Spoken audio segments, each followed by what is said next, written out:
Captain's log. Guybrush Threepwood. Lost at sea for days now. I have no crew or navigational instruments.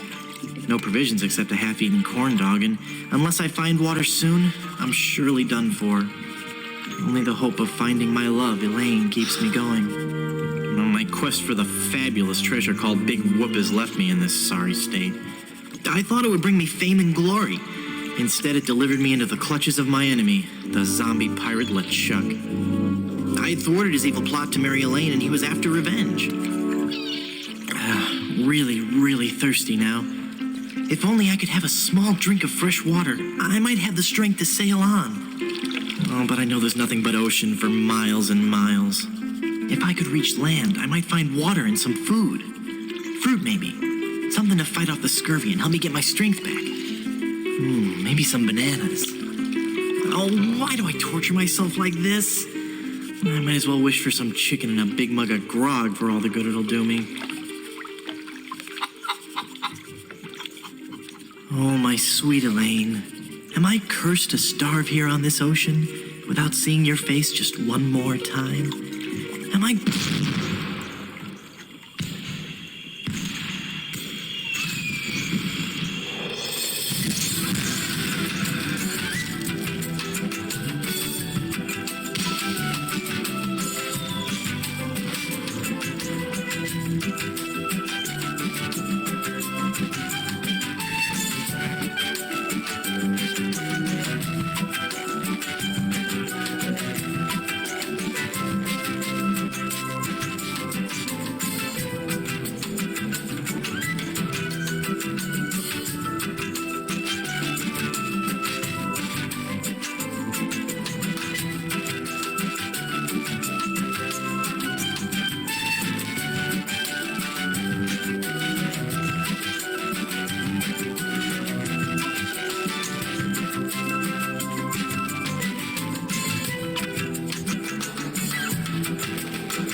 Do I have to tell you, LeChuck, I just don't feel that way about you. Elaine? By my congealed blood, you'll learn to love me. Sail with me, and I'll make you queen of the dead. I can't. I'm washing my hair tonight. Blast be your hair, woman! Can't you see that this salty old sea corpse pines for your every gentle caress?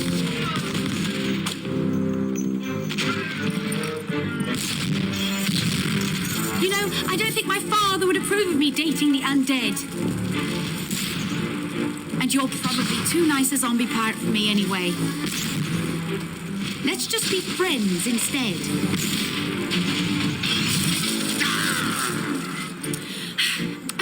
Let's face it, LeChuck, you're an evil, foul-smelling, vile, codependent villain, and that's just not what I'm looking for in a romantic relationship right now. Darn your riddles, you saucy female! What do you mean? Ah! Oh! You're a bloodthirsty monster monster who's already kidnapped me once, tortured my friends, and taken from me the only man I ever loved. Guybrush Threepwood.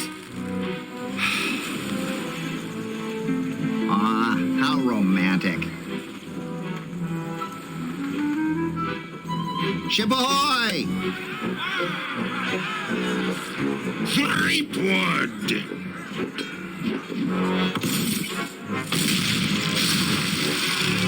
Fish him out. Guybrush? Guybrush Threepwood, by my gangrenous gut, I don't know how you escaped my carnival of the damned, but you won't escape a taste of my blade! Ah! Oh, the lass has spirity. Throw him in the hold. I'll finish him after the battle. Turn loose the longboats and prepare the flaming voodoo cannonball.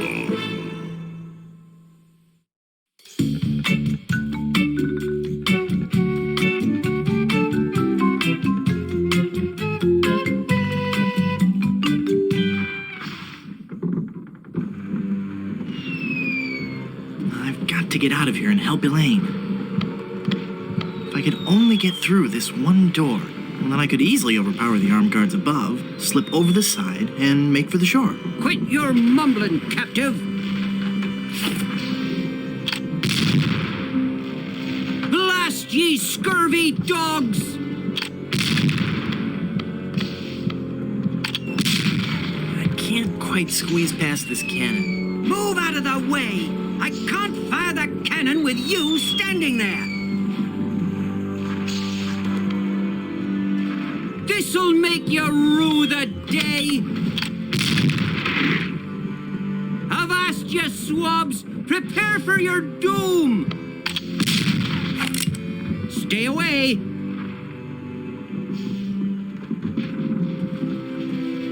You don't scare me, you mangy pirate. Brave talk, boy! But now you're face to face with the wicked pirate Bloodnose!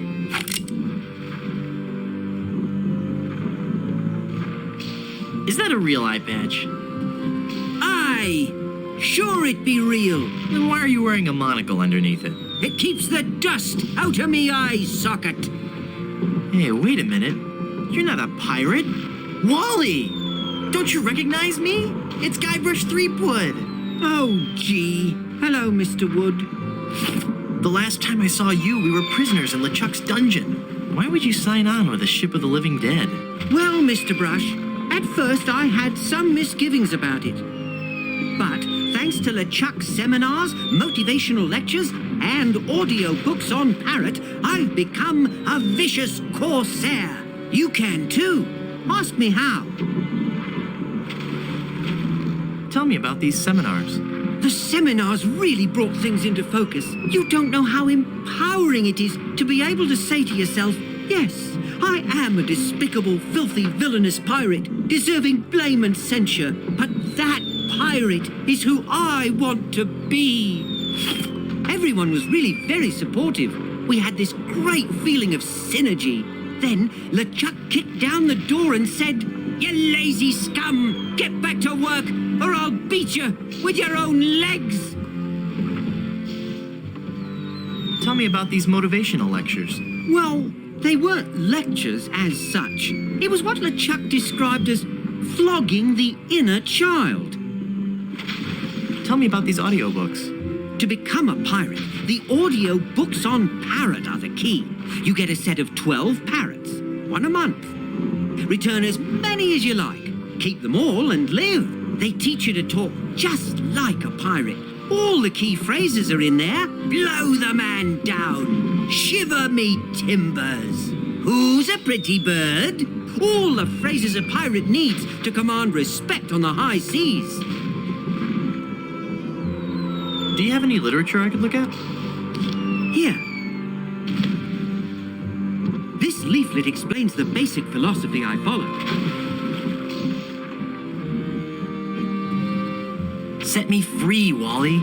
I can't, Mr. Brush. I'm the evil pirate Bloodnose now. And besides, even if you got up on deck, LeChuck would cut you to ribbons. What's behind that door? Ooh! That's the door to LeChuck's treasure hold. There's heaps and piles of gold and silver. He's brought all the loot he's ever stolen to give to Elaine. LeChuck is convinced that he can buy Elaine's love.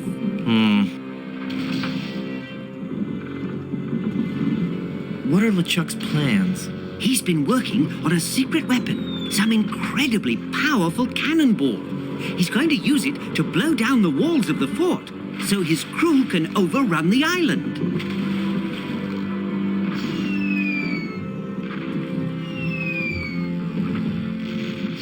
Snap out of it, Wally. That's Bloodnose to you, you scurvy sea bass. You're a failure as a pirate. Shut your trap, you yellow-bellied blowfish. One more peep out of you, and I'll do you in. Peep. You scabrous swab. One more word, and I'll let you have it. Word. That's it.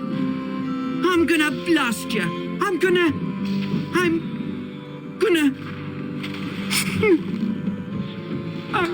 I can't do it.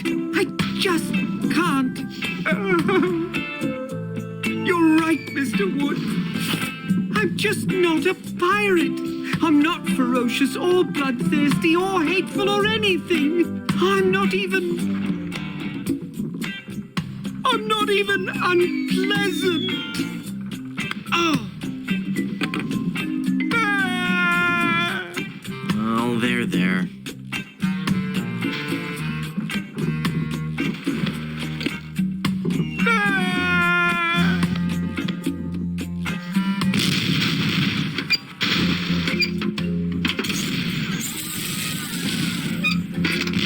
Oi! You're getting a little close there, pal!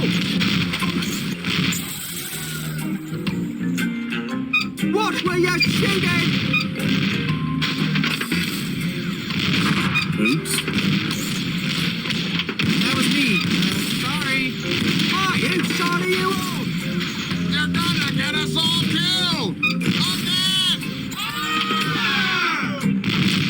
It's like you're not one of LeChuck's evil minions!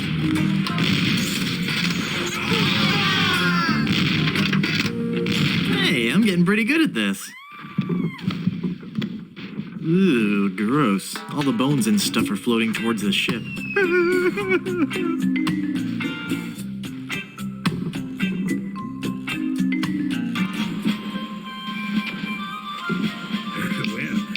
There's a skeletal arm floating in the water. If I could just get my hands on that gunner. If I could just get my hands, period. Can I call you Bob? You may call me Murray. I am a powerful demonic force. I am the harbinger of your doom. And the forces of darkness will applaud me as I stride through the gates of hell, carrying your head on a pike. Stride? All right, then roll. Roll through the gates of hell. Must you take the fun out of everything?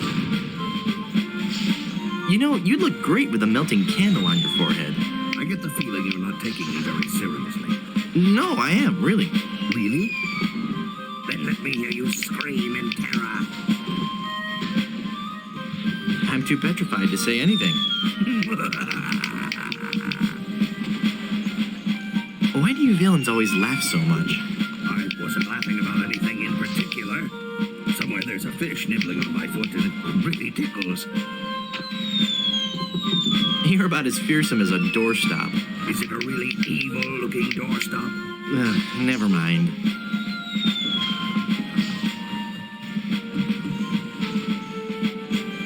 Was your mother's father bald, too?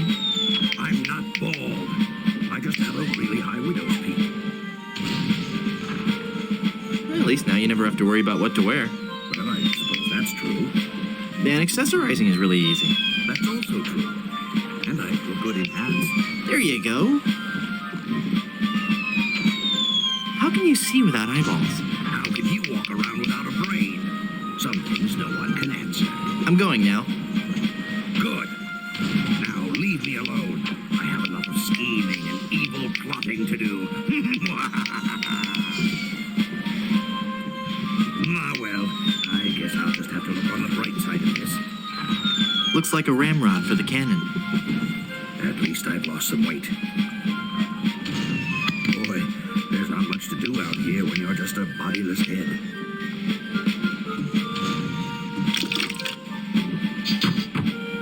Hey, that's my arm. Give that back.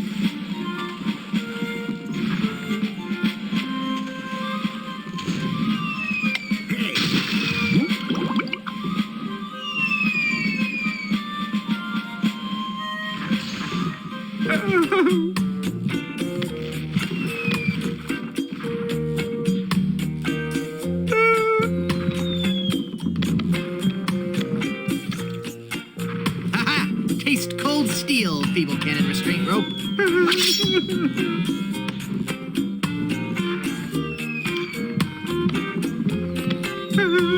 I don't want to disembowel poor Wally.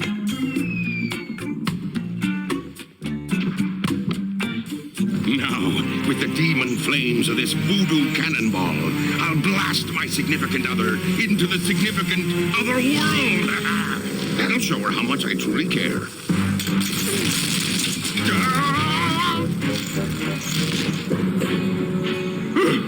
Neptune's navel, that was a close one.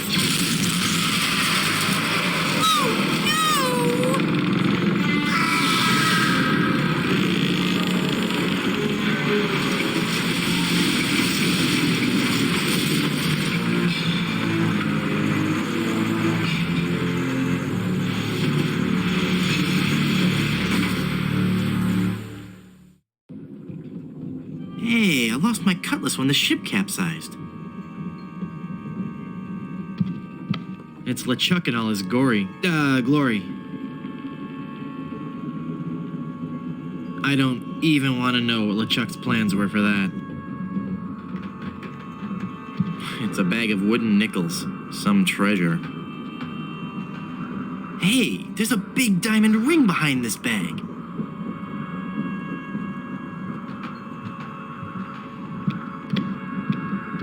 Hey, I can see the ocean floor. And there's a really angry-looking skull floating around out there.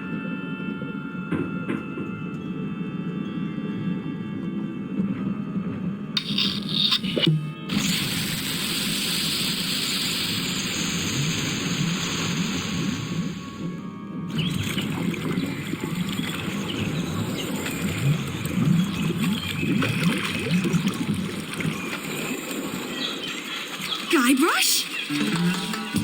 Guybrush! I thought I'd lost you forever. Is it really you? Yes, Elaine. Did you really mean what you said out there? That I was the only man you ever loved? Well, yes, Guybrush, I guess I did. Elaine, I'm a man of action. A swashbuckler, a rogue, a wanderer, a man who can hold his breath for 10 minutes. I have no ties and no regrets. I sail with the wind and go where adventure takes me. But somehow something always leads Guybrush, me. stop babbling. Elaine, will you marry me? Oh, Guybrush. Oh, Wally? You're alive! But how did you survive the explosion? I was thrown clear. I'm just lucky I wasn't wearing my seatbelt. Wow, Elaine, that's some ring. Thank you, Wally. It's an engagement ring from Guybrush. Hey, that looks just like the big diamond ring LeChuck had in his treasure hold. You know, the one with that ghastly, disfiguring voodoo curse on it.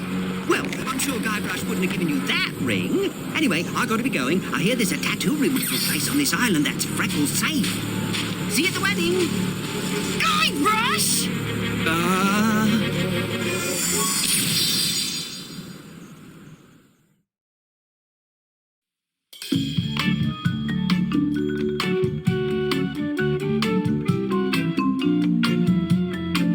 Oh no! Elaine? She's not gonna be happy about this.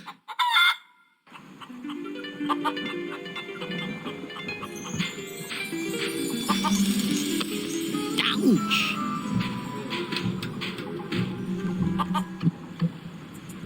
I don't think she'd like that.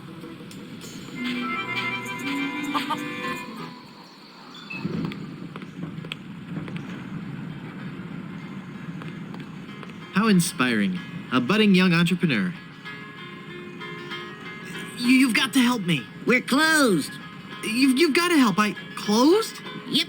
The child labor laws around here are very strict. But my girlfriend has been placed under a pirate curse. Oh, then you need to see the lady over in Plunder's Swamp. She's been leaving flyers around. You might find one somewhere here in town.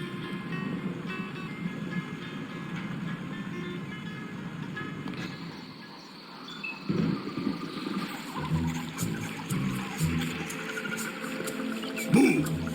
Ah! Oh, it's just you again. Just your most terrifying image of evil revisited. Yeah, right. I bring you warning from the infernal realms. Do not go farther into the swamp. Turn back. Turn back. Darkness will envelop you. How'd you get all the way up there? Through sheer force of will. Uh-huh. All right, it was a bunch of those weird voodoo kids. They found me on shore and put me on top of this spike all the time, thinking they were so funny. Do you need me to help you down? Help! I need no help from you foolish mortals. I am Murray, the all-powerful demonic skull. Okay, just thought I'd ask. Don't get me wrong, I do appreciate the offer. What are you doing up there? I am standing as a testament, Standing? hanging as a testament to the power of the forces of evil that will one day claim victory over the entire earth. How long are you gonna keep doing that? As long as it takes. Must get pretty dull up there, I suppose. Never! The powers of darkness are never dull. We will one day prove that... Oh, who am I trying to fool? I'm bored out of my skull. Figuratively speaking, of course. You seem restless. Oh, I don't know. It's just that not many people come through this swamp. What would you rather be doing? I need to be out among the lesser people, terrifying them and causing pain and misery. That would make you happy? Yes, happy in a dark, demonic way. Do you know anything about lifting curses? Oh, right. I know a lot about lifting curses. That's why I'm a disembodied talking skull, sitting on top of a spike in the middle of a swamp. You seem bitter. I'm sorry, it's been a rough day. I'd love to stay and chat, but I gotta go. I can't use the skeleton arm with that. Hey, Murray, remember this? I'd still appreciate it if I could have that back. What would you do with it without your collarbone? Oh, never mind.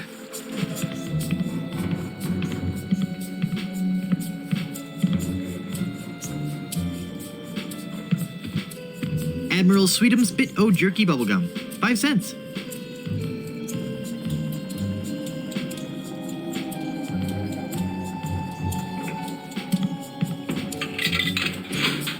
Wow, I got a whole pack of gum.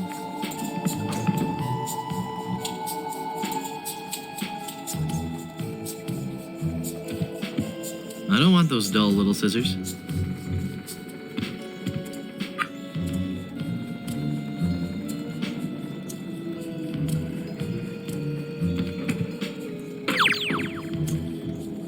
What a relief.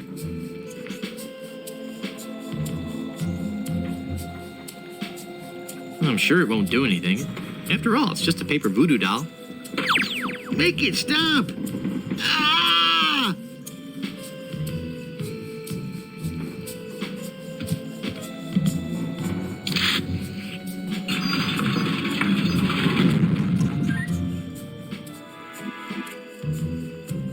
Don't I know you from somewhere?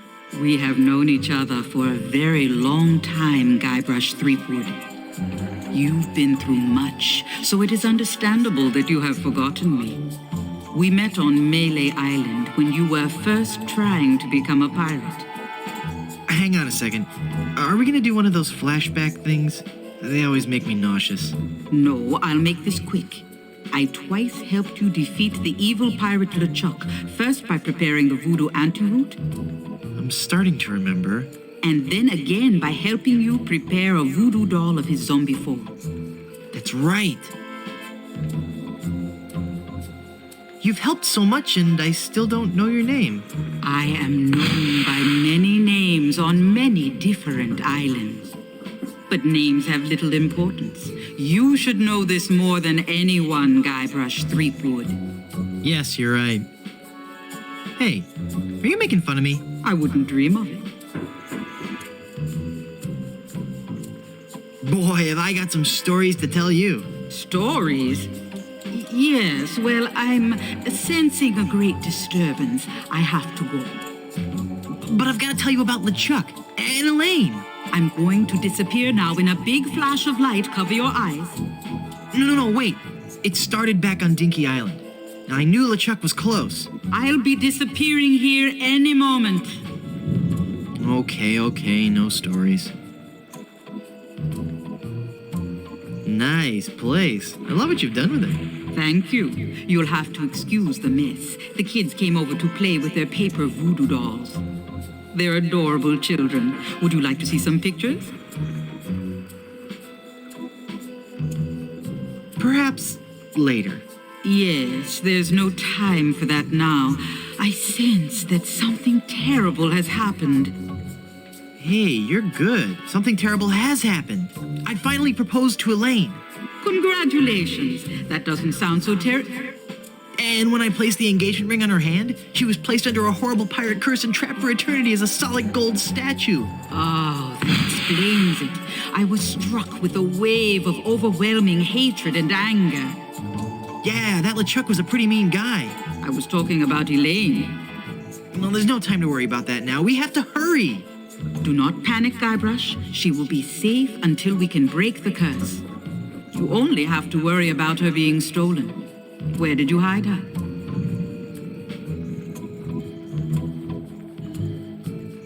I can't tell you. It's too secret. Very well. But I am very much relieved to hear that she is safe and... I just remembered something I've got to do. See you around. You didn't hide her. Go, Guybrush, hurry, before you're too late. Elaine! I've got to get her back. This is so embarrassing. Looks like I'm gonna need some more help.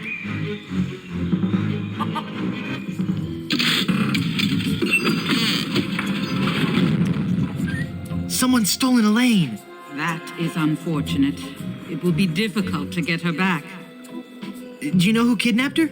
Not for certain, but I suspect that it's the mangy pirates anchored in Danger Cove. Can you give me something to lift the curse? No, LeChuck's curse is a very powerful one.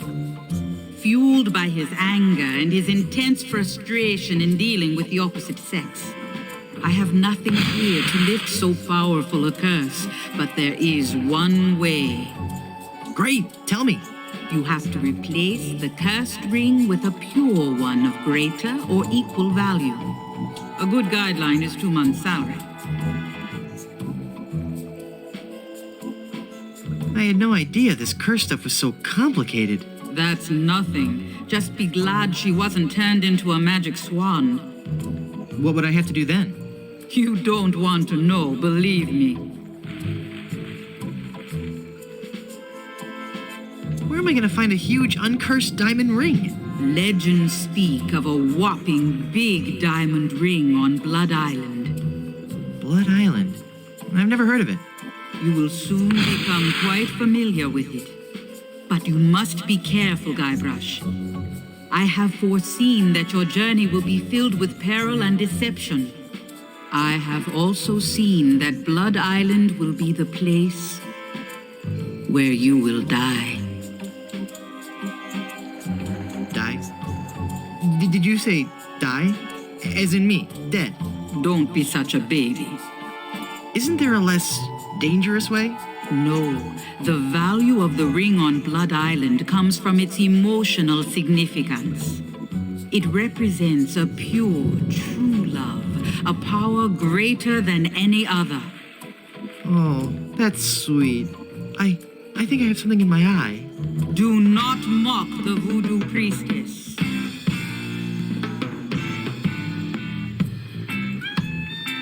Blood Island sounds dangerous. You have to come with me. No, I cannot.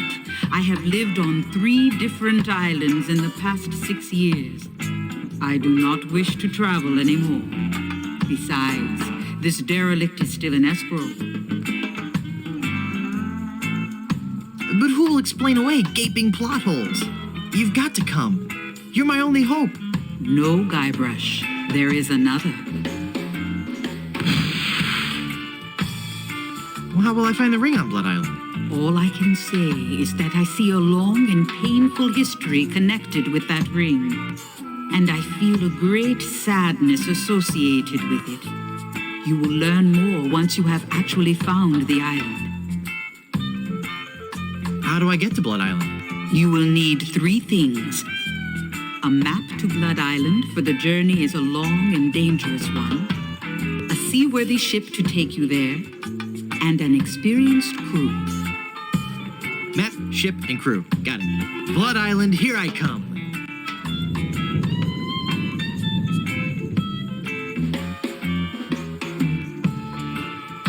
I want to know what voodoo spell you're working on. Voodoo spell? Oh, this. This is just a fondue I'm making for tonight. Would you like to try it? Does it have any skink toes in it? A few. I'll pass. I want to know more about safe hair replacement systems. I can imagine. Didn't you have a beard the last time I saw you? I sure did. A really cool one. I wonder what happened to it. I want to know more about a diet I can live with. I'll share with you knowledge passed from mother to daughter in my family for generations. What's that? Low fat, high fiber. It works. I want to know more about variable rate mortgages. Bad idea. Though attractive to the first-time homeowner, the rate reacts wildly to fluctuations in the market and can work against the buyer over time. You're best off starting with a 20% down payment and a variable rate mortgage, then refinancing at a fixed rate after 1 or 2 years as the market warrants. Could you repeat that? No. I want to know more about a career in TV and VCR repair. So you want to make more money? Sure, we all do. Stick to pirating. And I want to know more about the Aztec god, Quetzalcoatl. Really sweet guy, not at all as bloodthirsty as they make him out to be. Shorter than you might think. What island is this, anyway? You have landed on Plunder Island. Plunder Island. Sounds appropriately piratey. Naturally. It's a sort of retirement community for ex-pirates and their spouses. Sounds exciting. Lately, there has been all too much excitement on the island. All centering around Governor Marley, the Chuck, and a giant chicken. What about this giant chicken business? Ah, yes, Guybrush. You have landed on an island gripped by the cold, clammy hand of fear. Don't you think you're being a bit overdramatic? This was a peaceful island until the great beast landed on our shores. Some say it was sent to make the islanders pay for their cruelty. Others claim it was simply blind fate. Whatever the impetus, it came.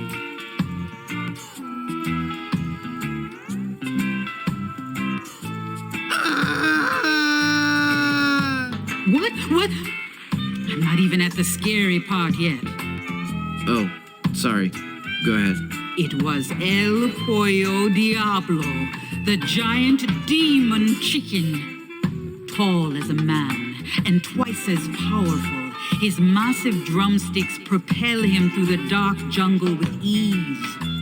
No one has seen the beast, but on the eve of the full moon, his blood-curdling squawk can be heard from every corner of this wretched island. In the dark of night, he roosts patiently, watching, waiting for the one day. No, wait. Don't tell me. Let me guess. He's going to buck the system. he roams the island, exacting terrible vengeance on those who would capture and eat his smaller brethren. Oh, give me a break. There were once others like you, skeptical to the true nature of the beast. But they're all dead now, pecked into a bloody pulp by his savage beak. But I'm sure you have nothing to worry about. Yeah, right, whatever.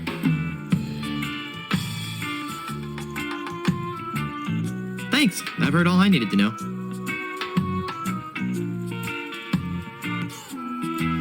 I finally defeated LeChuck and his skeleton pirates.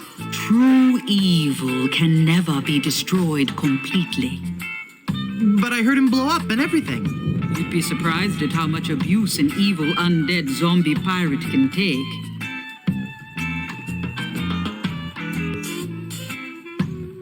What makes you think LeChuck will be back? Some men can search their entire lives and never discover their reason for being. LeChuck has found his, to perpetually rise from the dead and torment you and Elaine. It's what he does best. Gee, when you put it that way, it's kind of hard to stay mad at him. Well, how can I finally destroy him for good? No one knows. His power seems to grow with every incarnation. You may have dealt with him for now, but this respite can only be temporary at best. I finally found Big Whoop and was enormously disappointed. Big Whoop is pure evil. You were lucky to escape alive. I can't remember much about it. Just that I was expecting so much more and felt so let down. Yes, it is the source of much of LeChuck's power. I'm never going back there again. I have foreseen otherwise. You will return to Big Whoop and confront LeChuck once again. Thanks for your help. Gotta go.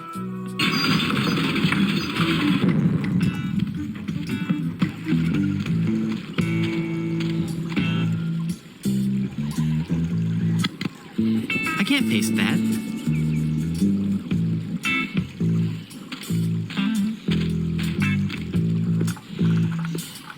Hey, Murray, check this out.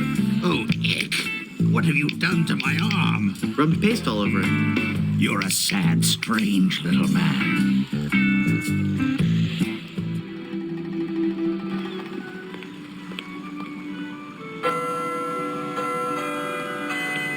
Hello there, Sonny. You open yet? Oh boy, my first customer. Gee willikers, is this gonna be swell. Hi, my name's Kenny Foulmouth. It sure would be neat if you would buy some of my lemonade. It only costs a nickel. And best of all, I have a bottomless mug policy. Well, that does sound like a good deal. Is the lemonade good? Oh gosh, yes. It's a very healthful drink. Even better for you than placing leeches on your tongue. Wow. I'd like to buy some lemonade. Sure, we have a bottomless mug policy, you know. That'll be a nickel.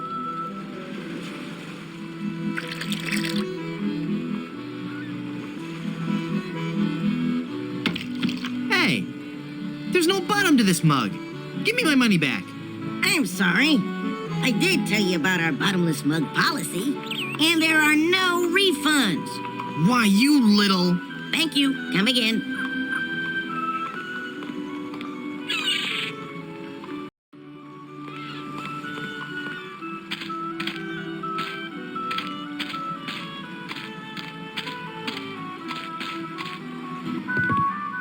Do you have a reservation?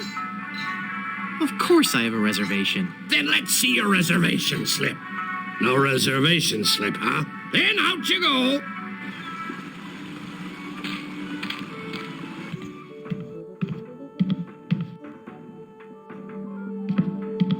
Watch me make this disappear. I don't want to disturb the mystic powers of the hat. Nothing up my sleeve?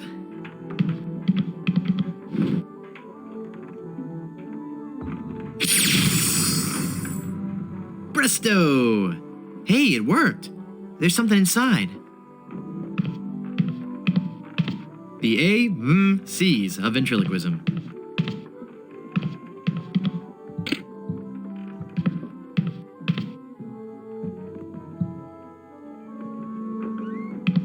It looks like there's something inside the pocket of this coat. There's a glove in here. Looks like a nice coat, with just a few flakes of unsightly dandruff. That's weird. I didn't think dandruff moved. Oh.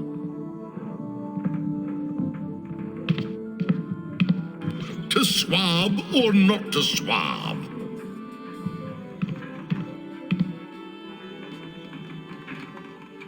Ahoy! What's that putrid, stench-ridden drivel that you're rehearsing? But this is the masterwork of the bard. Do you really think it's that bad? Oh, it's that bad. Oh, I knew I shouldn't have altered the material. How could I have taken up my wretched pen and stabbed it bodkin-like through the unsullied poetry of the master? You rewrote Shakespeare? I was compelled to. Not a single person was coming to any of my performances. Oh, these stupid, brutish pirates, not men enough to confront their own sensitive inner natures. So I rewrote the whole folio, contracted the brilliance of decades into a 45-minute review. Spear, a theatrical medley. Why can't you go back to the original scripts? Oh, the sweet, sweet, bitter irony of it all. Now that you have confirmed that I have produced a work of unredeemable trash, I'm more or less guaranteed to have a financial success on my hands. Why do I find that strangely encouraging? Can I watch you rehearse your horrible play? I'd rather you didn't. I get nervous when people watch. Of course. Can I join your show? Let me be blunt. You just don't have the hands of a spear carrier. You have no idea how often I hear that. I'm a dangerous pirate. Who are you? Cromwell. Slappy Cromwell. It's not my real name, actually. My agent told me my given name just didn't have star quality. What was your given name? Rex Fortune, Adventure Seeker. I see. Carry on. No, that's not right. So how'd you get roped into doing this show? I'm a spokesmodel, actually. But what I really want to do is act. People just don't take you seriously when you're a spokesmodel. How surprising. Yeah, isn't it? Break a peg leg. Thanks. Come on, Slappy. You've got to get this right. The show opens today. You're no actor. Get off the stage, you bum. What? But I didn't. Just you be quiet and help me rehearse. Then...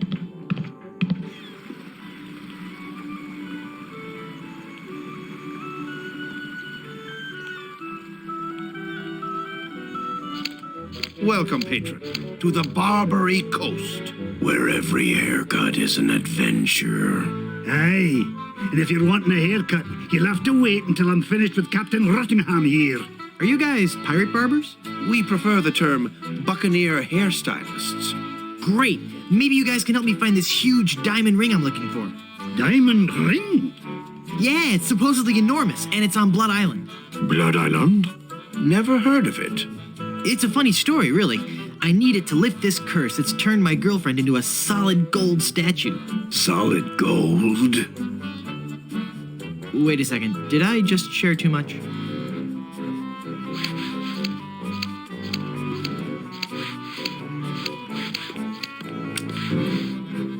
Ahoy there! I'm Guybrush Threepwood. I see. And I don't care. I'm a mighty pirate. Ha! What do you mean, ha? I meant just what I said. Ah! If you're a mighty pirate, then I'm bold. I'm mighty enough to defeat LeChuck twice. LeChuck? Ha! Even if he's dead, there's just no excuse for that hair. So you're a ship captain, huh? Not just any ship captain. Don't tell me you've never heard of Captain René Rottingham. I've never heard of Captain Rottingham. I'm only the most cunning and well-groomed captain ever to sail the Caribbean. Well, how'd you like to join my crew? Me serve on your crew? Please don't make me break into hysterical laughter while this buffoon is working on my hair. Why don't you want to join my crew? I serve under no man. Oh, boy. Now, just 1 second. If there's any treasure to be found, I'm going to be the man to find it. And I'll look absolutely stunning while I'm doing it. Well, I didn't want you on my crew anyway. That's your loss. And boy, lose the ponytail. It's so last year. Did you know you're starting to go gray? I most certainly am not. Don't get me wrong. Gray hair suits you. It doesn't. I mean, of course it would. But I don't have to worry about that for several years. If I were you, I'd worry more about those split ends. Split ends? I'll have you know I've killed men for comments less slanderous than that. You've got a bald spot starting here in the back. What? You're lying, of course. If you say so. All I know is that there's definitely some kind of shine going on back here. You seem irritable. Is it from your dry scalp? My scalp is lovingly massaged with the finest creams and oils in the world, twice daily. Yeah, that's a little more than I wanted to know.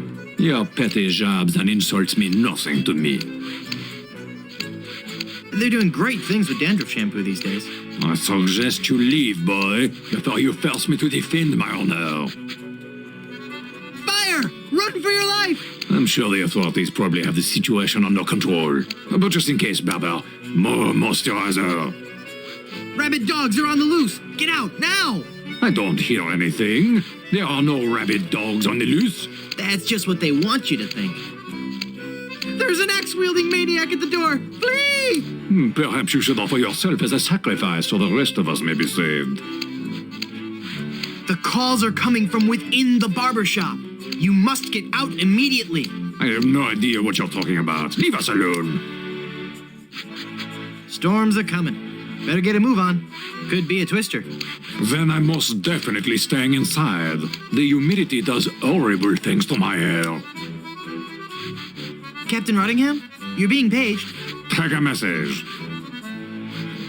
You know, sitting down for too long can be unhealthy. It's a serious risk to your cardiovascular system. I think a nice jog could be just what you need right about now.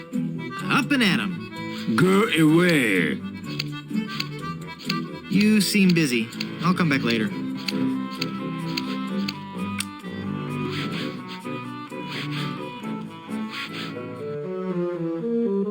Holy infestation! You've been struck with the hair demons. What are you talking about? The cursed head vermin, the scourge of every hygienic sailor on the 7 seas. That's a lie. Sure as I'm standing here, they're wriggling about your scalp like a pack of wretched sea lions.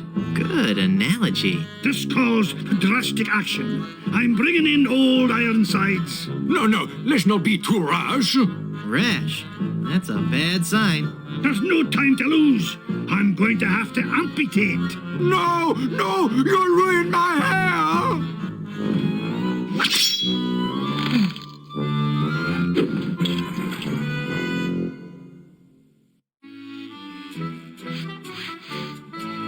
Ahoy there! I'm Guybrush Threepwood, here to serve all your mighty pirate needs. Pleasure to meet you, Guybrush. I am Haggis McMutton of the clan McMutton. How did you become a barber pirate? I spent 10 years at sea on board the HMS Anathema, the fastest ship in the Scottish Navy. So how did that help you become a barber pirate? It was a clipper ship. Ah. So you started this salon? Aye, but not on my own. I grew to love hairstyling so much, I told 2 of my best friends about it. And then they told 2 friends. Aye, and they told 2 friends, and so on and so on. I want to want to know more about safe hair replacement systems. Ach, there's no such thing. It's nae proper to fool with the course of nature. Do you know any rousing pirate stories? Well, there is the story of the secret of Bulky Island. We were a crew of 200 men, under the command of Big Jake McJuggernaut, the most powerful captain on the seas. One night in port, Captain Jake heard the tale of an enormous treasure buried somewhere on Bulky Island. We set sail and landed on the island within a fortnight and found the treasure the next morning. Bulky Island? Where's that? You won't find it on any map. Captain Jake took the location of the treasure to his grave. Oh, it was a beautiful sight. A tremendous chest made of solid gold. Big Jake leapt into the hole and wrapped his sinewy arms around the chest. He gathered his resolve, counted to 3, filled his lungs and lifted with all his might. The sound of his back cracking brought a grimace to even the most steel-hearted crewman. By nightfall, the lot of us were lying on the beach, writhing in pain.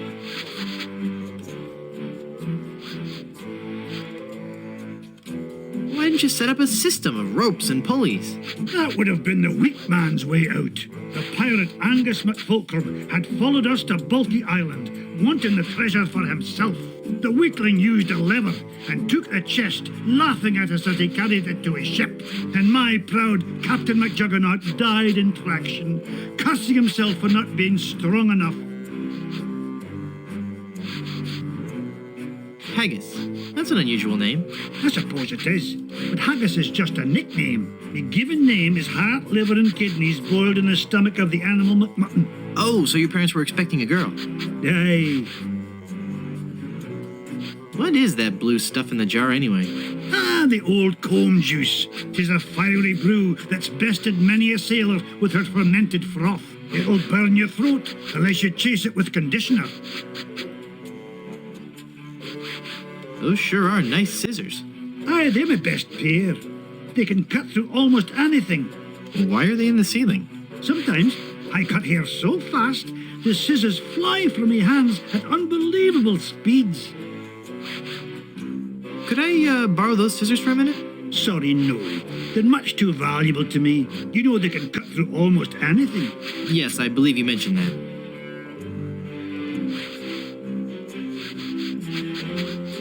How would you like to join my crew? You seem like a nice enough sort, Guybrush. But a man cannot serve as my captain unless he earns me respect. And how would a man go about doing that?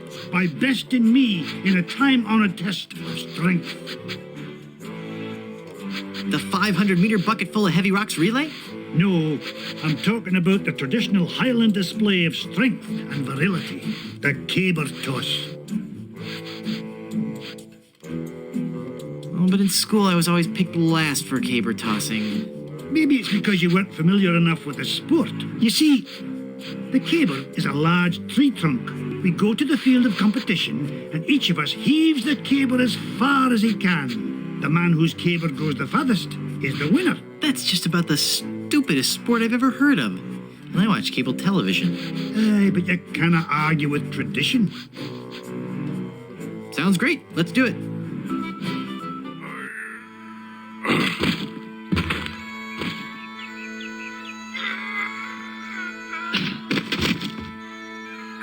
I would never follow such a weak captain.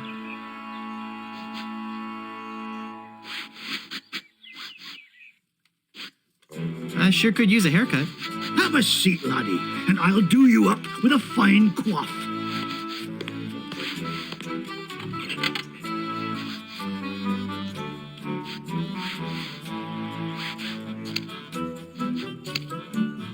I can't reach it. I'm too low.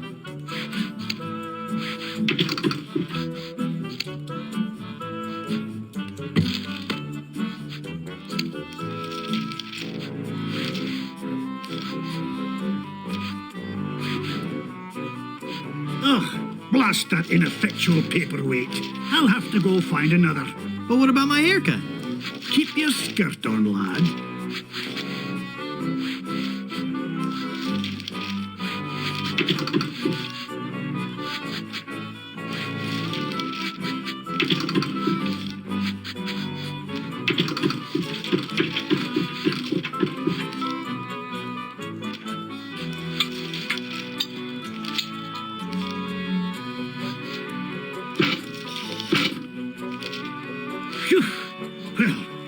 searched the whole island, and I couldn't find a single rock for a paperweight. I suppose I'll just have to eyeball your haircut. I just remembered I have another appointment. Oh, I was going to give you a French braid, too.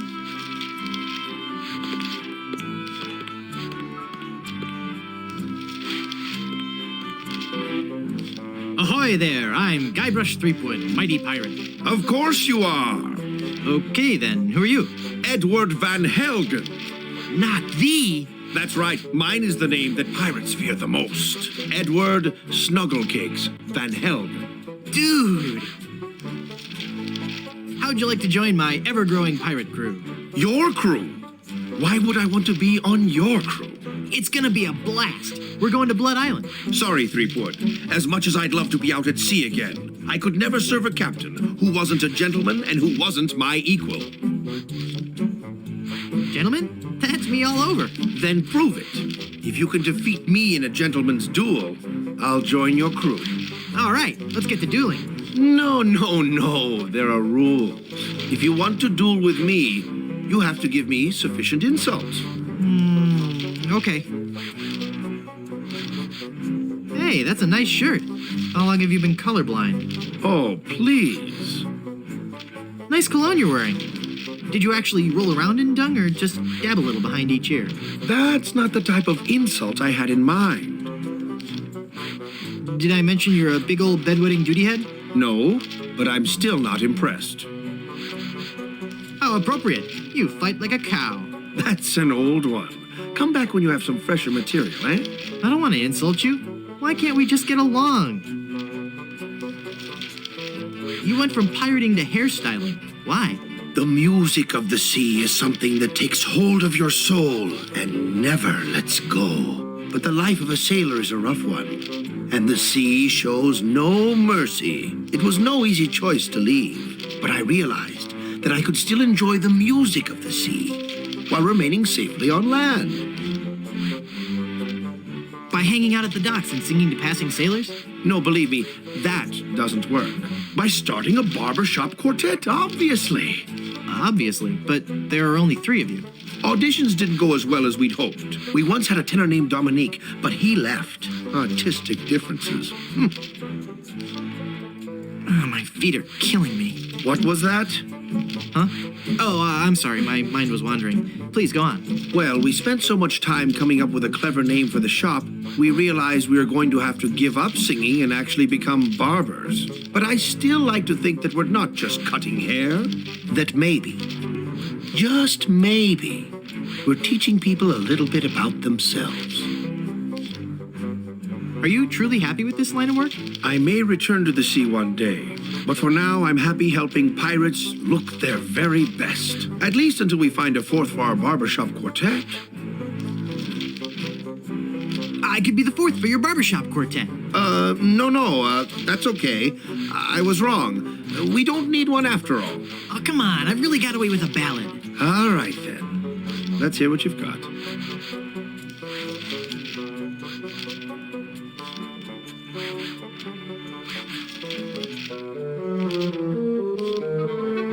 Once my old man spoke to good King Triton and asked, why all this senseless fightin'? Why can't we men express emotion? Now I've got a friend in the...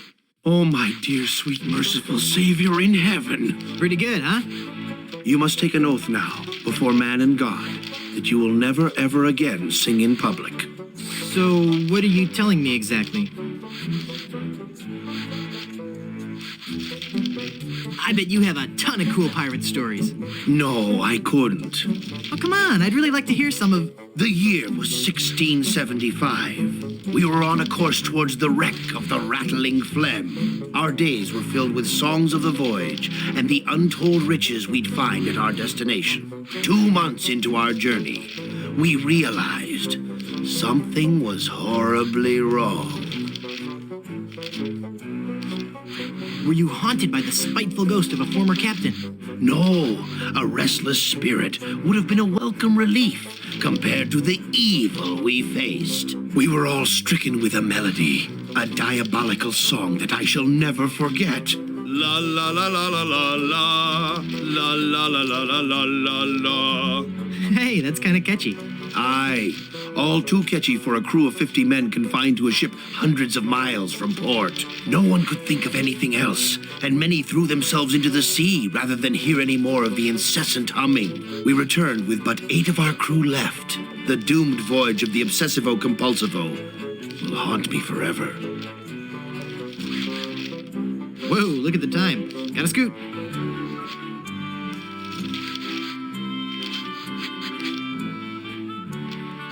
It's a glove.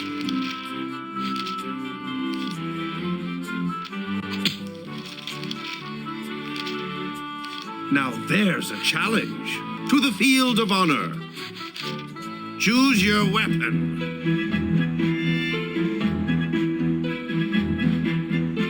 I choose this pistol. If I beat you, will you join my crew? The odds of you beating me are so astronomical, I will take that bet.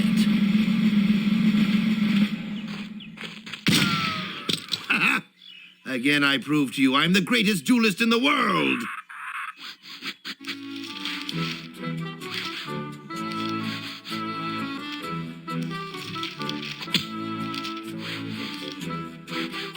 Haven't I shamed you enough? You haven't even begun to see me shamed. Back to the field of honor, then. Choose your weapon.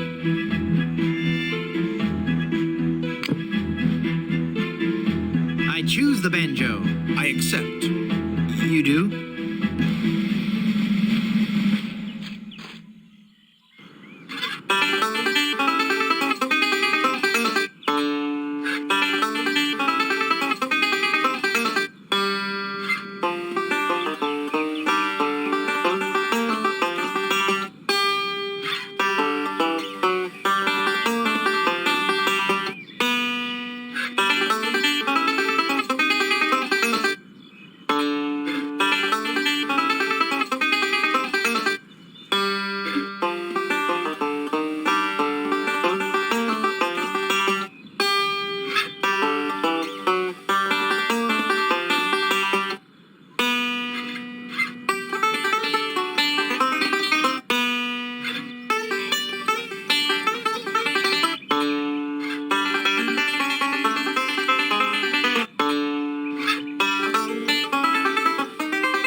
Wait!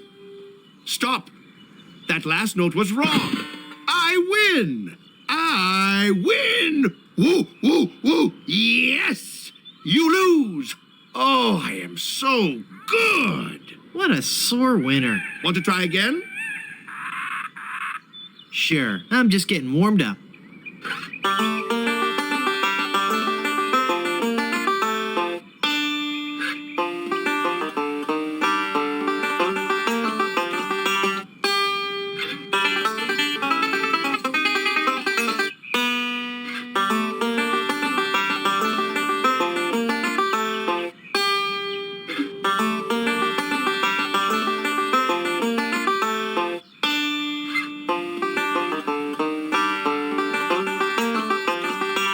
What's the matter, Brush Boy? Can't you keep up? I'm sorry, I just lost myself in the beauty of the melody. Would you like to try again? Sure, I'm just getting warmed up.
You're pretty good, boy. Let's see you follow this. He's good. I'll never beat him.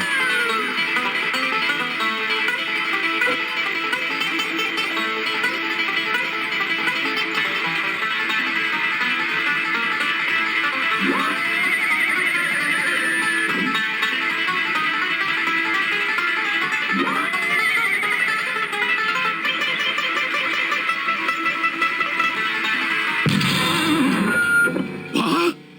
You shot my banjo. You can't be sure of that. That shot may have come from the grassy knoll.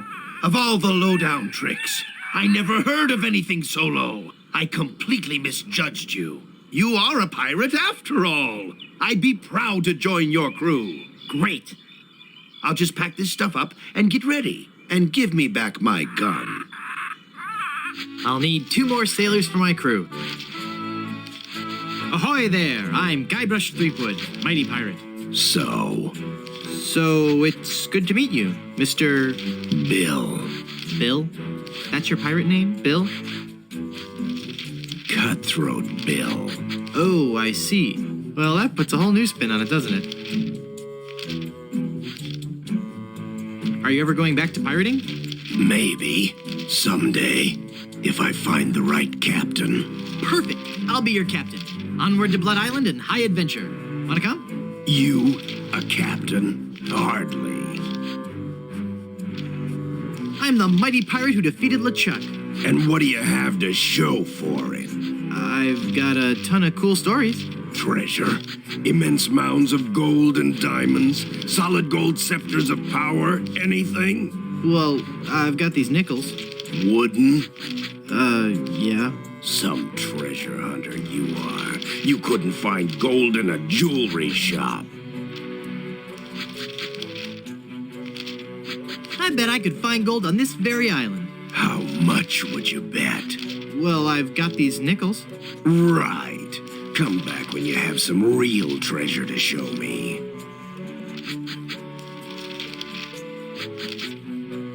How'd you break into the hairstyling industry? I saw an ad to join a barbershop quartet. Got a problem with that? No, that must be very rewarding work. What's that supposed to mean? Mean? Just that, you know, cutting hair and singing must be just a lot of fun.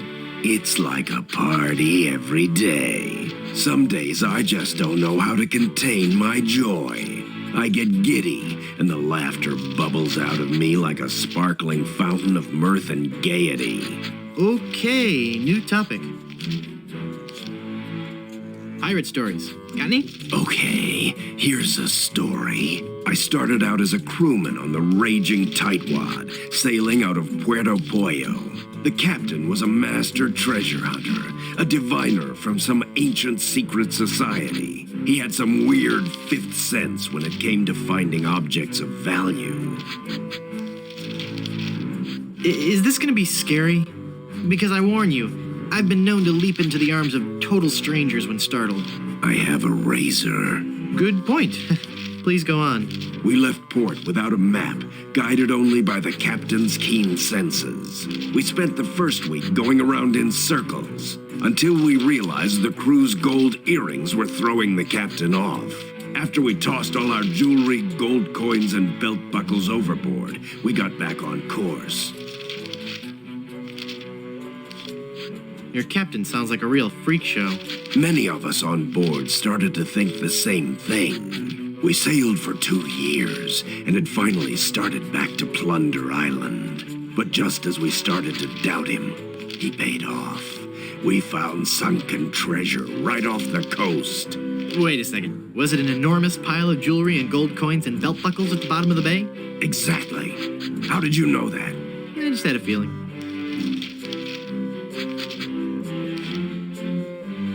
Say, what you eating there? Jawbreaker. Is it good? Yep. You don't say much, do you? Nope. It's been a pleasure. Bye.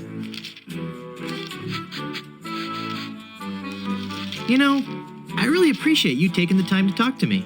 I think we've bonded.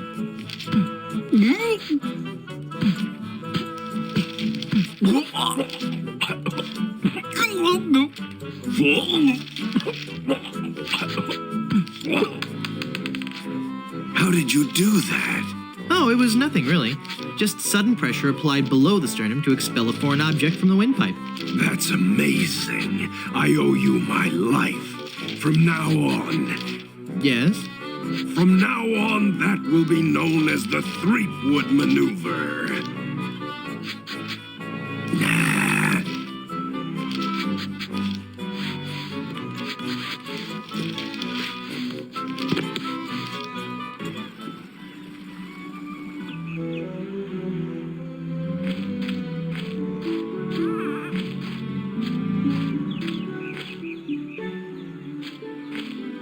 They're made from palm trees.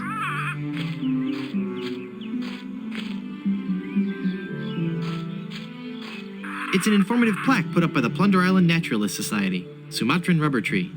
Donated to Puerto Pollo by our Sumatran sister city of Vacaville. This tree is the only one of its kind in the entire Western Hemisphere and stands as an everlasting symbol of the friendship between our two cities.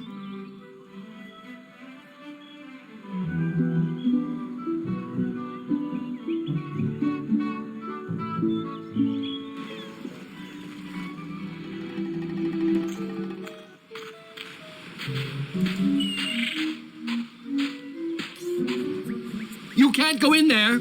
That's for members only.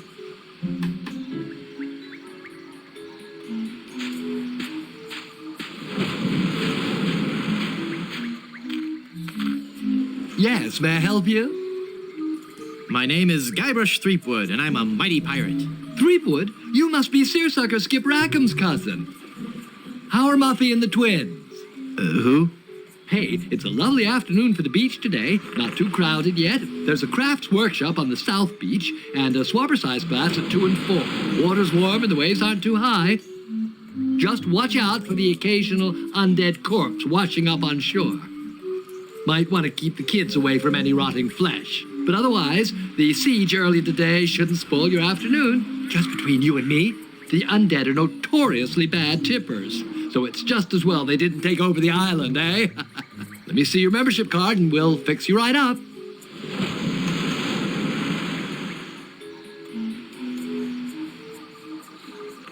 You don't need to see my identification. I don't need to see your identification. I'm not the pirate you're looking for. You're not the pirate I'm looking for. I can go about my business. You can go about your business. Move along. Move along. Move. Hey, wait a minute. Your mind games won't work on me, boy. No membership card, I see. Well, sir, you're at the Brimstone Beach Country Club in Smorgy, part of the Leisure Lovers planned community for retired pirates. It's very exclusive. I'm afraid if you don't have a membership card, you cannot use any of the club's amenities. I don't want an amenity. I had to eat one of those while I was lost at sea, and it was terrible. Then let me also point out that without that membership card, you are not permitted on the beach, you cannot use any of our towels, and you can't have anything from the grill. Good day.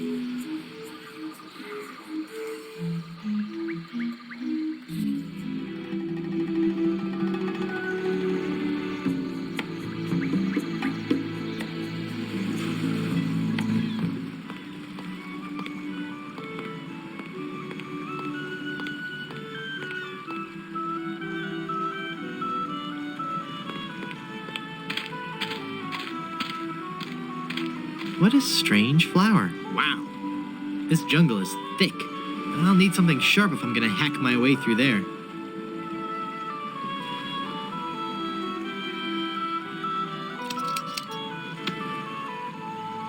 I wonder if this plaque says something about the flower I just cut. Ipecac, Cephalus ipecacuana, one of the creeping vines common throughout Plunder Island. The syrup made from the ipecac flowers was used by the early settlers of Plunder Island as a purgative.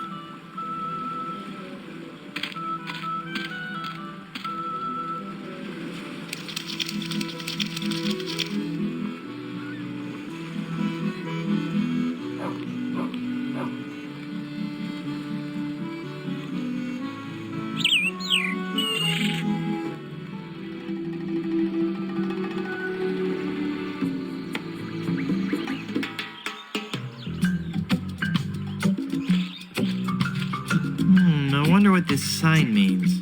Snake crossing. What possible harm could a snake?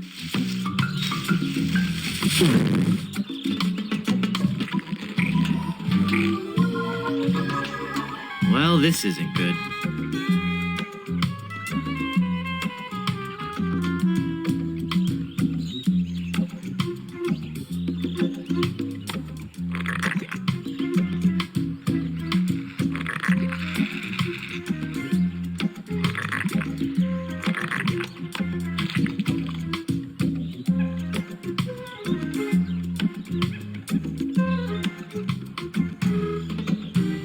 These should only be used for good.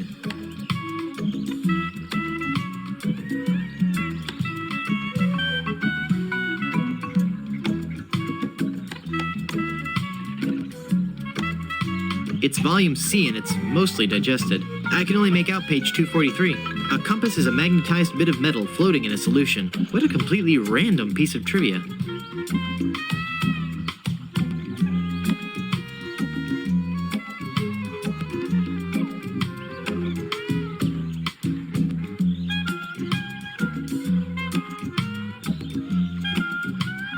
It makes syrup of ipecac. That seems logical.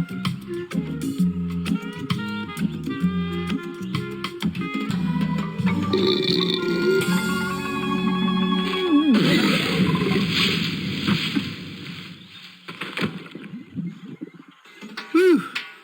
That sure was a close one. I thought for sure when I got eaten by that snake that I was done for.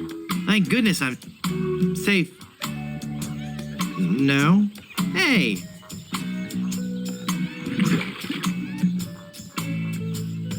Hang on, the quicksand is sucking all the cool stuff I found in that snake from my pants. Now there's an odd sensation. Ouch! Well, I got the thorn. I hope that was worth it.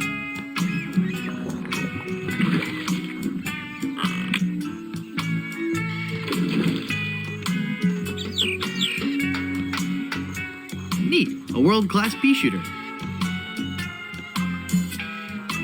I don't think she'd like that. Shooting the vine won't do any good.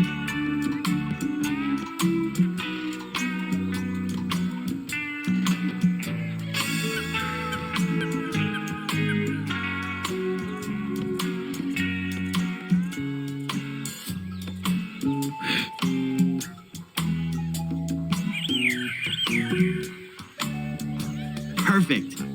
For once today, things are going...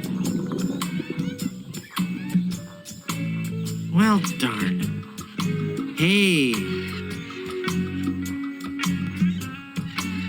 Thank goodness for those unpredictable Caribbean trade winds.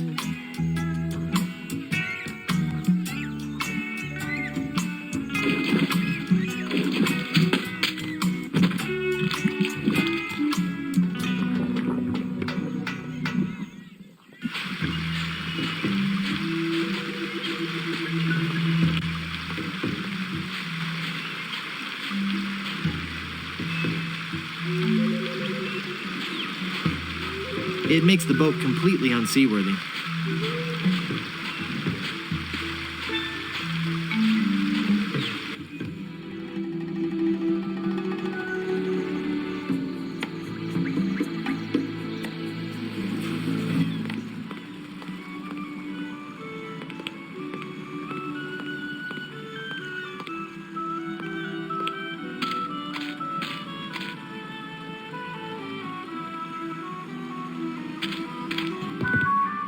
Do you have a reservation? Of course I have a reservation. Then let's see your reservation slip. Very good. You may seat yourself, Mr. Pardon me, Mrs. Breinstoop.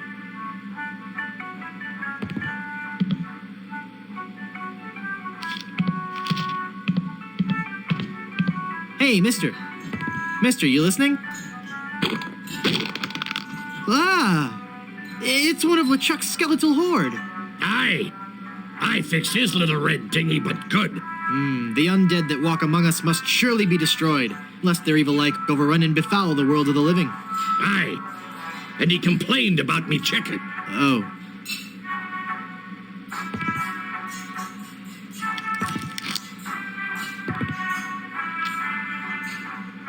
It says, ask me about Grim Fandango. I don't want people always asking me about Grim Fandango.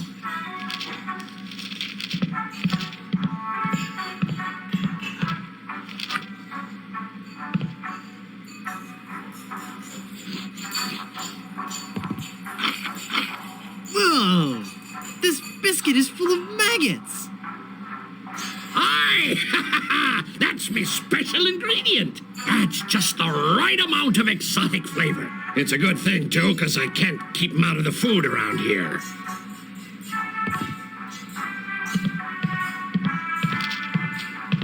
I don't even like looking at it, much less touching it. This is the greasiest, crustiest, most revolting chicken I've ever seen. Ah, yes. He got our black and Cajun style chicken.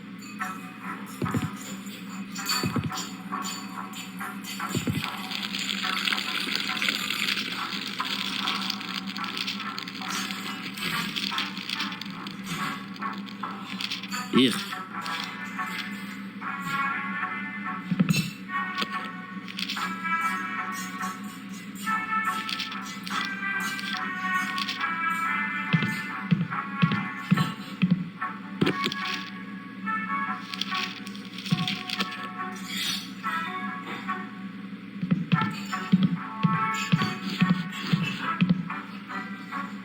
Excuse me, but... What a lucky pirate are ye! Me? You've struck gold, boy! I have? Gold, gold, gold! Ha ha! Golden nuggets of chicken! Oh. A treasure trove of deep-fried fun! Now, what can kindly old Captain Blondebeard bring ye for lunch? I'll have the, roasted waddle mole. We're out of that, I'm afraid. Actually, I'm out of just about everything. Not a drumstick left. All I have left are those biscuits and a few tubs of our special Ipecac slaw. How's the Ipecac slaw? Not bad. But 15 minutes later, you'd be hungry again. Would you like to join my crew and sail to Blood Island? What? Leave me shop unguarded? Why, you treacherous tripe! You're lucky I don't take out me whisk and run you straight through. Whoa, calm down. I was just asking. Sorry, I'm as edgy as a beached whale in Nantucket. What's wrong? There be a horror that prowls the jungles of Plunder Island. A 7-foot-tall monster he be, and he has a hatred for mankind unequaled. His preternatural rage burns hotter than the coals used to roast 1,000,000 of his kin. He is El Pollo Diablo, the devil chicken. The devil chicken! The devil chicken. He hates me most of all, and his revenge against me must be tastier than me hearty giblets and cracklins party mix. What's he done?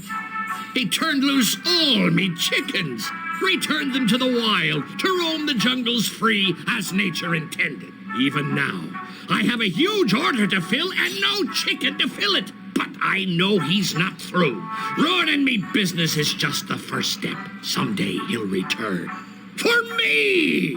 But mark this, I'll be ready for him. And a 7-foot chicken means me business will be thriving once more.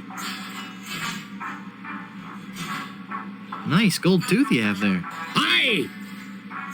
It glistens like the golden topping of grease on me luscious batter-fried chicken. Did I mention how much I admire your gold tooth? Aye, you did. It's one heck of a gold tooth, and Blondebeard serves up one heck of a lunchtime value. Don't you ever like to get outside the shop? Aye, I love the outdoors, especially the beach. Why, I'm in fact a member of the Brimstone Beach Club in Smorgy. Been a member there for years. How did you become a member? I threatened to run them all through. Then I lost me membership card. Last time I remember having it, it was in me breast pocket. I believe I was in the kitchen preparing some grub. Then I had that awful sneezing fit. Oh, that was bad. No matter. I guess I'll just have him issue me a new one. I'll let you get back to work. Aye.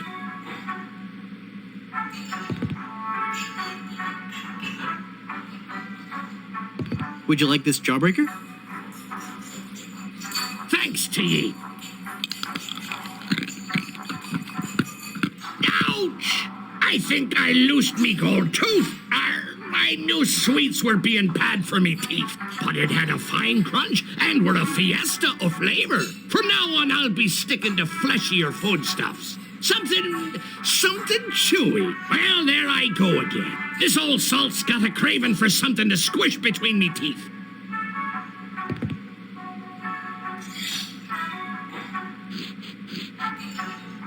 Would you like some gum? Thanks. This is really good steak-flavored gum. It gets you here, and it gets you right here.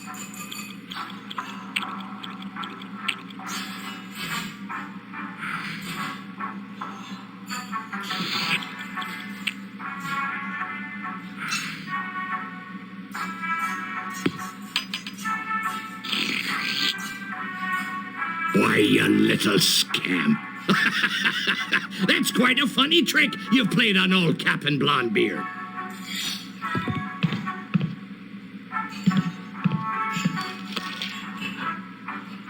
Hey!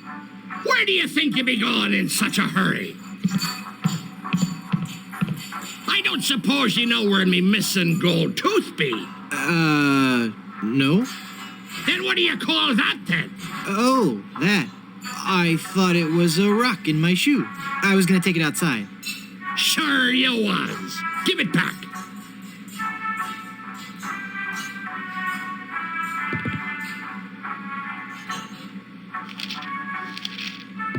More gum? Yeah, it looks like you swallowed the last piece I gave you. Thanks.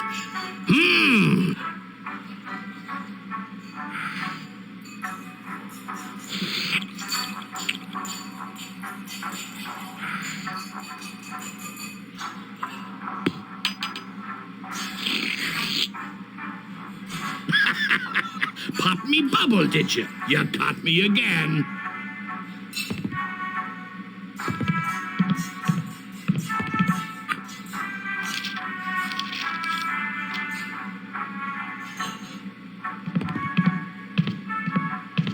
Nah, he'd see me throw it.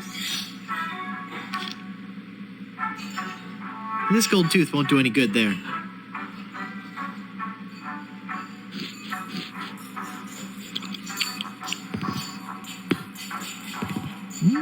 Tastes like sirloin. The gold tooth is in the gum.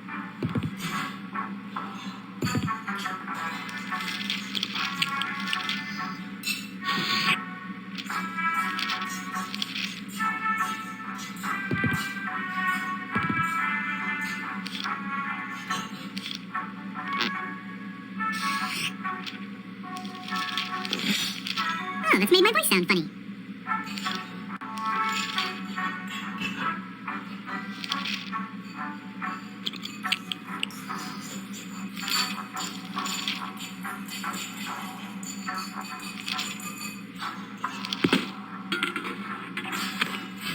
Cool. Wait 1 second. Do you have me gold tooth? No. Let me see. You don't have it? Darn, I'll have to order a new one. I wonder where that tooth fell.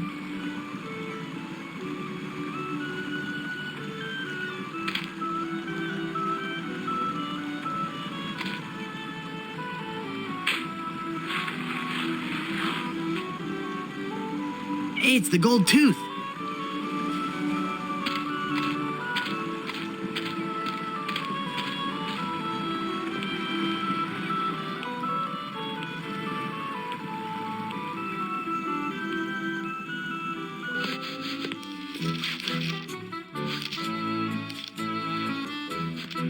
Check this out.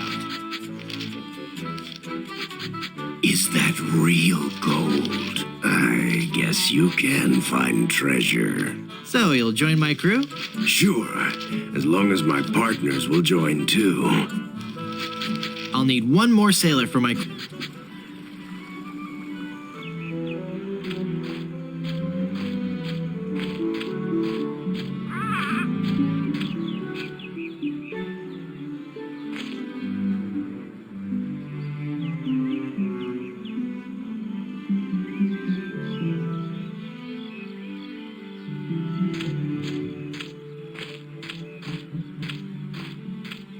Well, this knife might cut through regular wood, but not a rubber tree.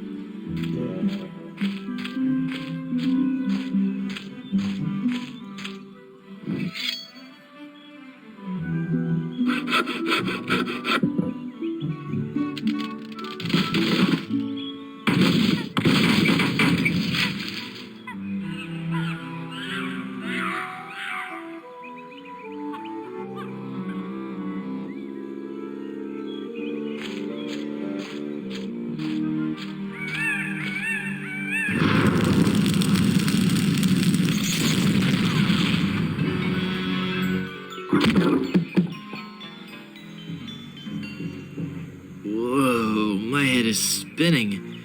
I gotta lay off the rum.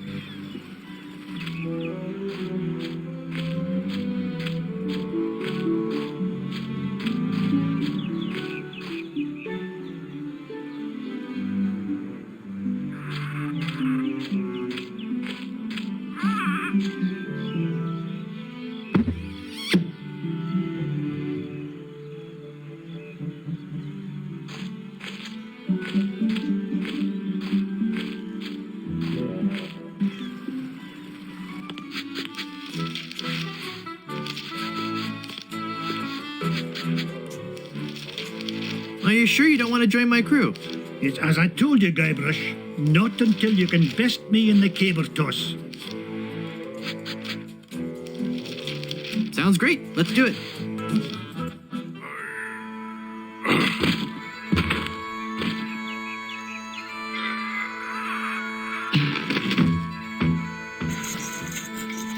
Hey, I win! By the spiraling bouffant of me great Uncle McManus! Never before have I seen such strength.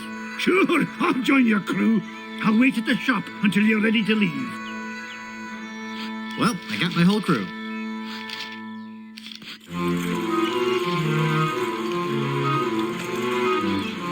A barrel of grog and a chicken. Look at all this stuff, mate. Oh, Must have been some battle. Let's pull up anchor and make for Skull Island. King Andre will pay through the nose for all this loot. Wait a minute. There's something else. It's some kind of footwear. Hey, those are nice boots. They're still hot. Ow, ow, ow, ow, ow, ow, ow, ow.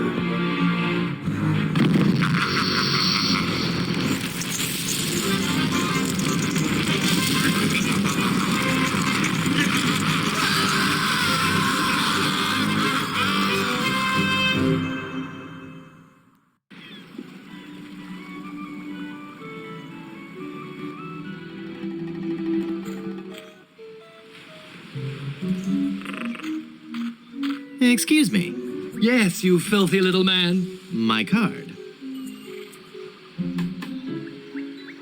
Let me see that. Oh no! In the name of all things clean, you've got a membership. Yes. And I think I'll just take one of your fluffy clean towels and enjoy a nice relaxing stroll down your beach. No! You mustn't! I just spent weeks on a raft without a toothbrush. I thought it might be something like that. Now that I think about it, it is nice out on the far end of the beach. You should go there. You should go there now.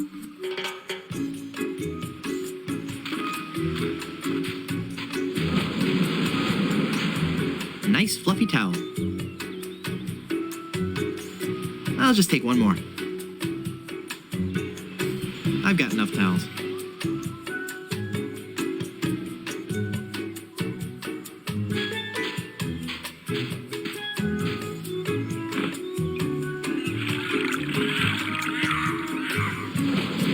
Towels are all wet.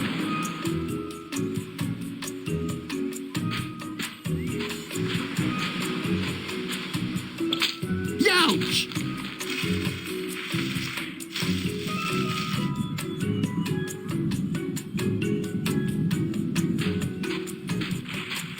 Nothing makes a day on the beach like a generous helping of greasy deep. Ugh, no. It looks like some of those are older than I am.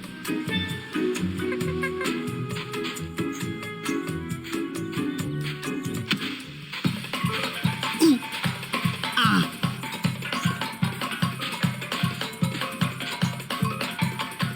With these holes in my shoes, I'll never get across that hot beach.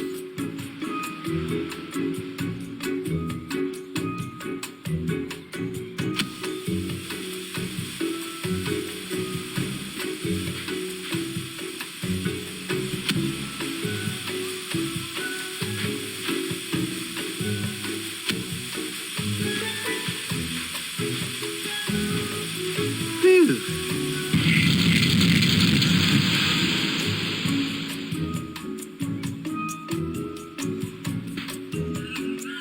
I'm Guybrush Threepwood. Very nice to meet you, Mr. Threewood. I am Pálido Domingo. I am so glad you're here. Finally. Someone on this island with some manners. And my drink needs refreshing. Take it away and bring me another.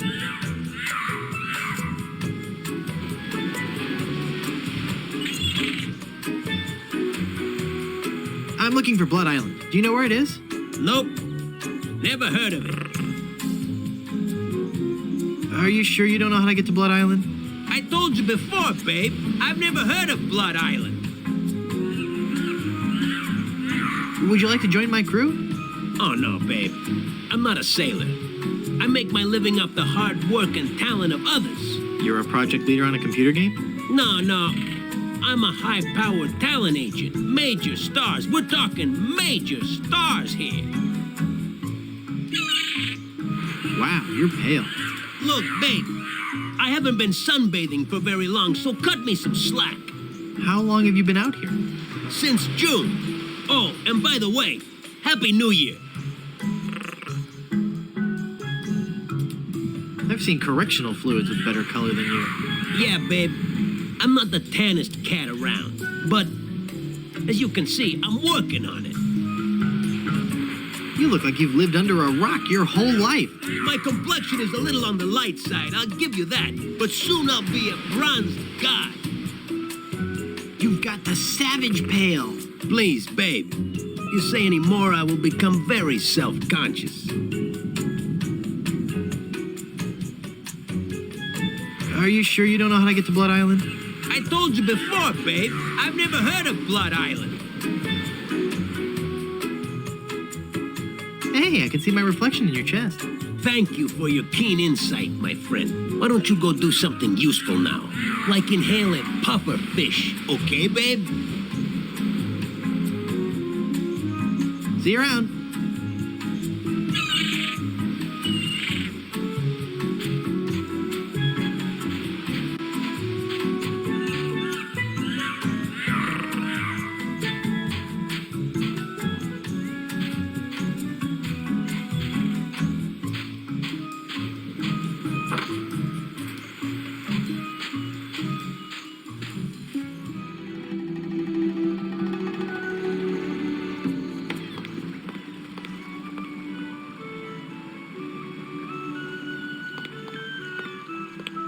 Look, a three-headed monkey. Oh boy, oh boy. Gee willikers, is this gonna be swell. Hey! Just because you're a grown-up doesn't mean you can waste my time.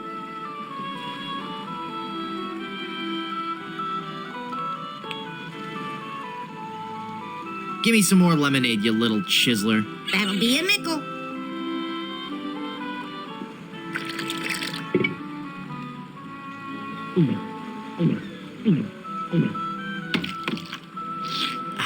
That was as refreshing as morning dew. Hey! How did you drink all the lemonade? You switched mugs on me, you cheat. I hope you're happy. You put a budding young entrepreneur out of business.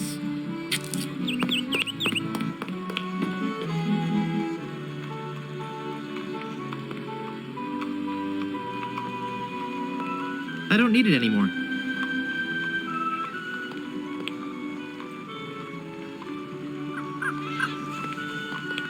It's a great big... It's full of dye now.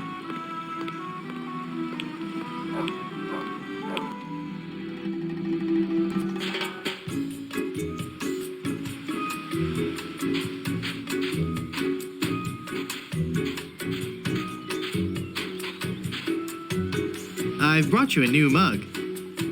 Thanks.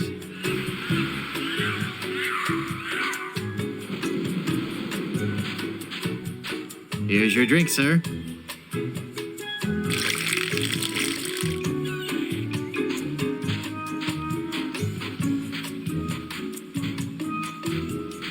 Look, Palido, you're burning.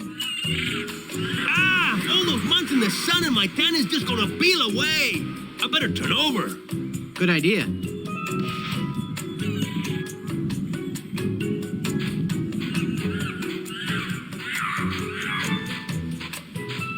I'll never memorize that map. It's far too complex.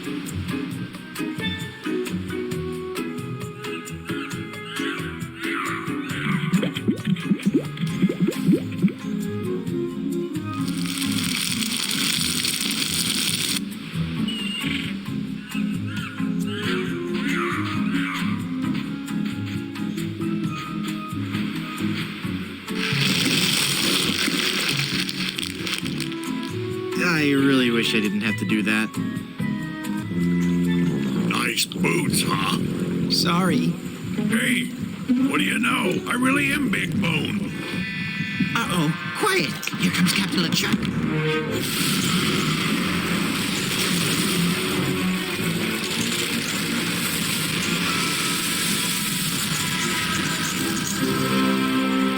Avast there, ye lubbers!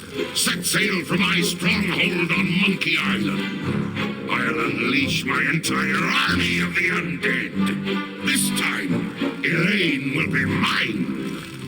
Ah, Elaine. 'Twill be a sweet day in hell when you feel the fiery breath of my kiss on your lips and become my undead bride. And I'll destroy any man who dares get in my way.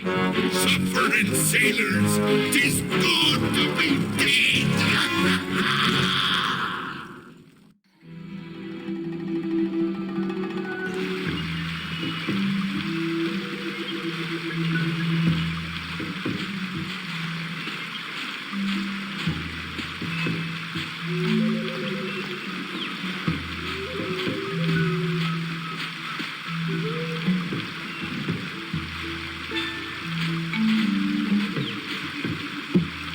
For a homemade rubber plug, that worked very...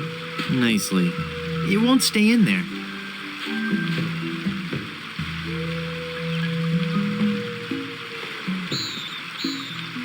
The plug is all pasty now. Perfect.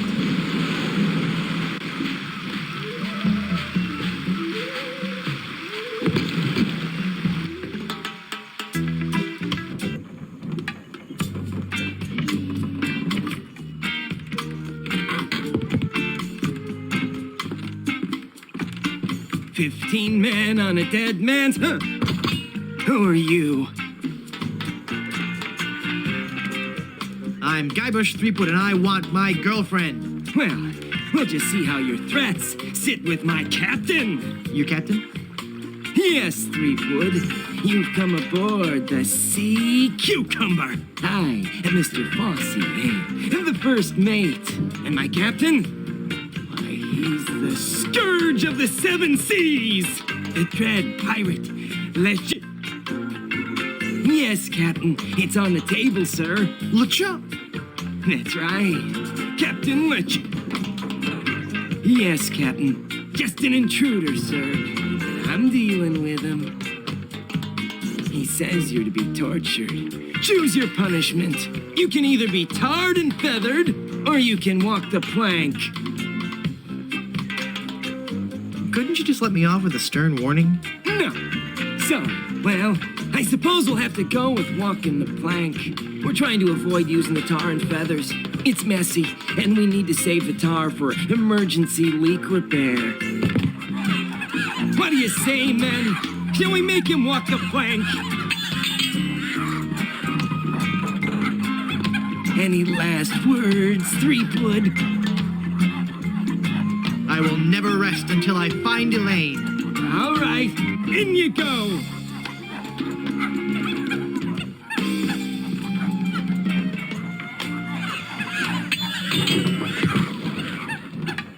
That's odd. There was no splash.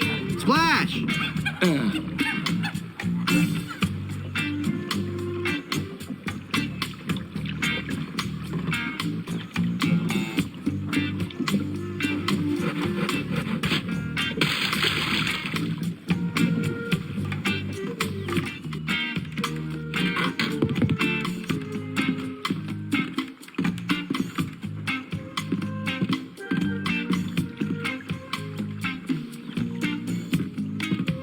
It's a big old sloppy bucket of tar. Who's there?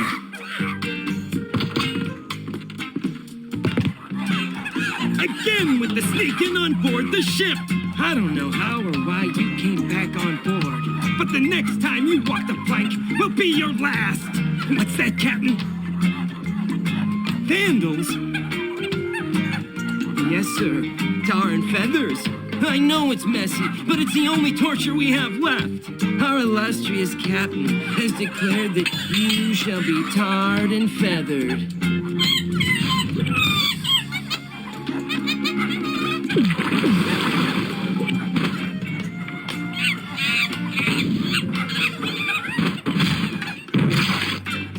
That'll learn you. So what do I do now? I don't know. We've never done this before. Aren't you humiliated? I guess so, but no more than usual. Well, just get lost then.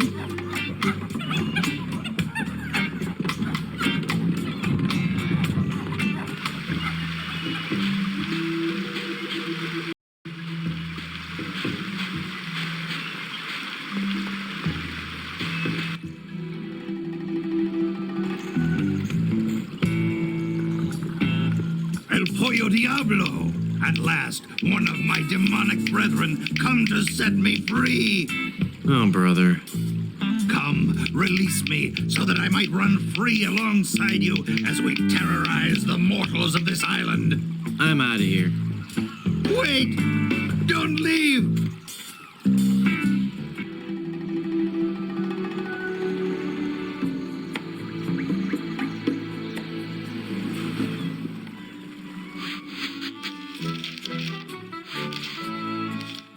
It's El Pollo Diablo. The demon chicken! We don't serve your kind here. Beat it! Get me the scissors! Eviscerate him! He'll regret ever setting claws in this place. I want the neck! It's El Pollo Diablo! Kill him! Uh-oh.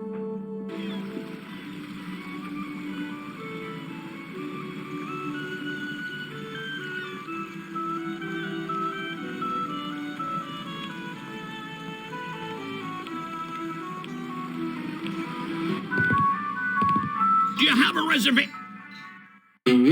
Madre de Dios! Es el Pollo Diablo!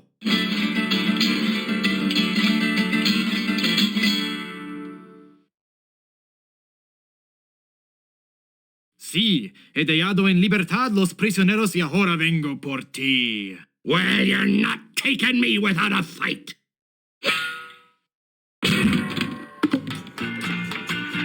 Ugh, this chicken grease washed off all the feathers. Whoops, I better keep quiet. Absolutely, Captain. I'll get right on it after I have my dinner. What's that, Captain? I eat too much fried chicken. Well, I've just got a weakness for chicken, that's all. I know you don't have any weaknesses, Captain Lichimp. You're an overachiever, a doer. Well, I'm just a tiny little fly. The chimp? The captain is an ape? Well, if the captain is an ape, then Mr. Fossey must be... Aye, aye, Captain. Fresh bananas for the whole crew. an utter loon. What's that, Captain? Your parasites are bothering you. Well, of course I'll groom you, sir. You know, sir, finding this gold statue may be just the boost our crew needs. Why, with the riches we get from this, we can get new and better ships and become the terror of the Caribbean. I'm not in the mood for fruit. I hate porcelain. It's a long story. I'll explain later.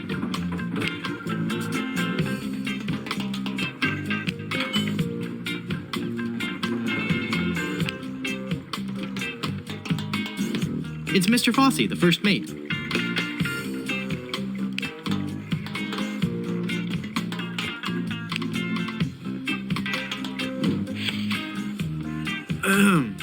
Mr. Fossey, I've been thinking. Are you all right, Captain? You sound different. Don't interrupt. Sorry, sir. Maybe it's time we gave up pirating. I mean, take a look around at me, at the rest of the crew. We're all monkeys. You mean in the Darwinian sense, sir? No, I mean in the quite literal sense. Have you noticed that the crew is happier swinging from the masts than swabbing the decks? I don't even want to mention what they've been flinging around the ship. Are you suggesting that I'm not disciplining the crew enough? No, I'm suggesting that we all give up this charade and go back to the trees. That's the life for a monkey, not sailing the seas for months on end. Well, if you feel so strongly about it, sir, I suppose I can't argue. I think our last order of business should be to dig up that statue and... It'll be tough on the men, sir, but I'll tell them that you think it best. Okay, but first we should dig up that statue and give it to... I'll make sure they understand that it's not their fault. Very good. And then we can dig up that statue and... Okay, never mind then.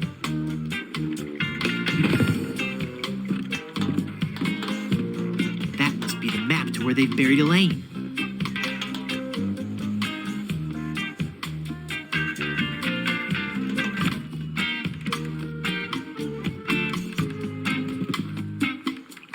Whoops, there's no rowboat.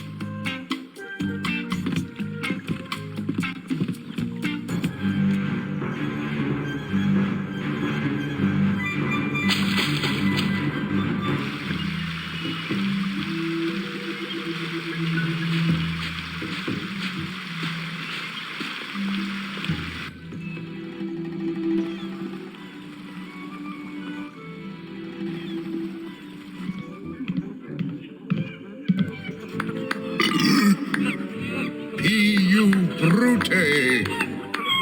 Then fall, Caesar!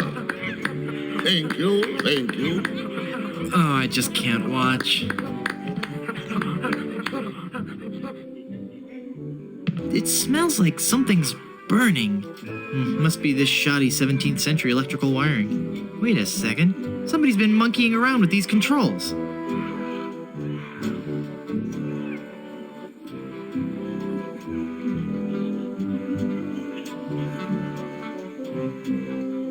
Nah.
I don't think that would help.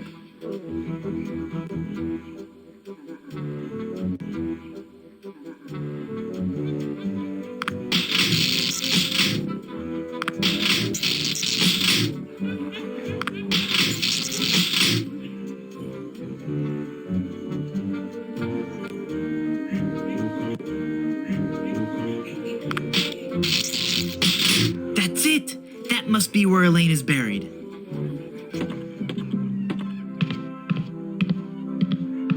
And now, the moment I know you've all been waiting for. How about some amazing juggling?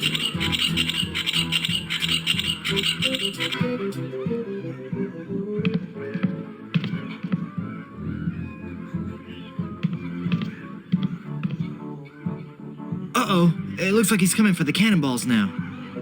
And now, the ultimate Shakespearean delight.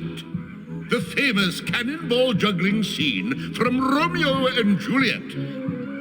Whoa. Oops.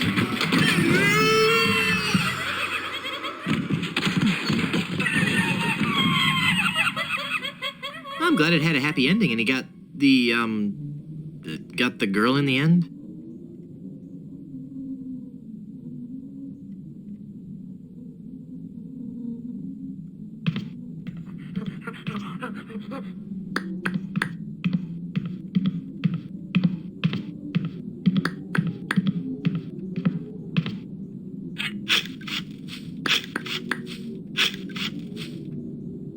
Elaine should be safe up in the crow's nest. For now.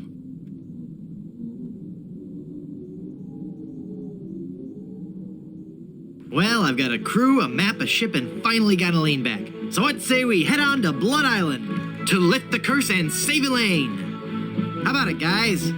Let's get moving towards Blood Island. Let's head on out and find our fortune, guys. This might be more difficult than I first imagined.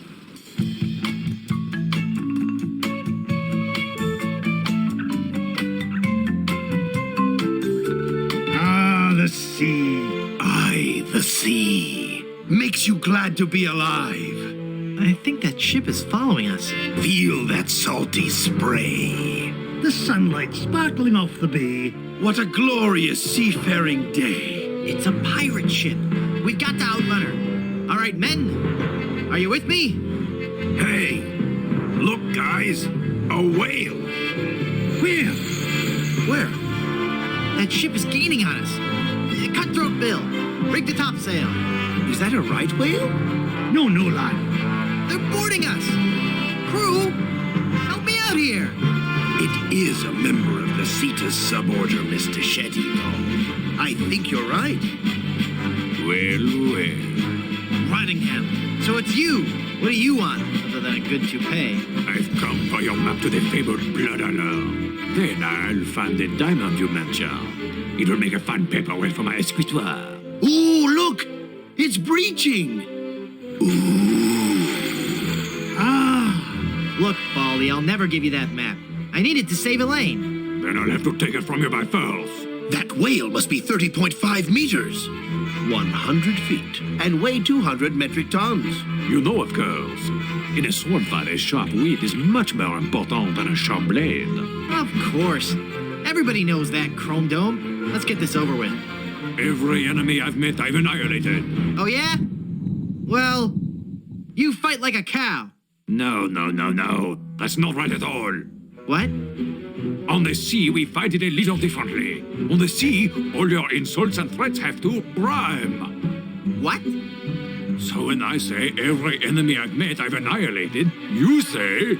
I once found some gold, but it was just electroplated? No, you say, with your breath, I'm sure they are suffocated. Let's try that again, shall we? You're as repulsive as a monkey in a negligee. I'm waiting.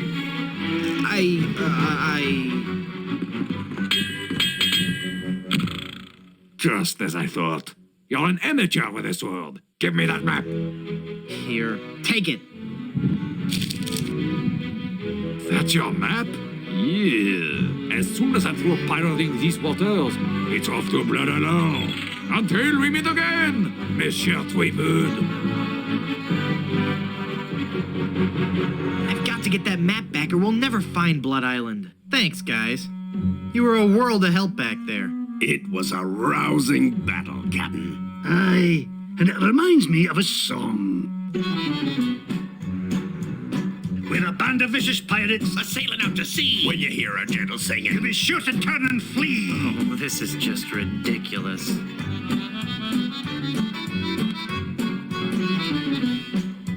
Come on, men. We've got to recover that map.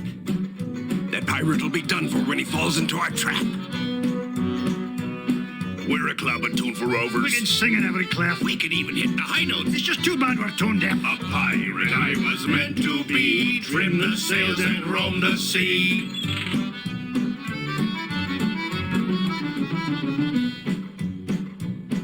Let's go defeat that evil pirate. We know he's sure to lose because we know just where to fire it.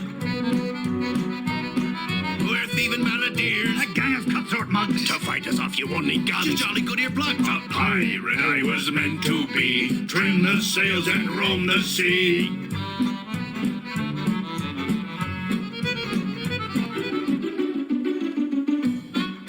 All right, crew, let's get to work. Our vocation's a thing we love, a thing we'd never shirk.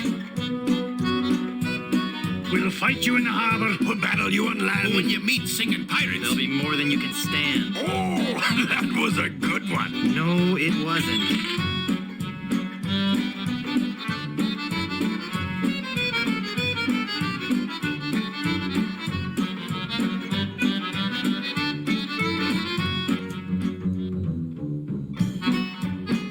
No time for song. We got to move. The battle will be long, but our courage we will prove. We're a pack of scurvy sea dogs. Have we pity, not a dram? We all eat roasted garlic. Then sing from the diaphragm. A pirate I was meant to be. Trim the sails and roam the sea.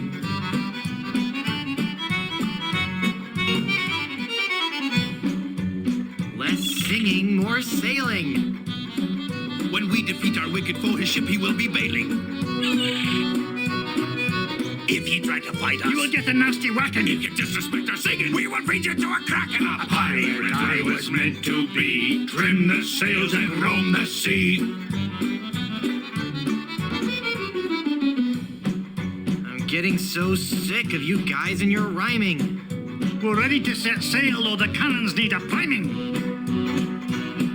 We're troublesome corsairs. We've come to steal your treasures. We would shoot you on the downbeat. But we gotta rest my measures. A pirate I was meant to be. Trim the sails and roam the sea.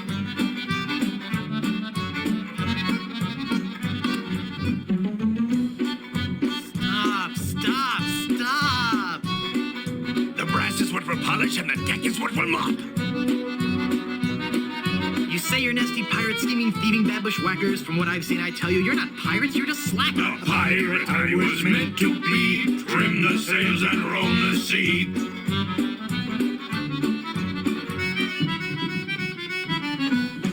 We'll surely avoid scurvy if we all eat an orange. And, Door hinge? No. Guess the song's over then. guess so. Okay, back to work. Well, gee, I feel a little guilty now. Captain, Yes, Mr. McMahon. we were wondering, just what kind of captain you are. What do you mean, Haggis? Well, some captains are men of action. They like to have complete responsibility and control for their ship. Other captains prefer to concentrate more on the thinking aspects of captaining. The captain who's a man of action will undoubtedly have a much more difficult time of defeating other scoundrels of the sea in the fast-paced realm of ship-to-ship combat. The more academic captain will find the other pirate vessels he meets to be less aggressive and therefore far easier and quicker to defeat in combat. I see. So, Captain Threepwood, which type of captain be ye? I love a tough sea battle as much as the next captain. Challenging ship combat it is.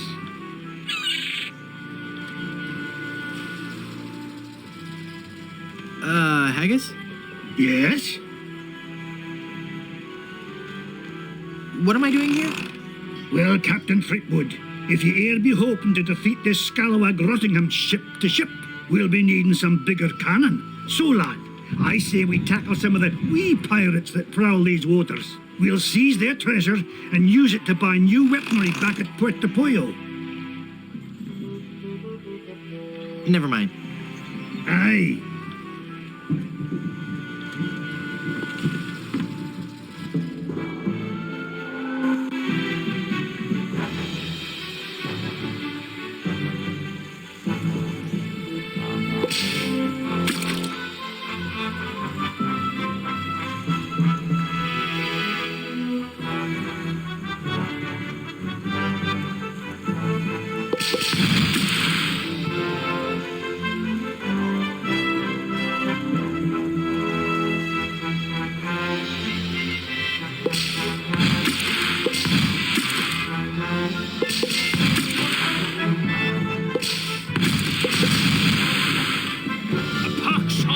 Pardon me, ship. Your treasure or your life? Ha! You're as repulsive as a monkey in a negligee. Oh, yeah?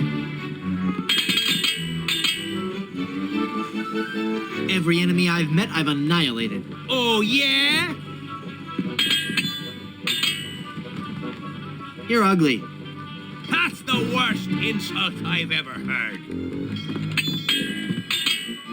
When your father first saw you, he must have been mortified. Oh, yeah? You're the ugliest monster ever created. The wood paneling on my ship is simulated. Give me your treasure. I haven't got any treasure. Why do you think I was attacking you? I guess I need more practice with this sword fighting stuff. Hey, at least I showed him in the high seas combat part.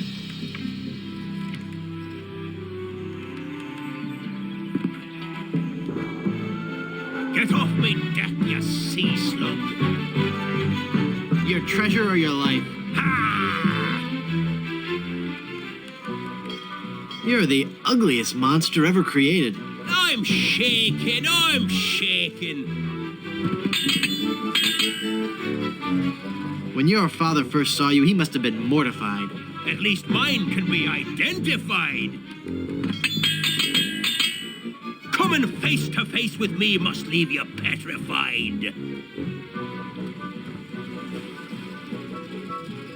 Well, I'm fit to be tied. I'll skewer you like a sow at a buffet. Woohoo! Do I enjoy macrame?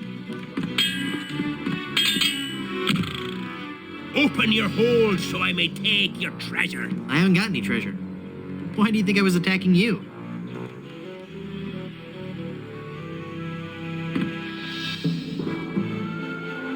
What be ye wanting? I've come to plunder your treasure. No!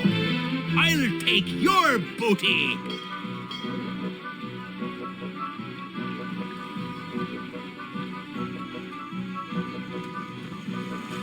Coming face to face with me must leave you petrified.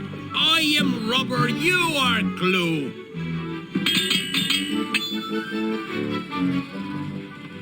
You're the ugliest monster ever created. Oh, yeah?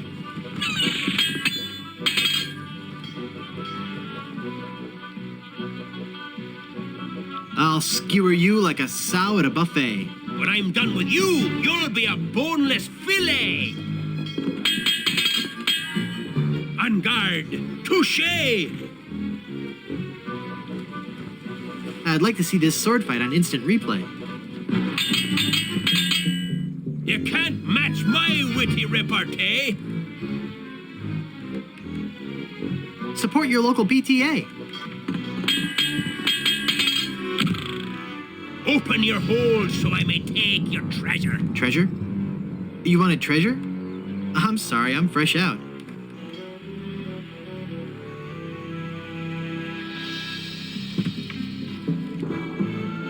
So you're a pirate, says ye. You'll have to prove it, says I. I'm Guybrush Threepwood, a mighty pirate. Don't make me laugh.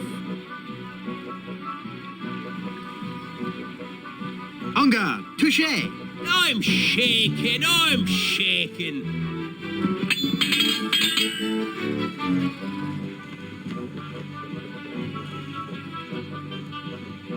I'll skewer you like a sow at a buffet. Oh, yeah?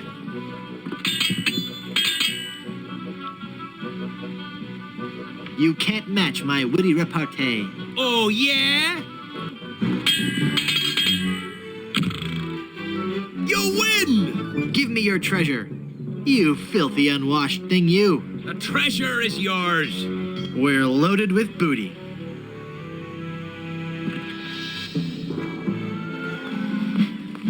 Well, well, well. When you cheat others, you're really cheating yourself. Boy, do I know that now. Golly, I'll never cheat on anyone ever again. Honest, I've got a new business now, and gosh, it's swell. What is it? I'm running guns. Tell me you're lying. I never lie anymore, mister. You've shown me the light. Can I interest you in some shrapnelizing ammunition designed to bring exquisite pain and unreasonable suffering to all your enemies?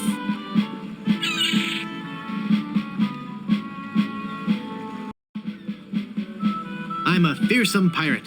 Yeah, well, you may be a pirate, but you aren't a fearsome pirate unless your ship is equipped with the latest in offensive weaponry from Bob's Big Bore Boomer Brand Cannon Incorporated. However, I see that you are a pirate ready to take that first step towards becoming the ultimate fearsome pirate. Today, customer name here, what's your name again? Guybrush Threepwood.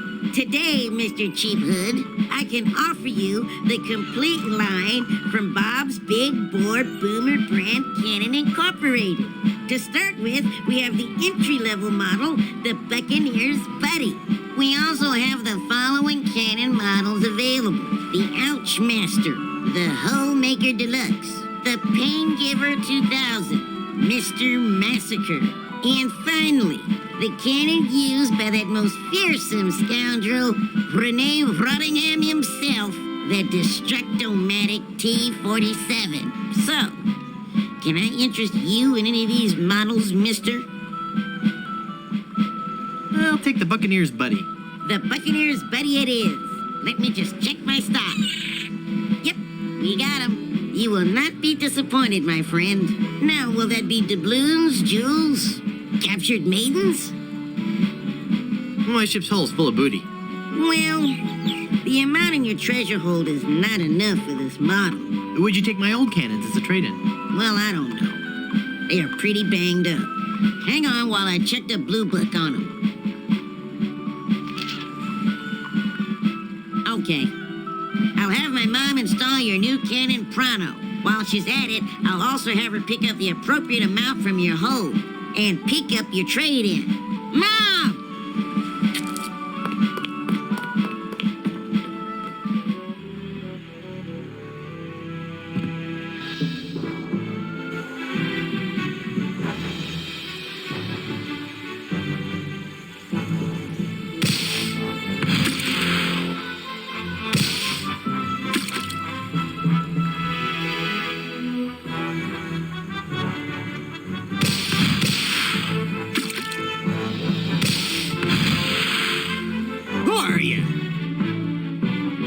Your treasure or your life? I'll see you clapped in irons first. You're the ugliest monster ever created. If you don't count all the ones you've dated. I have never seen such clumsy swordplay.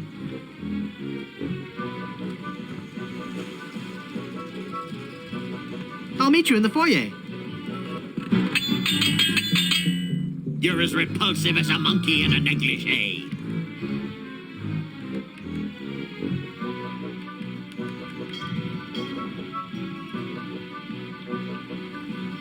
If you don't count all the ones you've dated. Ah! I've beaten you! I'll let you live if you give me your treasure. Treasure? You wanted treasure? I'm sorry, I'm fresh out.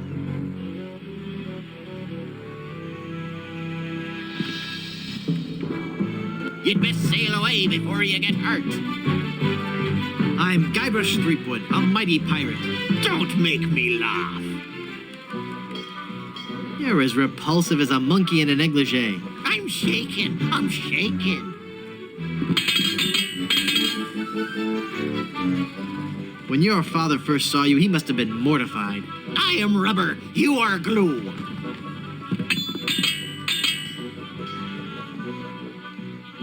I have never seen such clumsy swordplay. I'm shaking. I'm shaking.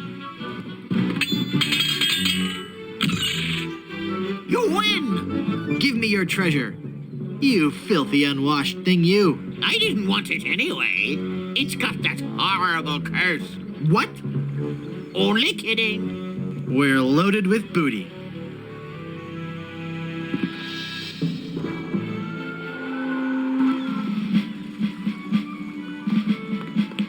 Back again, mister? What do you have for sale today?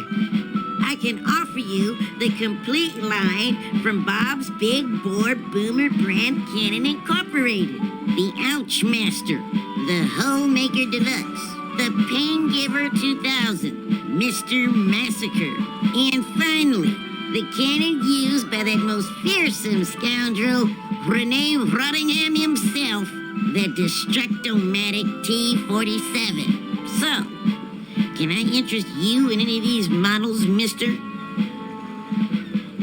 I'll take the Ouch Master. The Ouch Master it is. Mom!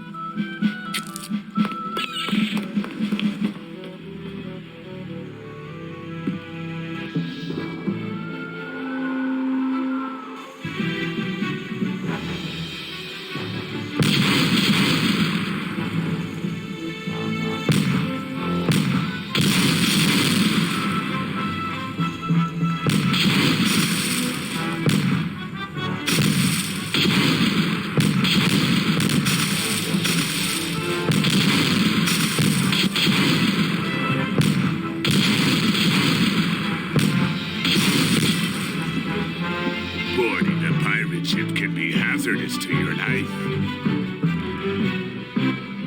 I'm Guybrush Threepwood, a mighty pirate. Don't make me laugh.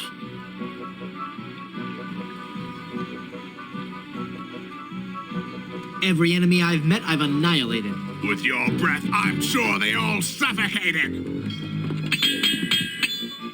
I'll leave you you devastated, mutilated, and perforated. My craving for peanuts will never be satiated. You're as repulsive as a monkey in a negligee.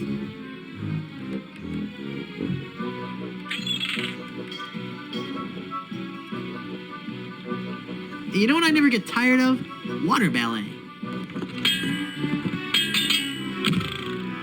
Ha! I've beaten you. I'll let you live if you give me your treasure. Well, if I had any, you'd be the first one to get it. Arr.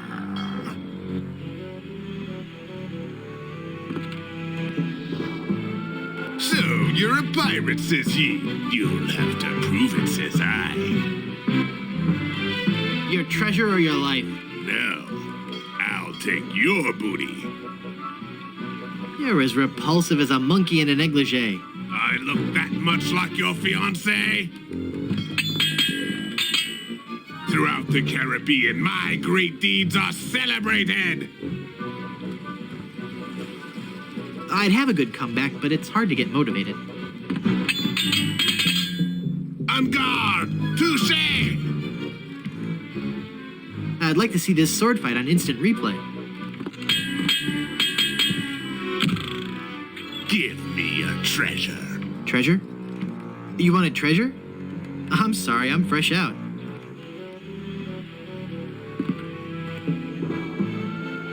How dare you attack me, ship? Give me your treasure and I'll let you live. I'll see you clapped in irons first.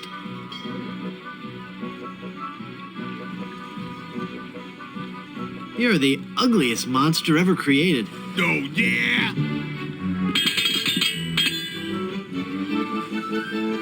I'll leave you devastated, mutilated, and perforated. Your odor alone makes me aggravated, agitated, and infuriated. You can't match my witty repartee.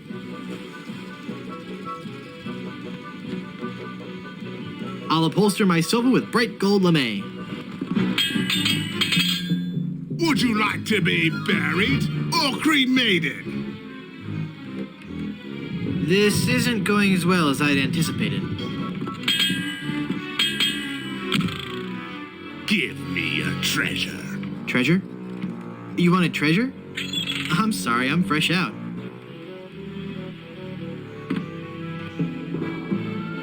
If you're looking for a fight, you found one.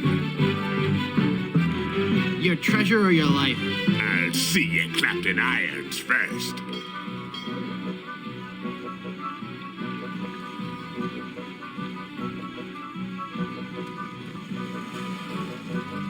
Would you like to be buried or cremated? I am rubber, you are glue.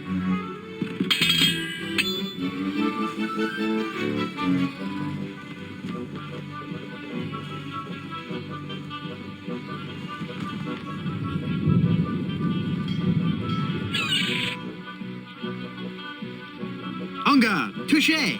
Oh, yeah?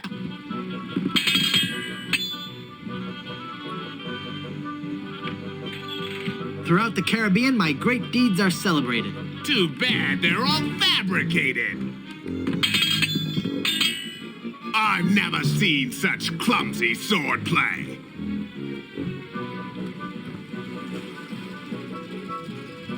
Of all crafts, my favorite is paper mache.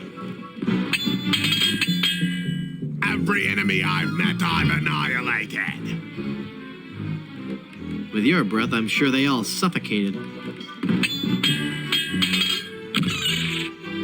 You win! Give me your treasure. Yeah, grubby bilge swigger. Take it. It was clutter enough to hold anyway. We're loaded with booty.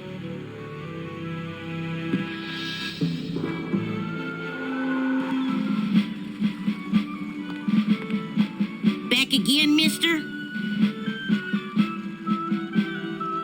What do you have for sale today?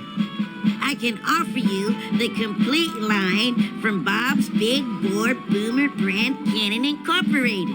The Homemaker Deluxe, the Pain Giver 2000, Mr. Massacre, and finally, the cannon used by that most fearsome scoundrel, Rene Rottingham himself, The Destructomatic T-47. So, can I interest you in any of these models, mister?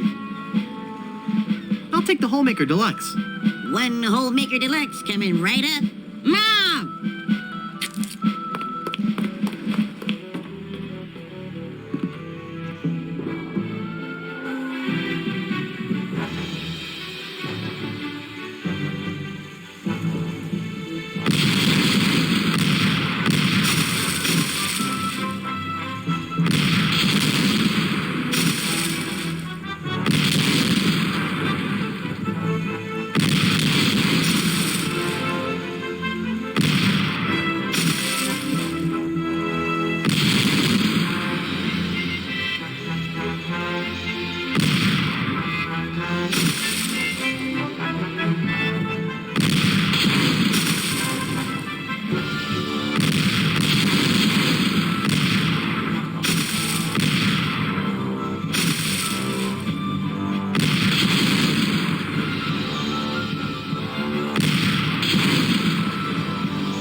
How dare you attack me ship? Give me your treasure and I'll let you live. No. I'll take your booty.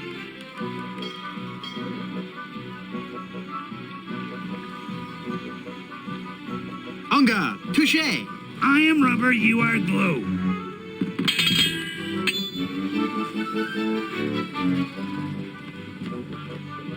I have never seen such clumsy swordplay. You would have, but you were always running away. When your father first saw you, he must have been mortified. At least mine can be identified.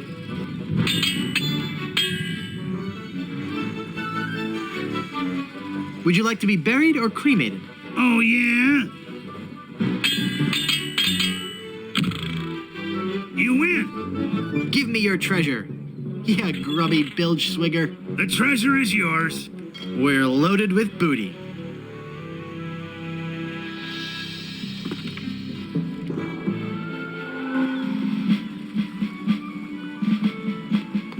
Back again, mister? I'd like to buy some cannons for my pirate ship. I'll take the Pain Giver 2000. The Pain Giver 2000 it is. Mom!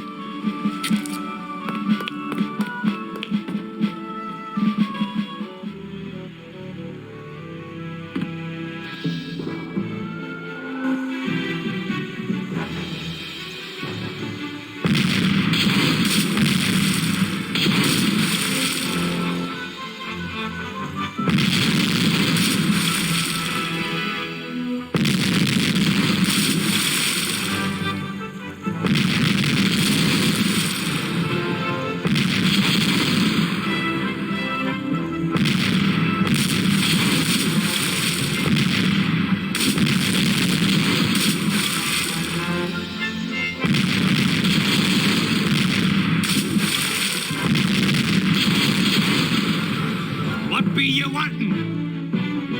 Give me your treasure and I'll let you live. I'll see you clapped in irons first.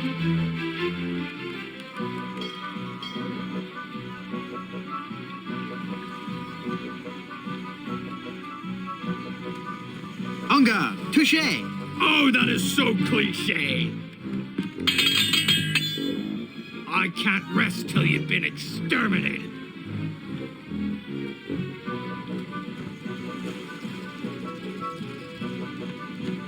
I haven't fed my dog for so long, he's emaciated. Killing you would be justifiable homicide.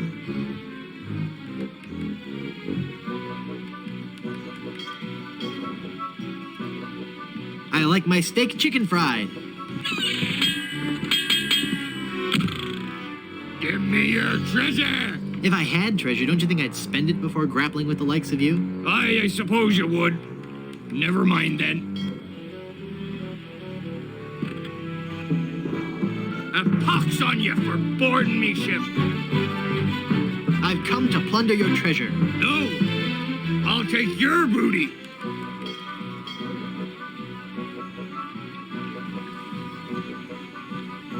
I can't rest till you've been exterminated.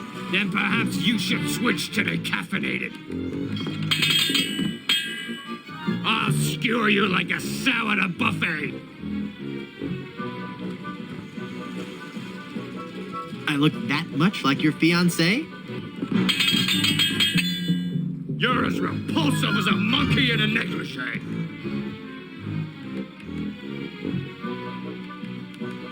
Too bad they're all fabricated.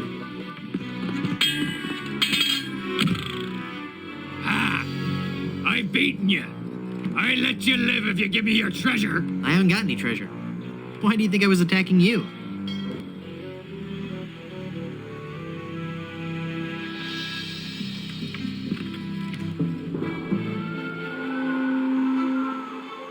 So you're a pirate, says he. You'll have to prove it, says I.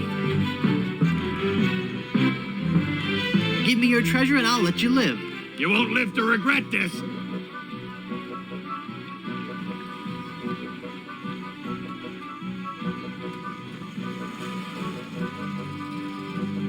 You can't match my witty repartee. I could if you would use some breath spray. I'll leave you devastated, mutilated, and perforated.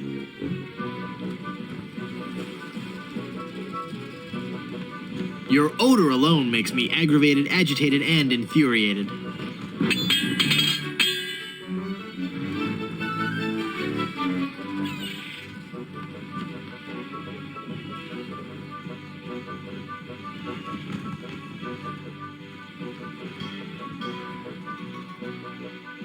Coming face to face with me must leave you petrified. Is that your face? I thought it was your backside. You're as repulsive as a monkey in a negligee.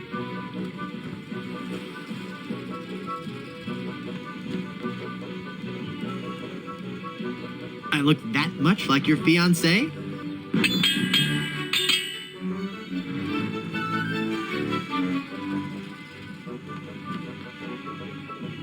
I'll skewer you like a sow at a buffet. When I'm done with you, you'll be a boneless fillet.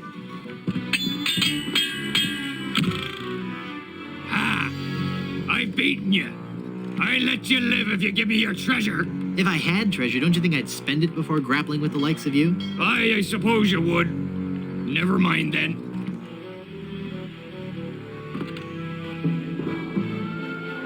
How dare you attack my ship? I've come to plunder your treasure.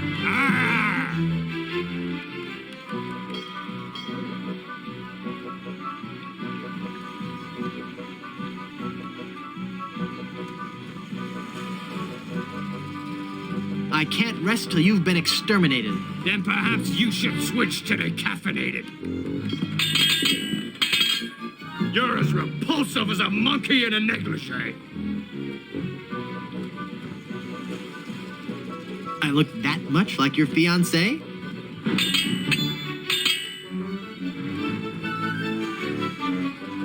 You're the ugliest monster ever created. Oh, yeah?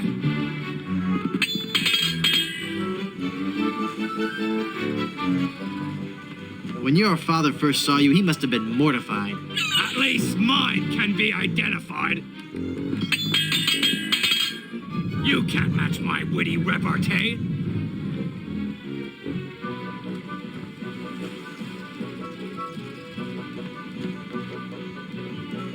Well, I could, if you would use some breath spray. You win! Give me your treasure. You reeking, musty, stench-soaked freebooter. The treasure is yours. We're loaded with booty.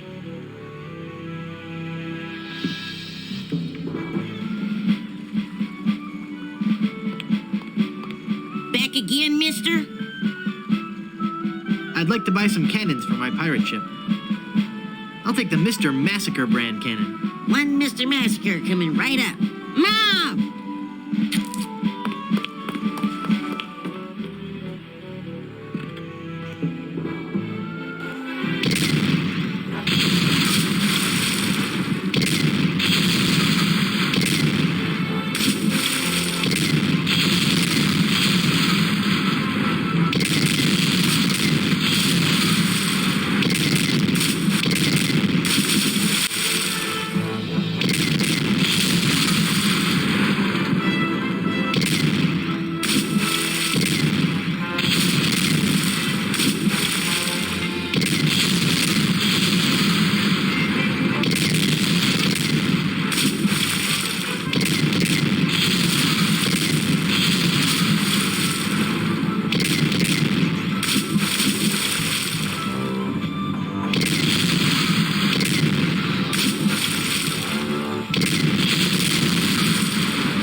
of your life.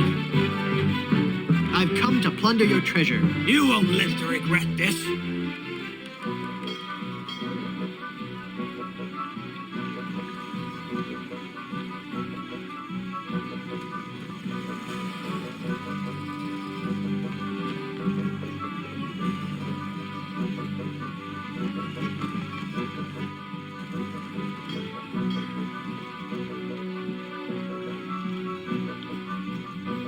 I can't rest till you've been exterminated. Then perhaps you should switch to decaffeinated. I'll hound you night and day.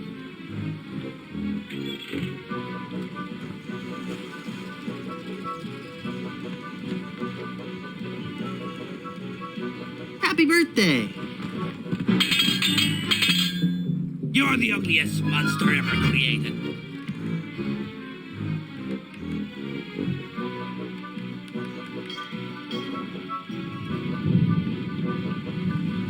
If you don't count all the ones you've dated.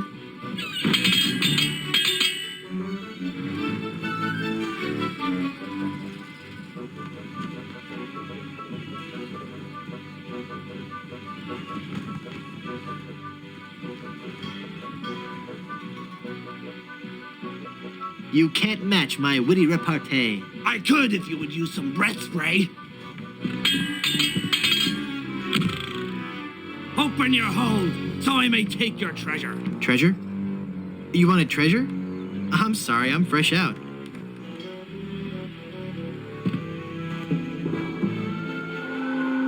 You best sail away before you get hurt. I've come to plunder your treasure. I'll see you clapped in irons first.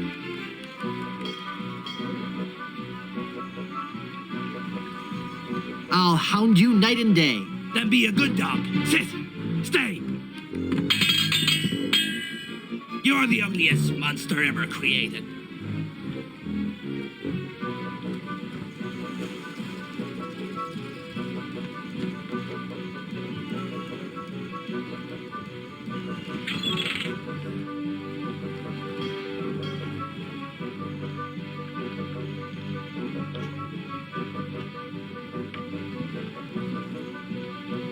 If you don't count all the ones you've dated.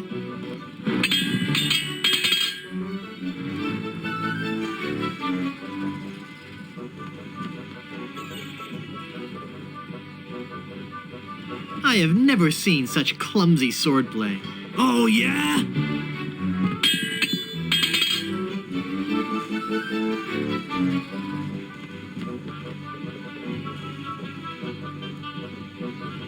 Coming face to face with me must leave you petrified. Is that your face? I thought it was your backside. I can't rest till you've been exterminated.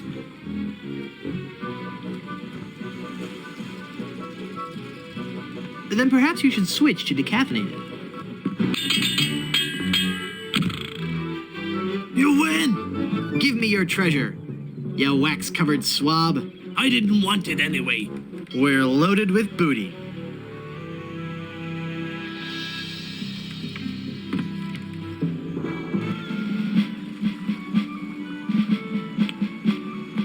Back again, mister? I'd like to buy some cannons for my pirate ship. I'll take the Destructomatic T-47. Whoa, mister. You've entered a select group of pirates. You've just ordered the Destructomatic T-47 armor-piercing carnage delivery system with auto-loading and fax motor. Quite a fine piece of hardware if I do say so myself. Mom!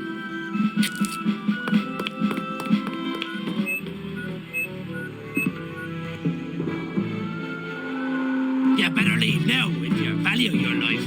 I don't have any treasure, you know. You wouldn't lie to me, would you? Yes, but I'm not lying now. I've changed my mind. I've decided to let you live.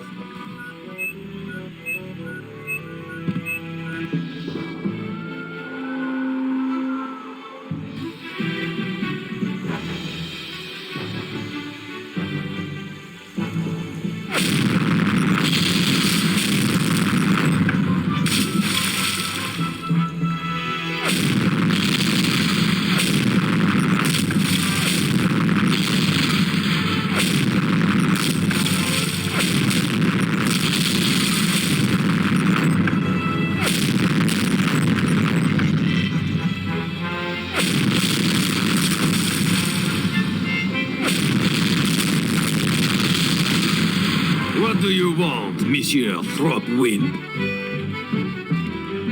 I've come for my map. This may prove amusing. You're a disgrace to your species. You're so undignified.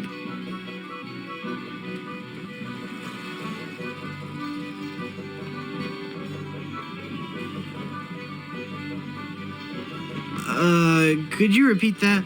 You're a disgrace to your species. You're so undignified.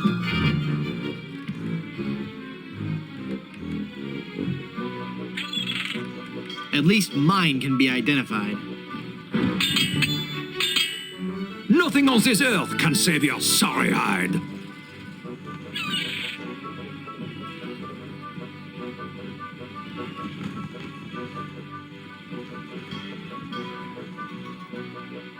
I could, if you would use some breath spray. Never before have I faced someone so sissified.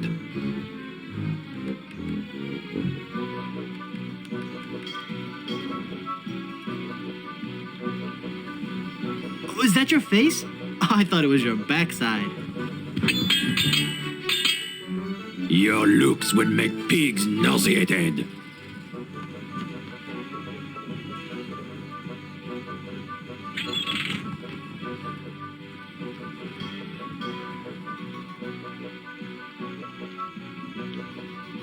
Then perhaps you should switch to decaffeinated. Your stench would make an outhouse cleaner irritated.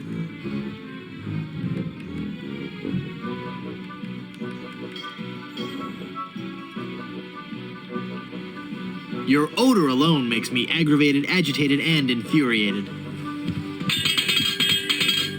Your lips look like they belong on the catch of the day.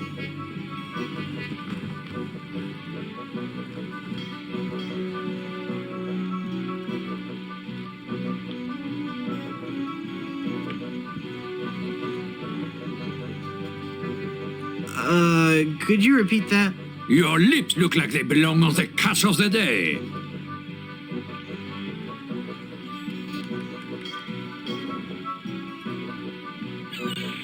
When I'm done with you, you'll be a boneless fillet. When I'm done, your body will be rotted and putrefied.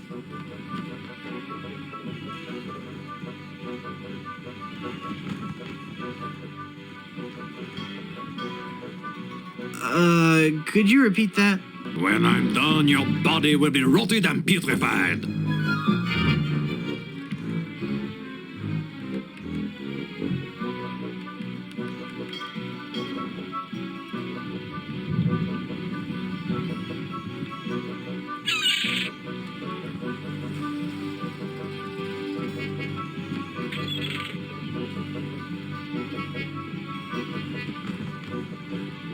I could, if you would use some breath spray. You have the sex appeal of a Sharpay.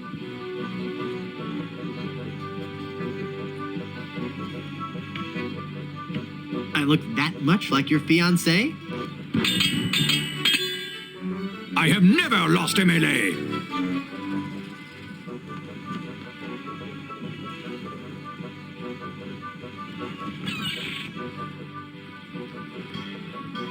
Well, you would have, but you were always running away. Sacre bleu! I cannot believe it! I have been defeated in battle! So give me that map, take your ship and skedaddle. You win! You win! You'll get your map back!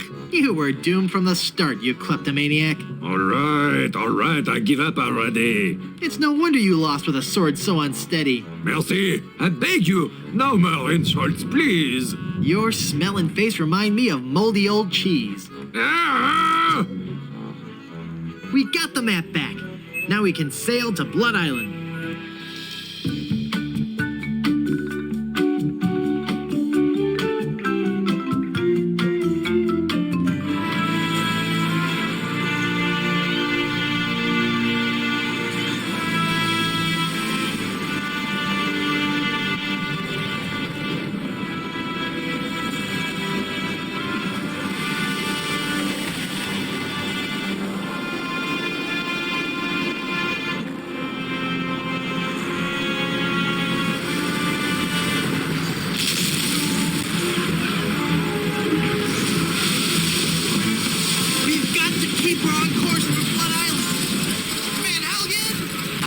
doing all I can here! Agus! Lend a hand! I'm barely holding on myself, mate! My God, this wind! She's the devil's own!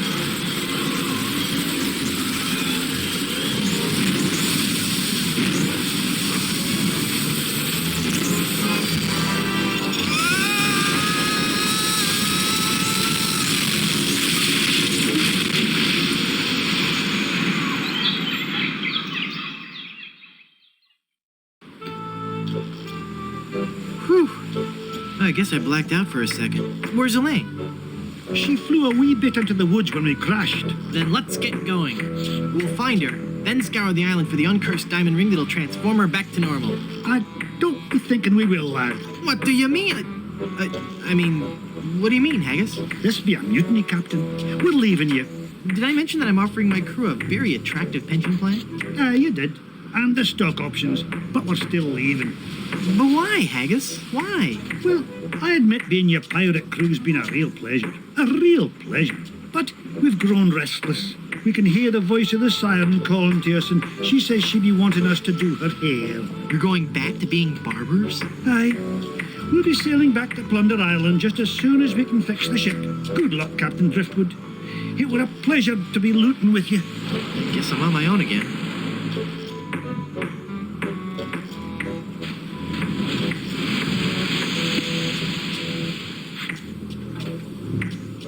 It's a bottle of Captain Nick's shaving soap with a cork in it.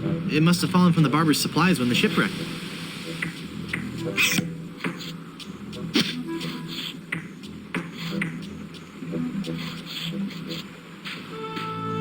It's a bottle of soothing hand lotion. You'd best believe in that. That there hand lotion be for the rough, dry skin that can often accompany ship repair. Haggis? Aye? Mutiny's a big step. Are you sure you won't reconsider? Aye, lad, we're all agreed. We'd rather feel the spray of detangler in our faces than the spray of the ocean. Are you sure you don't want to be pirates again? Aye, we're sure. We'd all rather be cutting hair than cutting throats. Well, except for Bill. Well, of course. Join me or I'll kill you all. Of course you will, laddie. By the way, have you got any duct tape, laddie? We're reattaching the mainsail. No. That's a shame. I guess we'll have to use nails then. How are the repairs coming? Well, lad, things could be worse. There's plenty of lumber on this island, so we'll be able to repair all the major holes in the hull. We'll also be adding a hardwood dance floor on the Lido deck. Nice. Hey, it's something we've been talking about for a while. You mutineers had best beware. Beware of what? Well, for one thing...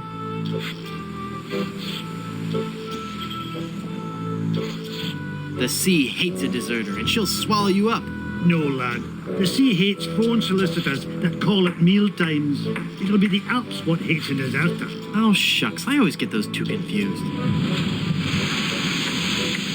Hi, that's a big bottle of lotion you have there. That's right, she be. And don't you be getting any ideas about stealing it. We're sure to be needing it, you see. Carpentry on this tropical climate can and will prematurely age your skin. 'Tis but one of the many hardships a pirate must face daily during this barbarous age. Aye, and if we pirates didn't carry hand lotion aboard all our ships, we'd probably die from the chafing. Wow, if I were doing a history report on pirates and I included that fact, I'd get an A+. We're talking guaranteed A+.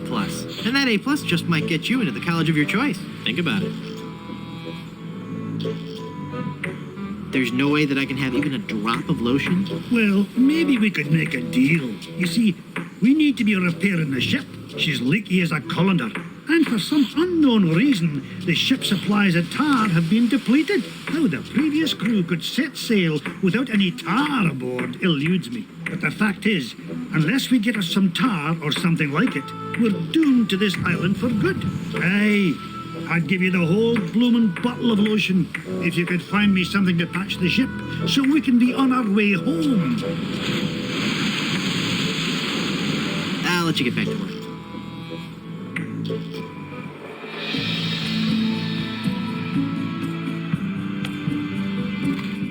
Elaine looks like she's all right.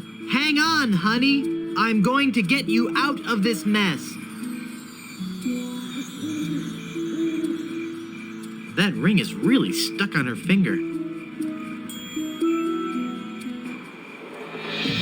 Boy, it's windy up here. Luckily, I don't need to adjust it. This is where the lighthouse light would go, if it had one. With all these broken windows, it's no wonder the light blew out.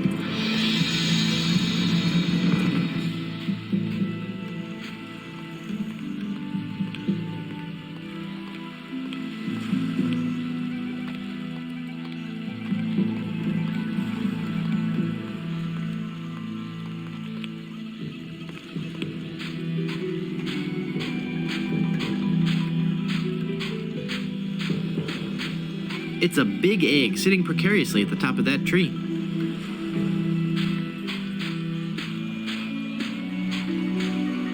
I can't shake it hard enough with just my hands.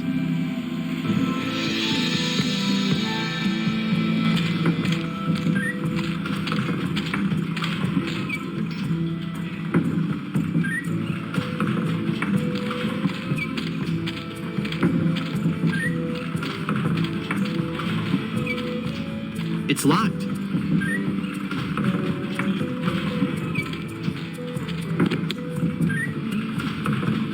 I only need one.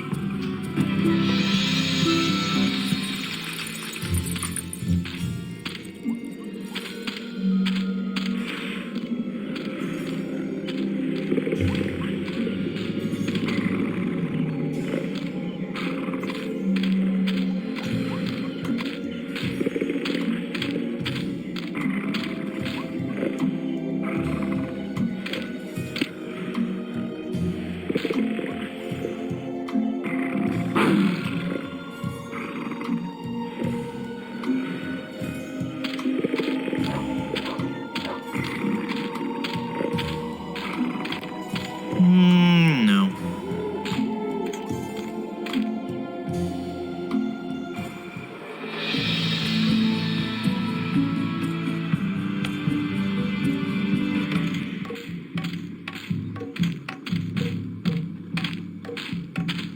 This village is deserted. How curious.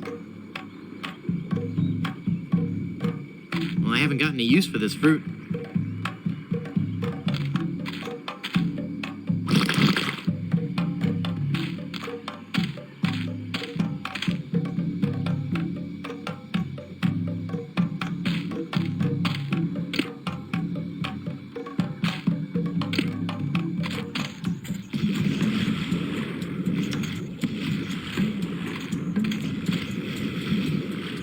I'm Guybrush Threepwood, a mighty pirate. A pirate, huh?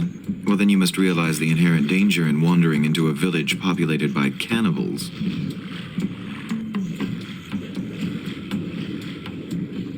Cannibals? You say that like it's a bad thing. Well, it's true. But we are no longer vicious and bloodthirsty cannibals. No? No. We underwent a paradigm shift in our belief system several years ago. Really? That's fascinating. We decided we wanted to live a healthy cannibal lifestyle, completely cut back on our fatty missionary intake, and went vegetarian altogether. But there certainly was a time I would have eaten you, young guy like you. Not too much muscle. Hey! I'd probably marinate you in white wine for 45 minutes, dip you in a light corn batter, wrap you in banana leaves, and bury you in a pit with 100 hot coals. Let you roast overnight. Then I'd serve you on a bed of basmati rice with a garnish of shiitake mushrooms and shallots. But not anymore, right? Hmm. But not anymore, right? Huh? Oh, yeah, right. Aren't you afraid the volcano will destroy your village? The volcano? Oh, no.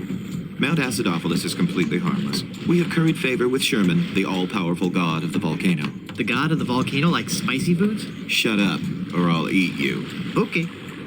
When we first landed on this island, the volcano god was most upset, belching out smoke, vomiting up lava.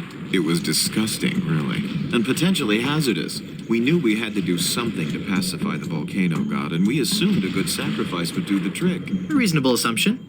But when we threw the sacrifice into the volcano, Mount Acidophilus erupted violently. We thought Sherman was upset at us, so we started making sacrifices every day. We tried everything: fish, poultry, livestock, phenylalanine. The usual. Then one day, we tried brie. There was a huge eruption that nearly killed us all.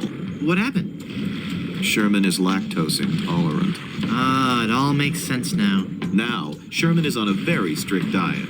He only gets fresh fruit, vegetables, and of course, soy products for the protein so important to muscle building. You look familiar somehow. Perhaps it's because I look like a big lemon. Oh, yeah. But it's more than that. We've met before, back on Monkey Island. Ah, Monkey Island. We had a nice village there. Rent-controlled huts close to the good schools. Those were the salad days, so to speak. Till they put in that darned carnival. Carnival? Yes, carnival. Just as soon as they put up the first tent, whoosh! The whole place becomes trendy. Sailors coming in at all times of the night. That awful music droning on and on. And to be honest with you, I think the Midway games are rigged. Yeah. At night, it wasn't safe for a cannibal to walk the island alone.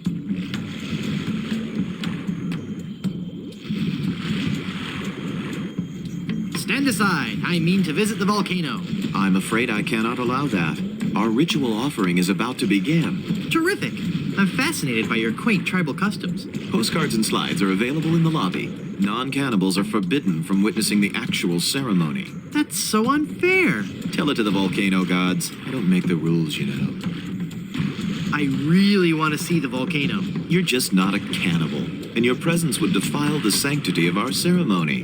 Oh, can't you make an exception just this once? It's an emergency. I'd like to, but if I let you in, then I'd have to let everybody in. Next thing you know, cannibalism is in, and they're making documentaries about us.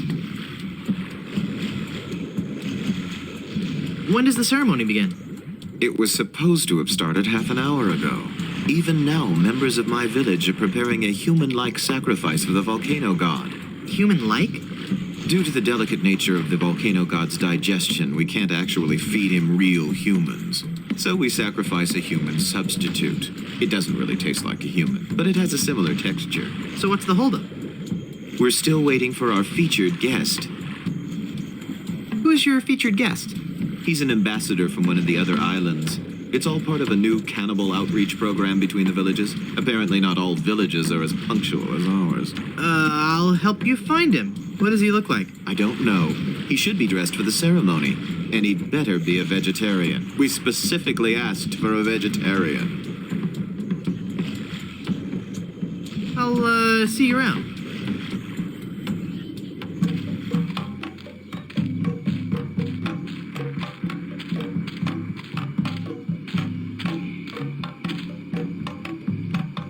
That looks like a mask.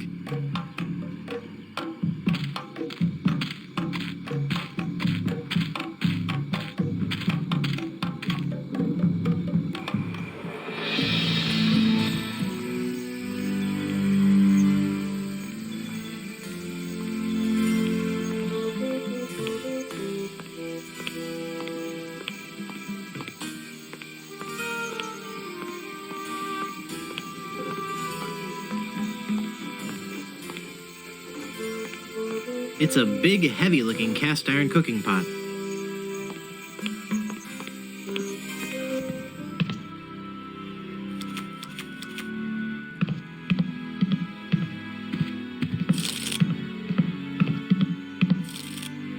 I feel a dark presence coming over me. Hi there. Please, keep it down. No screaming. Oh, my head. Hi, I'm Guybrush. And you would be? I am Madame Zima, mistress of the ancient arts of precognition and augury, diva of divination. Cool, you're a fortune teller. Ah, that and so much more. Whatever. Tell me my fortune. I do not think you wish to hear. There are things of which a man is better off being ignorant. Oh, but I'm already ignorant of so many things. I want to know my future. No, you are not meant to know. I bet you just can't do it. That's the problem. You can't do it, and you're afraid everyone will find out you're just a phony. You know, I could put a curse on you that would make every morsel of food you eat become a ravenous cockroach inside your intestines, giving you the most excruciating death imaginable. So, are you gonna tell me my fortune or not? I'm not kidding. Okay. What's in the cards for me? Fame? Fortune? Romance? Ah, very well. We will consult the cards. The process of reading the tarot is a very complex one. Each draw of the cards foretells an upcoming event in your life. When assembled, they will tell the story of your future. A future filled with twists and...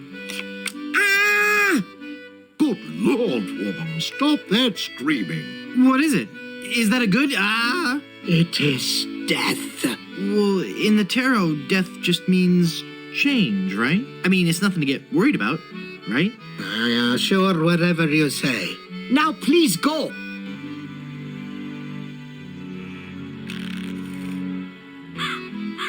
There must be some mistake. Read my tarot cards again. There is no mistaking your fate, Guybrush. The cards do not lie. But if you insist, once again, it is death. I'm feeling luckier. Give me another tarot reading. Luck is not involved here, Guybrush. It is your destiny. Whatever. Let's see what the cards say this time. The card says death. Are you sure you're not dealing from the bottom of the deck? Remember that curse I told you about? Okay. Hit me. Death? How many of those cards do you have, anyway?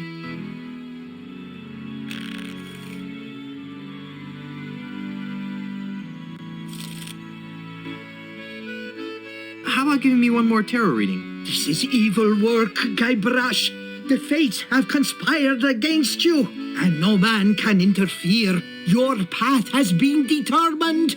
Okay, I get your point. I really do. Just one more time for Guybrush. Let me guess. Death? Leave this place. Huh? You are putting us all in grave danger. Your very presence will bring us nothing but sickness, tragedy, and death. Oh, yeah? Well... Demon! Madam Zima, Begone. You will bring death to all who surround you. No good can come of this.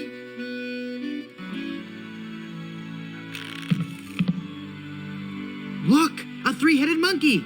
Ah! Then the prophecies were true. Where? I don't see anything. He must have run away. This is a very bad omen.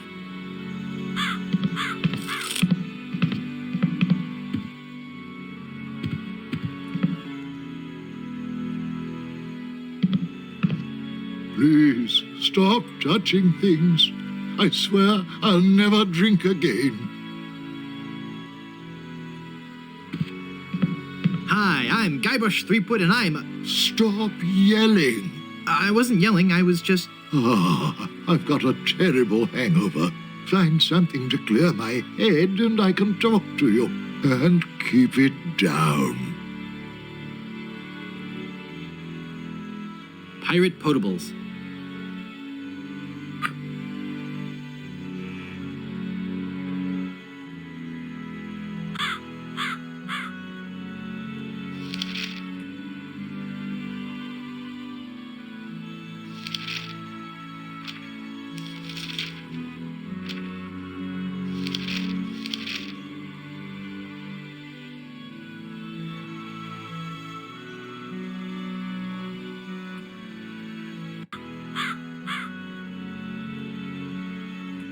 I don't indiscriminately pick up bartenders.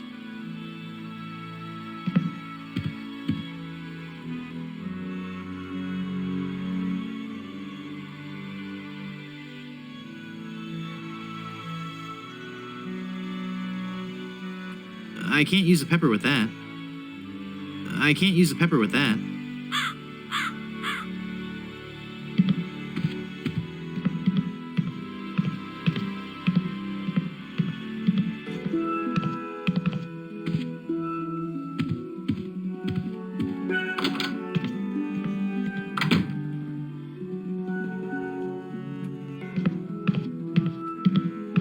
I can't pull it in.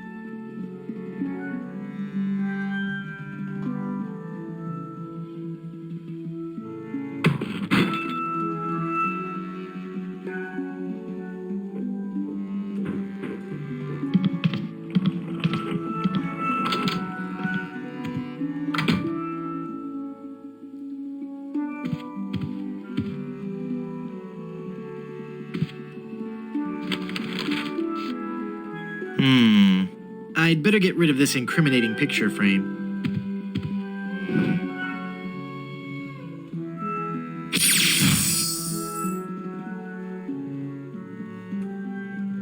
What?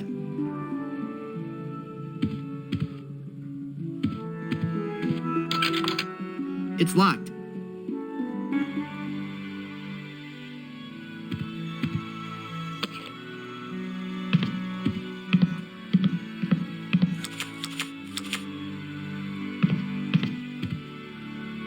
No, no, don't touch that. Oh, my head. Nah, they go straight to my hips.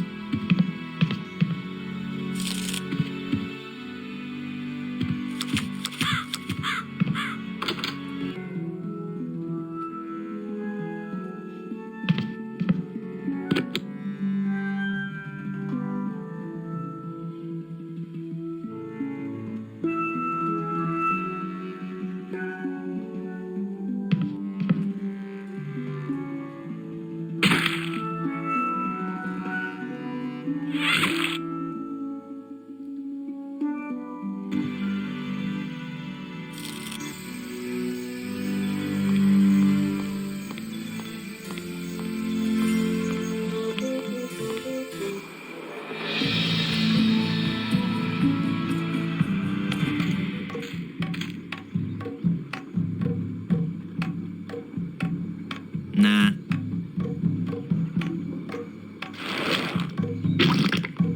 Ick.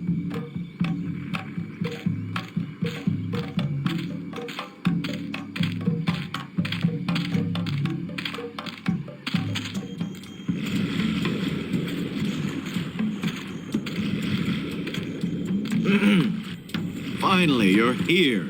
Come on, we're late for the sacrifice. God of the volcano who resides in Mount Acidophilus, accept this sacrifice we make unto you. In the form of flesh with high amounts of fiber and wholesome cellulose, free of all fat and trans fatty acids, so that it might nourish you and bring your favor upon our humble village, and not upset nor agitate your ulcerative caldera. Okay, boys, toss him in.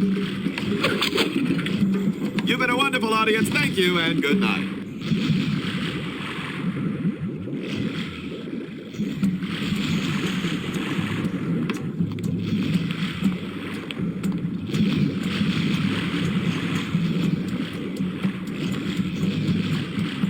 You fool!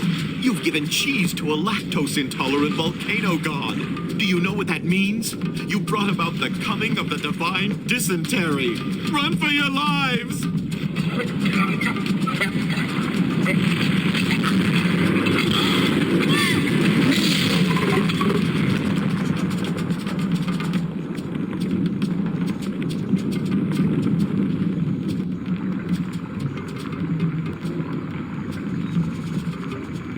Wow, that was more spectacular than I'd hoped.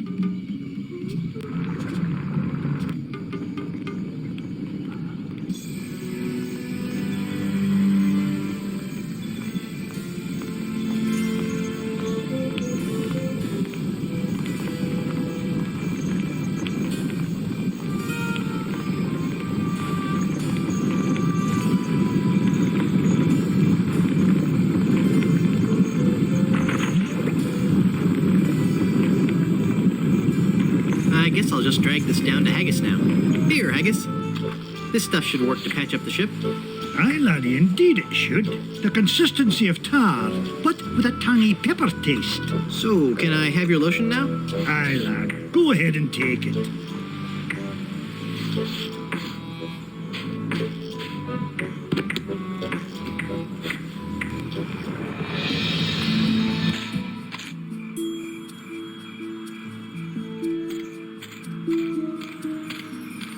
Let's see if this slippery, greasy lotion does the trick. That should do it.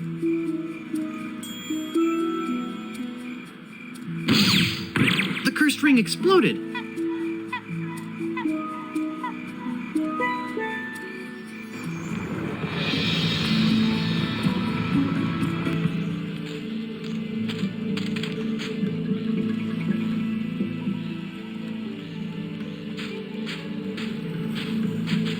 The egg would break when it hit the ground.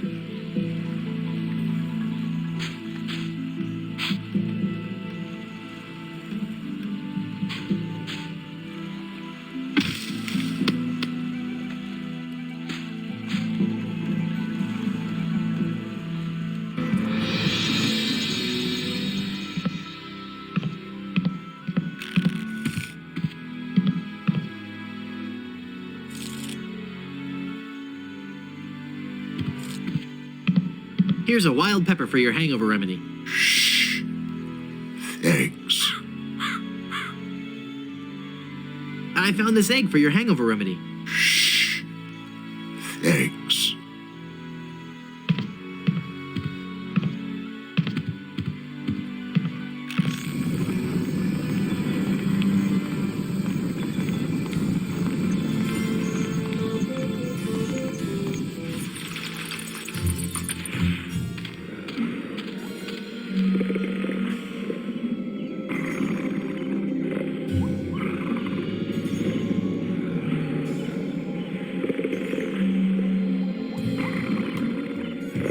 It's an auger.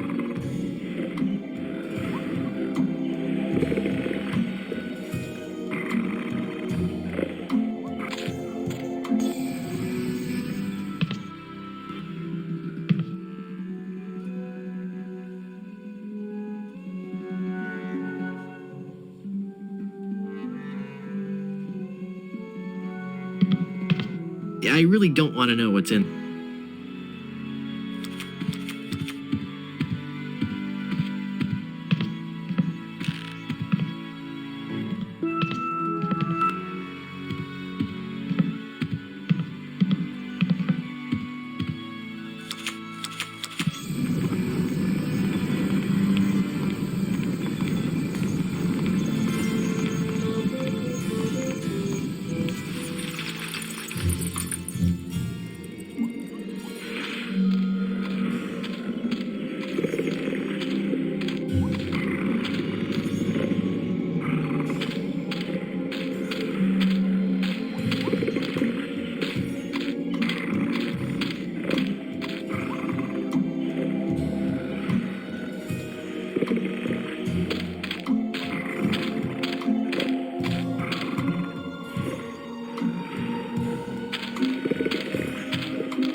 Ow! He bit me! Okay, fella, this won't hurt a bit. Hey, I guess it didn't hurt a bit. He must be shedding.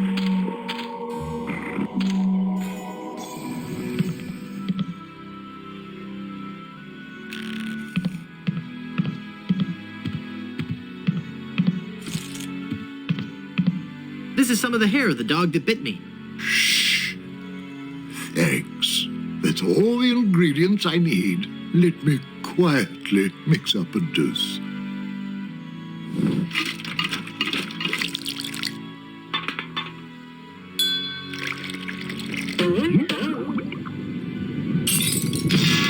Ah, much better. Here, you can take the rest.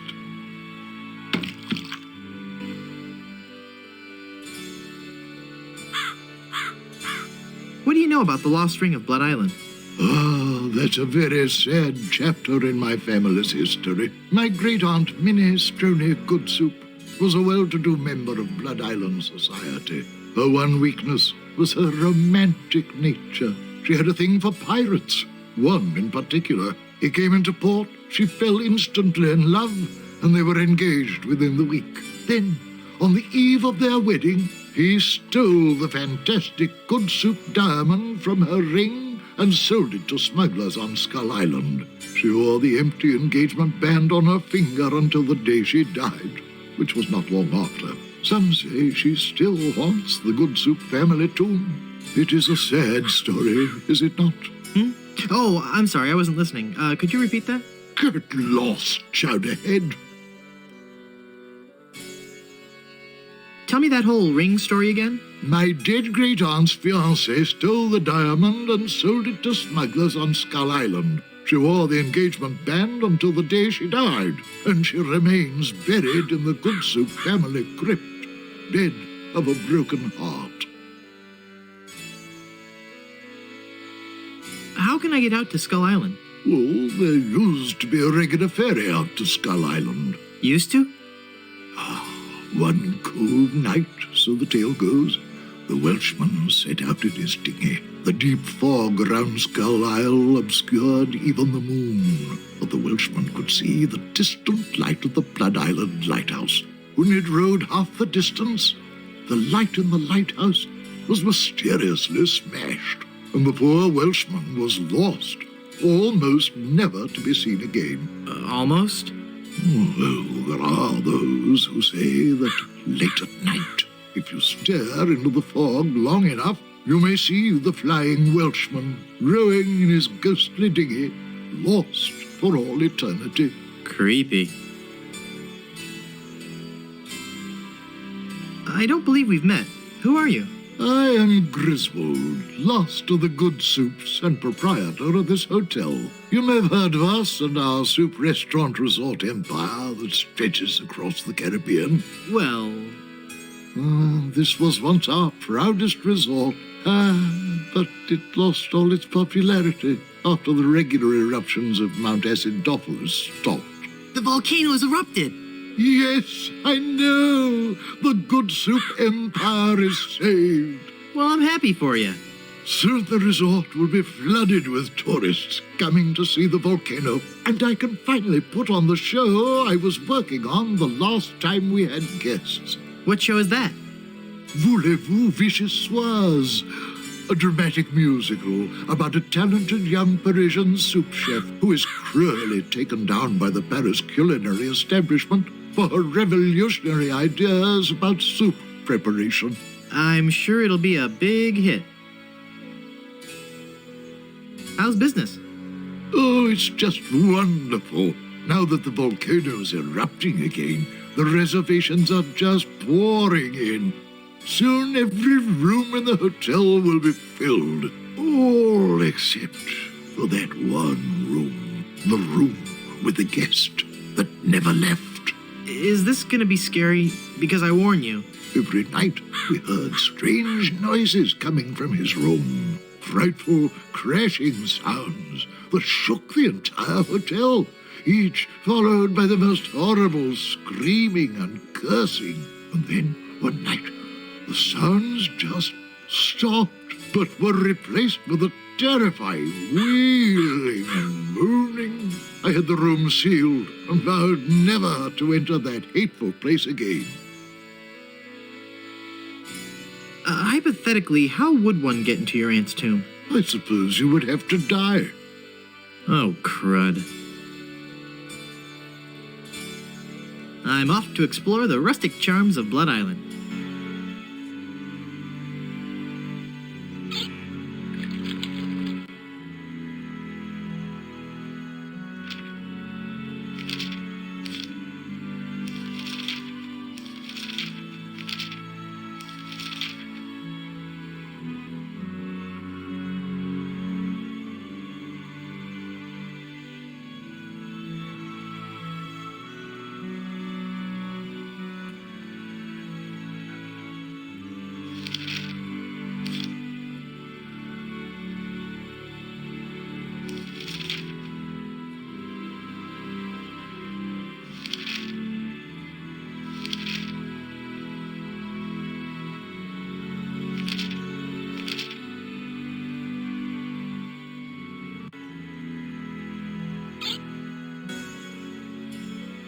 I'd like a drink, please.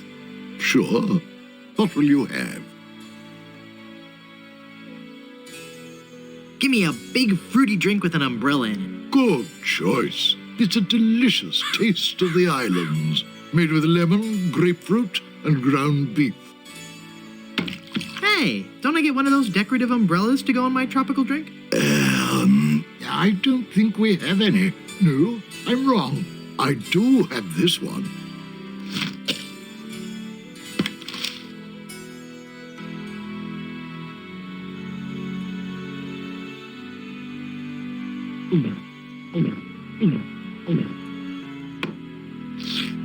Ouch! Here's your glass back. I'd like a drink, please. Coming right up.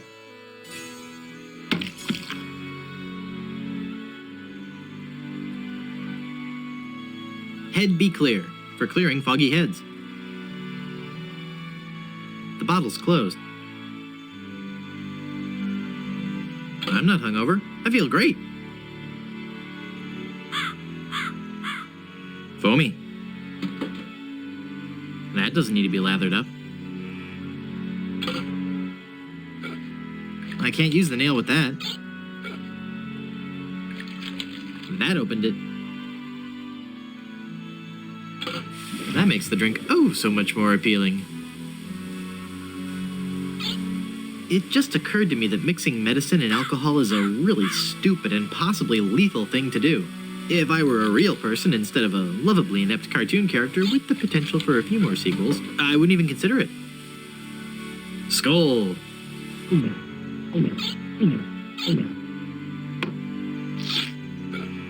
That's odd.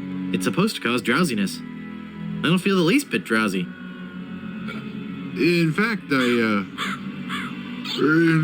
feel,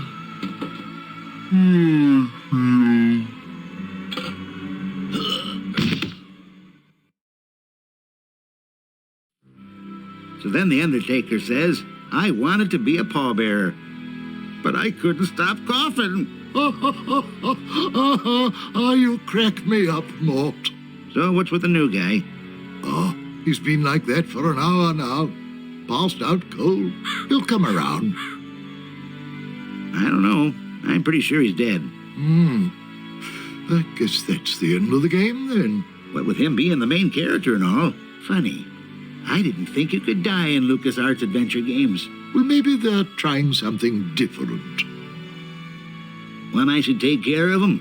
Would you? It's bad for business, having him just lie there. Rest in peace and all that.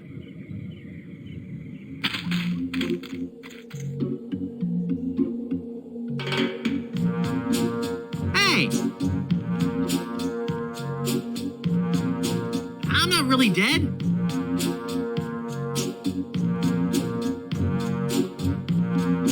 Oh, come on, cut it out.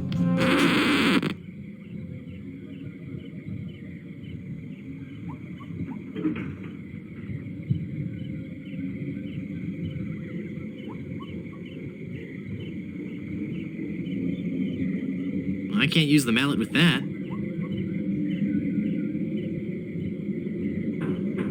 It won't open. I'm trapped.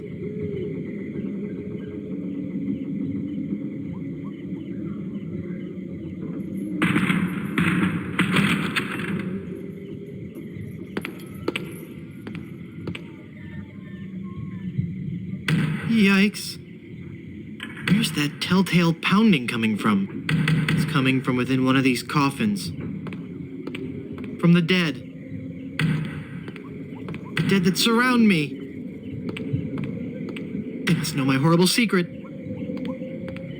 They'll never let me rest until I've paid for the wrongs I've committed against. Wait a second. I don't have a horrible secret.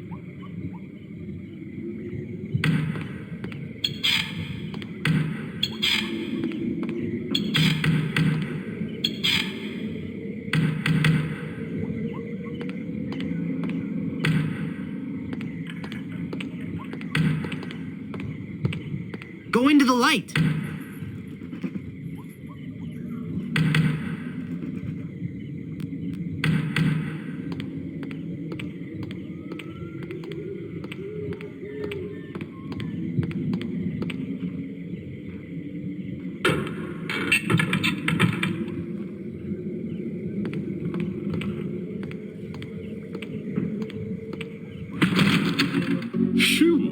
glad to be finally out of that thing, even though it was a spacious, comfortable model with plenty of leg and headroom. Well, hello there. Say, you look familiar.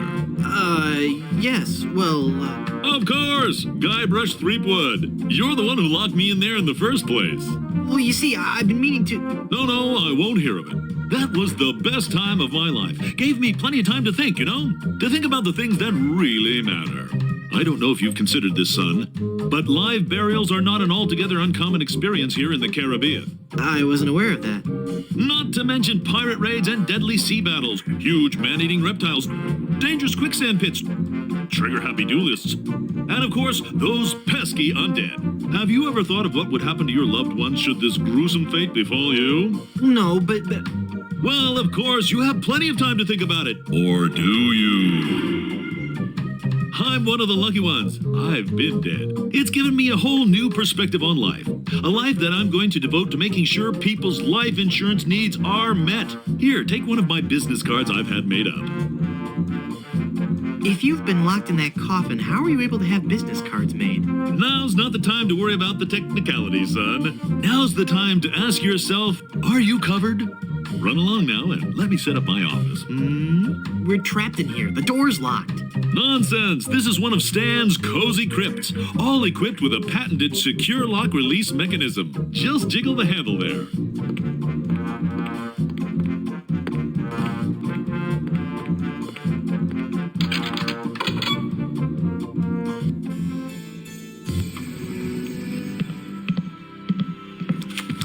Hi, guys. I guess you'll be wondering how I came to be back from the dead. No questions for the dead guy come back to life? No questions like, is there life after death or is there a heaven? Will there be adequate parking? Fine. Be that way. I wouldn't tell you about the hereafter if you begged me.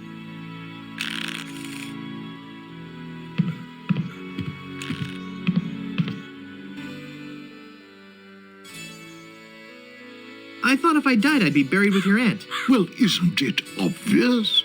You can't be buried in the Good Soup family crypt unless you're a member of the Good Soup family. Member of the family, huh? Uncle Griswold, it's me! Don't you recognize me? Recognize you?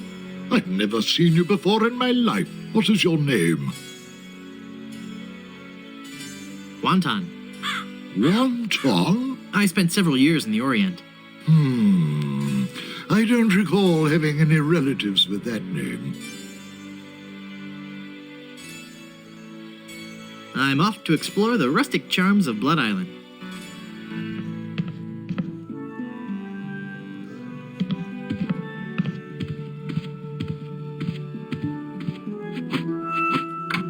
I guess I'm better at this pirating thing than I thought. It worked.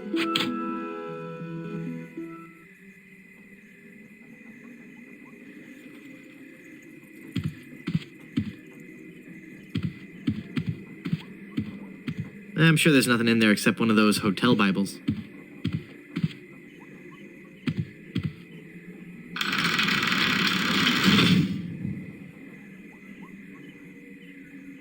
One nail will never be enough to hold down this bit.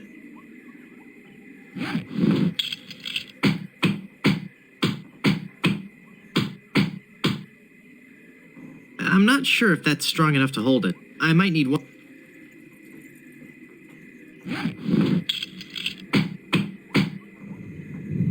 There. The bed has been nailed down. That ought to do it.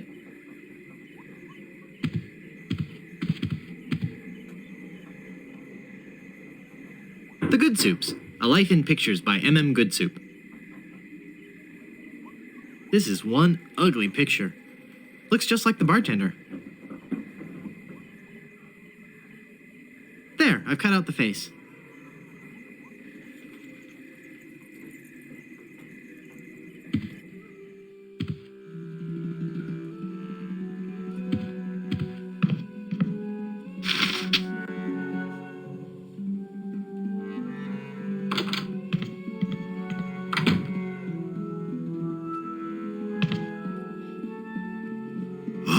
There's nothing like family.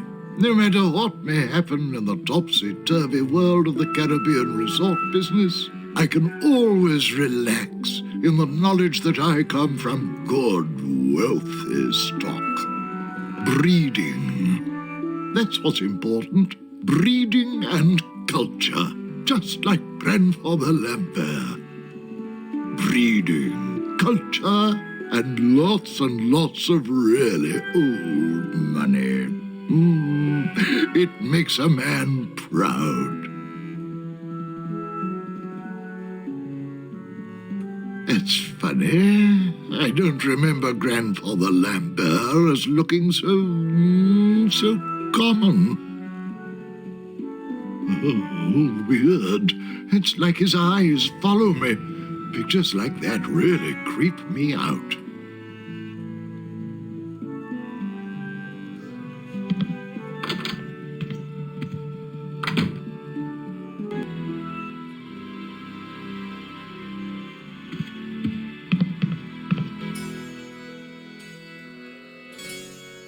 Look at me. Don't I look just like a good soup? Now that you mention it, you do bear a slight resemblance to my great-grandfather C. Lambert Goodsoup. Clammy? Why, folks back home used to tell me all the time. You're the spitting image of old Chowder Goodsoup. You know, I think you're right. I wonder why I didn't see it before. I could just talk about good soup history all day. How about that first fateful journey made to the Caribbean? Oh, you mean the one that... Baron Salmon Bisque de Goodsoup began in 1621? Exactly.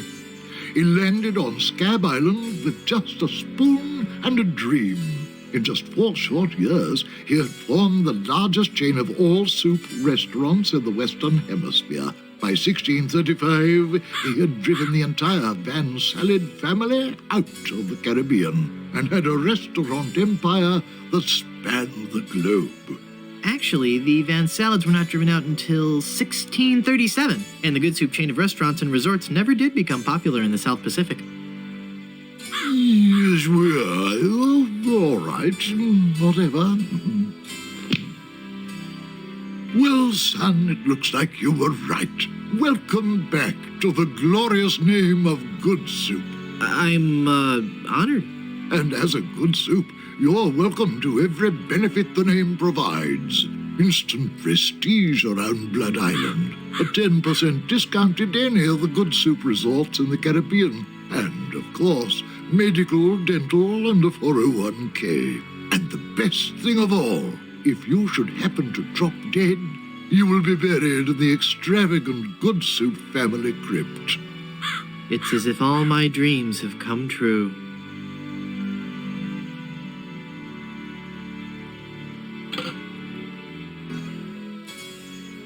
I'd like a drink, please. Sure.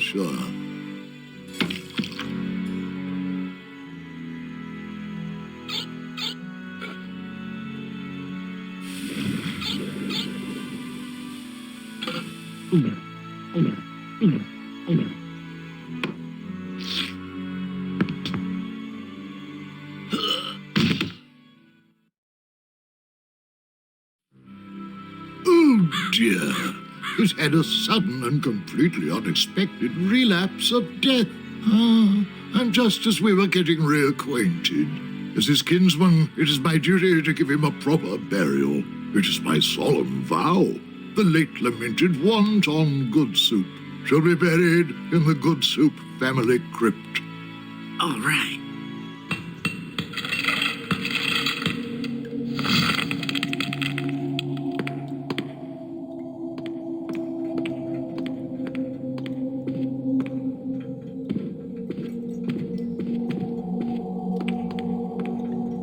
Yikes.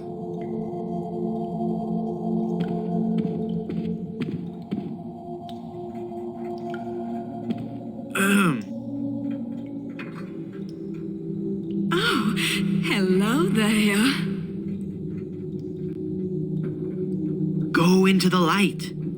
If only it were that easy. I'm afraid I can never leave this crypt until I marry.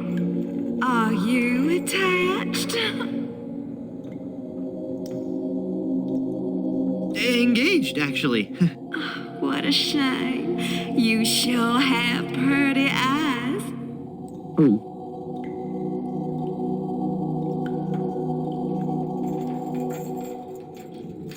Hey, nice ring. Was it something I said? I hate this ring. It's been passed down from mother to daughter in the Good Soup family for generations. It was to be my wedding ring until that evil pirate stole the diamond and left me. Left me here to die of a broken heart. Where's the diamond for your ring? It's gone. He took it. Who took it? My love, my honey cakes, my widow schnoobums, my LeChuck.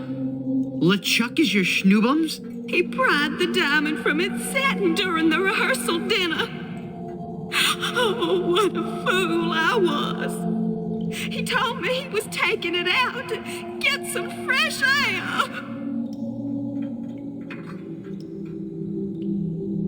Where did LeChuck take the diamond? Cad, the fiend. He sold it to the smugglers of Skull Island. It's just so humiliating. I could just die. Since you're, not using it, can I have your engagement band? This ring will remain on my finger until I have a wedding band to replace it. How do I get out of this crypt? There's no way out of this crypt for either of us. I must haunt this lonely tomb until I've married a man I truly love. And you can't leave because the door's locked. Who are you and what are you doing here? I am Minnie Good Soup, last in a long line of eligible Good Soup debutantes. I was buried here exactly 1 week after my wedding day. A wedding day that never came. What happened? I was the belle of Blood Island. How many people can claim that? Oh, how the lads adored me. I was courted by the richest, most handsome men in the Caribbean. But all my suitors bored me to tears. I wanted someone dangerous. I wanted a pirate. By the way, what do you do for a living?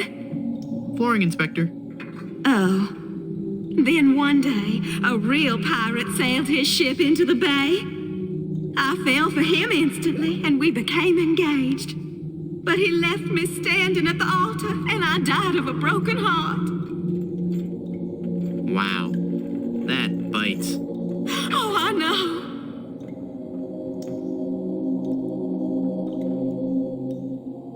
Were there any other suitors you found attractive? You mean besides LeChuck? Well, there was one I could have fallen for. Young Charles de Goulash. He had such a radiant smile. What happened to him? You know, it's funny. I don't know. He checked into the hotel one night and I never saw him again. What happened to that young man you liked so much? Why, the last time I saw Charles, he had checked into the hotel. This is just a shade too creepy for me. I'm leaving.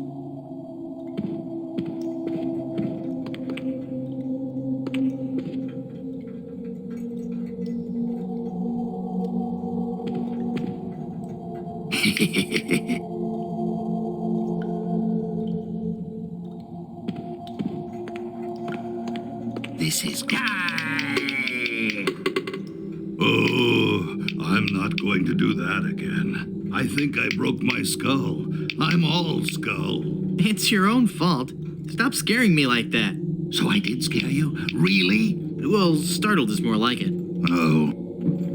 But startled in a terrified kind of way. You really are very, very scary. Don't talk down to me. I really don't have any choice. I saw you get out of that crypt. Does this mean that you're dead? No, I was only faking. Darn. I thought together we could walk among the living and spawn a new wave of terror throughout the Caribbean. So what you're saying is that you only love me for my legs? Something like that.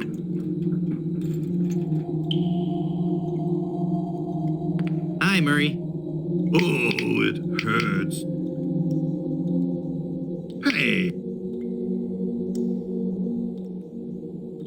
I don't want to get caught up in a conversation with Murray right now.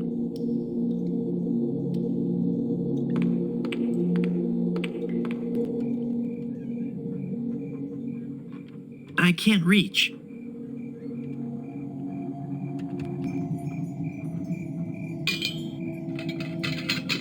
I've got it. Hey, what happened to the light?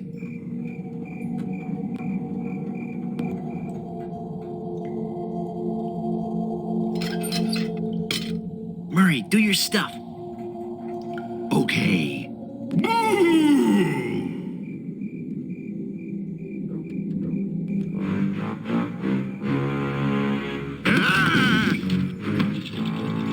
Mortal fool! Release me from this wretched tomb! I must be set free, or I will haunt you forever! I will hide your keys beneath the cushions of your upholstered furniture! And never more will you be able to find socks that match! All right, hang on. I'm coming. Great work, Murray. I was terrifying, wasn't I? My demonic powers have made me omnipotent! Uh-oh. Looks like the lantern ran out of oil. There, it's open. Now shuffle off and give me peace. It's useless now that it's out of oil.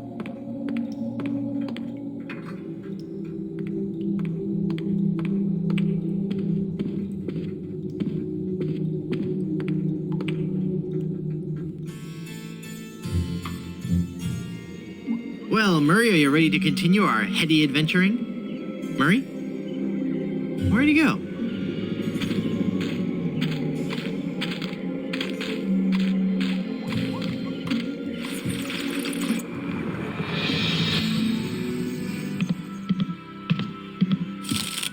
Hey, what an amazing story I have to tell. I was dead, but I live again. Who wants to hear about it? You guys don't deserve to hear a good story.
Oh, I'm sorry. I didn't hear you come in. I was just with... Charles? Charles de Goulash, is it really you? Minnie, it's been so long. Oh, Charles, it has. It has. You look so different. Really? Why, you look exactly the same. Oh, Charles, how you flatter me. Oh, but you must go now. But why? Now that I've found you again after all these years. What would our families say if they knew we were alone together on such a romantic night? Minnie, this may sound rash, but I love you, Minnie Good Soup. Oh, Charles, you mustn't. Oh, I can't help it. I've always loved you. Do you hear? I've always loved you, Minnie, and I always will. Come away with me now. Elope? Oh, but Charles, it just isn't done. Think of the scandal it would cause. To heck with the scandal, Minnie. Oh. Marry me. Oh, yes, Charles. Yes. 1,000 times yes. Then kiss me, my love.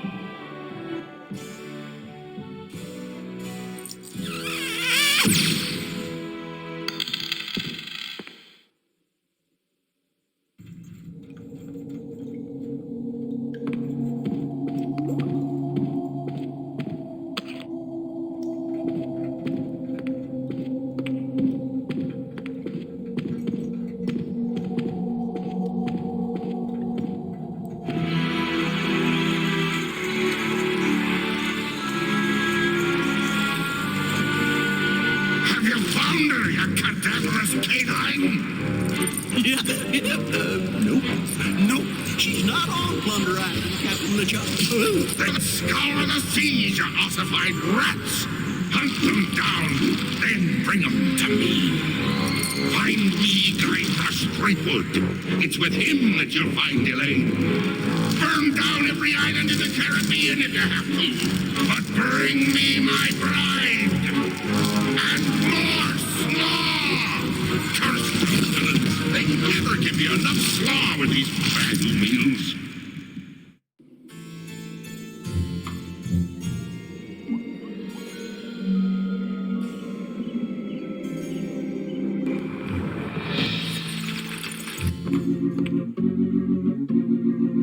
Welcome back to Mutual of Stan.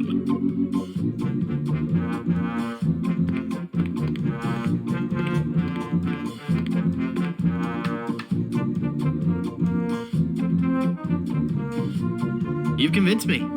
I want to buy some insurance. A wise choice, and one you won't soon regret. The question isn't whether or not you can afford to buy an insurance policy, it's whether you can afford not to. Speaking of which, can you afford to buy an insurance policy? Well, how much does it cost? Oh, that depends on a variety of factors. How much coverage you need, how much you're willing to spend, all sorts of highly complicated sliding scale insurance equations and such. But I won't bore you with all that. Just let me ask you this. How much money do you have? Well, I've got these wooden nickels. I see. Maybe I've confused you somewhere along the line. While nothing would please me more to send you out of here, with the peace of mind that your family will be provided for in the unlikely event of your death, I have to run a business here. If you can't at least show me some collateral, I can't give you a policy.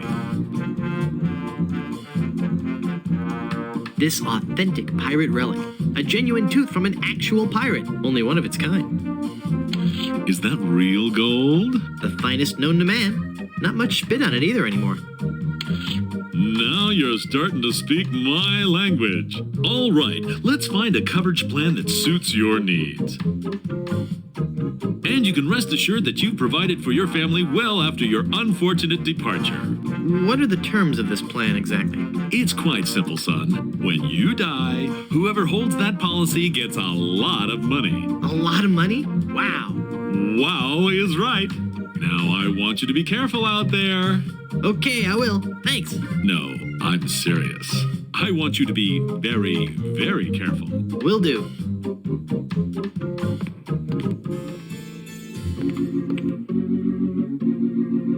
Welcome back to Mutual of Stan.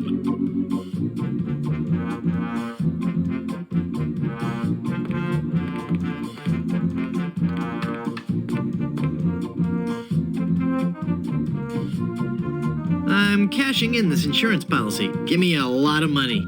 But this is a life insurance policy. You collect when the policyholder dies. No, honest. I was dead for a really long time. And you just got better? Well, yes. Do you have any proof of this miracle? As a matter of fact, smart guy, I've got your proof right here. A death certificate. Well, this must be some kind of mistake. It's right there in high-res black and white. I died. Give me a lot of money.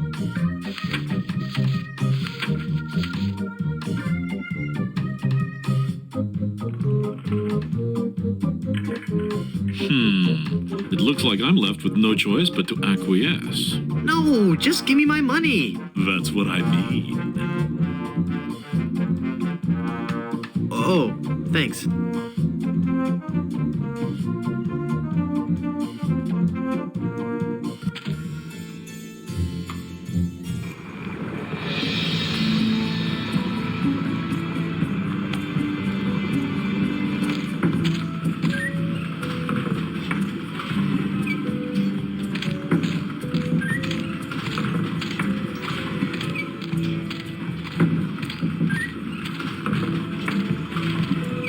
can't use the crowbar with that.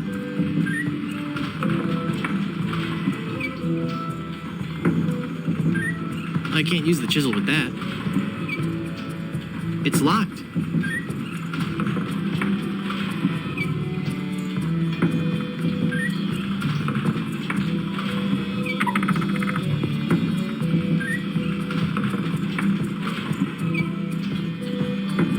It's full of fermenting sugar water.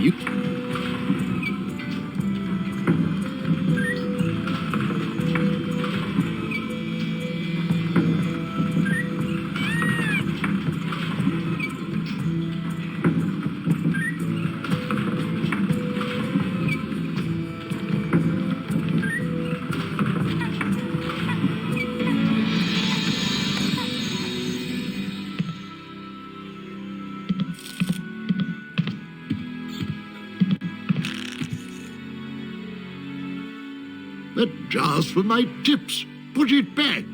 But I was gonna put a whole lot of money in it. Too much for me to carry around with me. So I'm gonna have to take it with me and fill it up. Oh, okay then.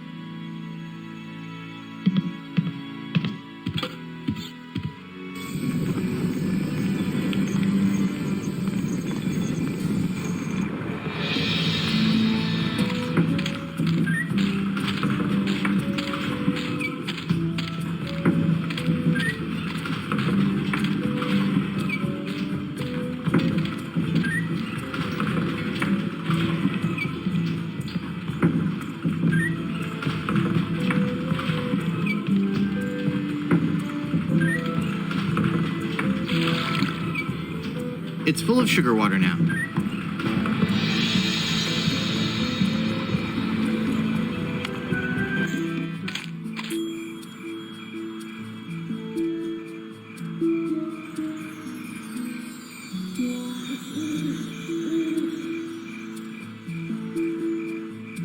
There, I poked holes in it.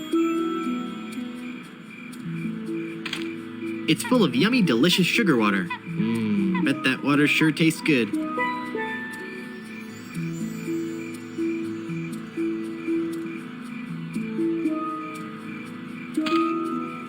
They're trapped inside and glowing like mad.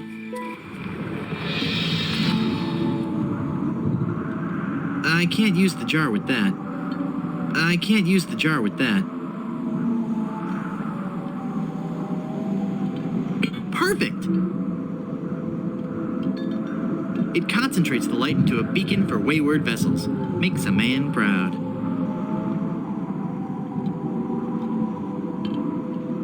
I don't have anything to replace it with.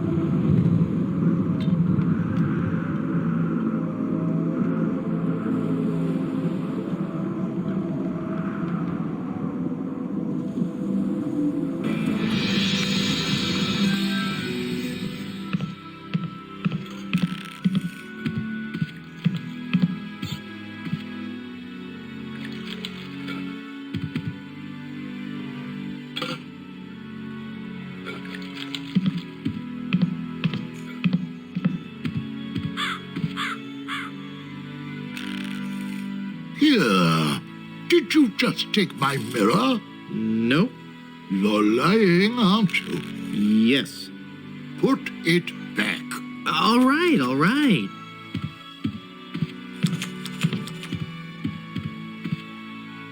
Sheesh, what a grouch. What was that? Nothing.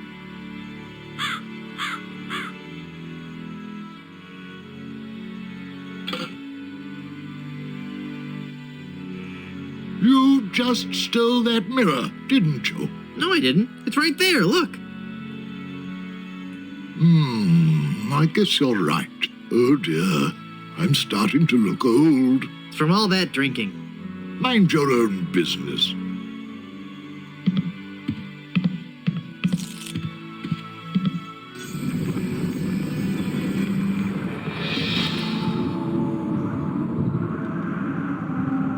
The lighthouse is working now.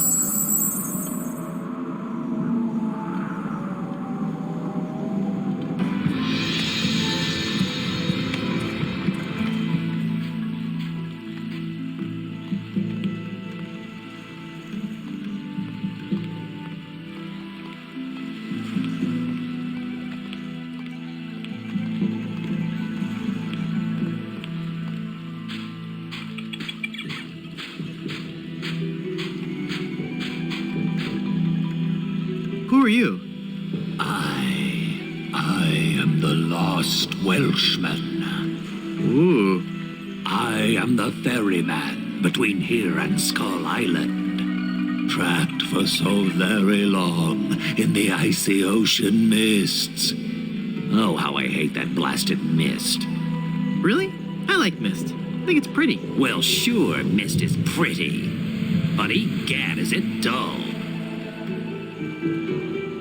I'd like a ride out to Skull Island, please. I will risk these rough waters no more. For too long have I rocked in that watery cradle of death. Freaky imagery. Whatever. Anyway, I'm not going out there again until I'm sure I can make it there safely. I need a compass. How will being able to draw perfect circles get you out to Skull Island? Not that kind of compass. The directional kind. If you find me one, I'll take you to Skull Island.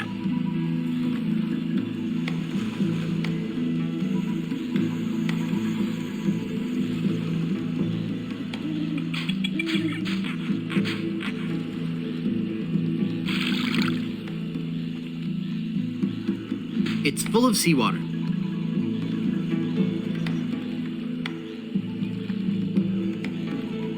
Okay.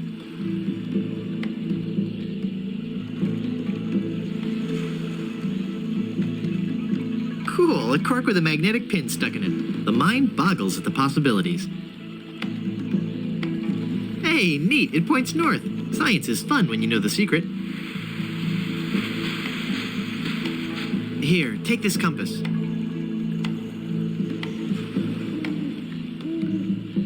This is a compass? Will it work? Of course. See how it points north? Wow, that's incredible. How'd you do that? It was nothing.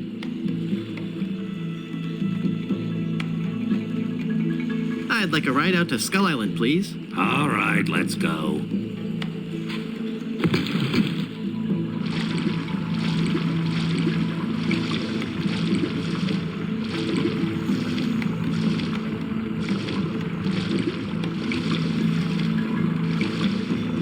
Even the bravest of men must dread the horror of this place. Steel your courage, boy, now, before you gaze upon the terrible, horrible face of Skull Island. That's a duck. What are you talking about? Don't you see the skull? This island doesn't look like a skull at all. It looks like a great, big, enormous duck. It should be called Duck Island. Well, you see, you gotta squint and sort of turn your head and... Ooh, it's just so scary. If you squint and turn your head, it looks like a bunny. Well, anyway, see that light up there on the cliff face? That's Smuggler's Cave. It's run by King Andre, the greatest smuggler in the world. And his nefarious assistant, the Cruff. But how do I get up there? You'll have to go to the top of the cliff. Won't you be coming with me? No, you must go alone. There will be someone there who will help you. But I warn you, beware of King Andre. He is as ruthless as he is bald. Good luck. Thanks. Hello. Can you tell me how to find the evil smugglers of Skull Island? Beats me. Oh, wait a second. I think I remember something about that at the orientation seminar. Let me think. The cave is halfway down this sheer cliff face. Climb on board this dumbwaiter. I'll lower you down. It looks pretty rickety. Are you sure it's safe? No. Never used it before, but I'm sure it can't be that dangerous. I'm a temp here. The usual elevator operator, Ronbeard, he's sick, so I'm filling in. I guess that'll be okay. What's your name? It's Lafoot. Would you lower me down to the smuggler's cave? Sure, I can do that. You must weigh no more than, say, 20 pounds, right? Actually, more like 120. Oh. Well, it can't hurt to try, right? No, you're sure about this? Oh, yeah. You don't look that heavy at all. Is that not tied securely? Here we go. Okay, give me a little bit more slack. Whoops. Okay, that's too much slack. Ah!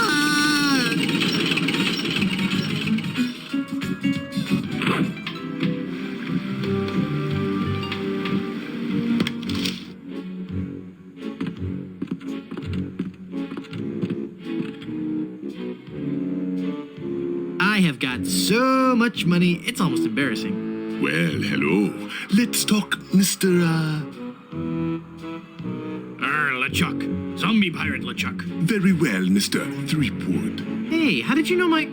It is my business to know who enters and leaves Skull Island. I am King Andre, and this is my associate Gruff. Were you looking for something in particular? The Good Soup family diamond. LeChuck stole it, you bought it, I want it. Now. Please? Sir? But we have so much quality merchandise here at the Pirates Club. Our prices get lower every day. Everything a pirate or pirate in training could possibly want is here for the right price.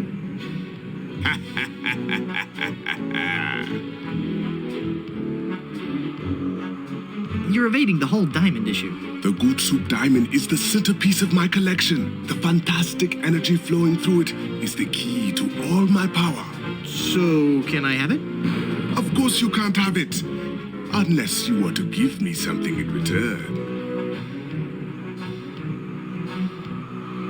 That diamond belongs in a museum. So do post-impressionist paintings, Mr. Threepwood. So do post-impressionist paintings. What the heck is that supposed to mean? One day, you will understand. Maybe we could make a deal. As you wish. You are a formidable opponent, Mr. Threepwood, but it looks as if our game of cat and mouse must cease. It is a perfect diamond, one of the largest I've ever seen. I'll take it. And so it comes with a very large price. Enough with the hard sell. How much? It will cost you an awful lot of money. Do you have that much? Well, I have a lot of money. Not enough. My partner is right. We can't give it to you for anything less than an awful lot of money. But perhaps we can make a deal. My partner and I are very fond of cards, poker in particular. How about a little wager? If you can defeat us at poker, you win the diamond. Sounds fair. Yes, fair. Could you stop laughing like that? It's very unnerving. So, Mr. Threepwood, the question is, do you care to join us in a game of cards? Sounds fun. Deal me in, Baldy. You will have to pay to enter the game. Well, how much do I need? Not very much. Sure, I can handle that. This is a lot of money. I better only give them part of it. Have you ever played poker before, Mr. Threepwood? No. Would you believe this is my very first time? Then I'll give you a brief explanation. The game is the simplest variety of 5-card start. I deal 5 cards to each of us. We show our cards to each other, and the player with the best hand wins. Well, how do I know what makes the best hand? If you have any questions, just ask us. You do trust us, don't you? Of course I trust you. Very well. Let us begin. Hey, dealer, swing, dealer. Take a moment to look at your cards.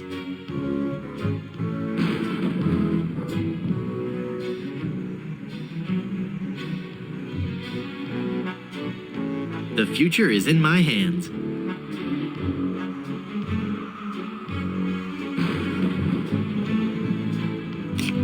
Five of a kind.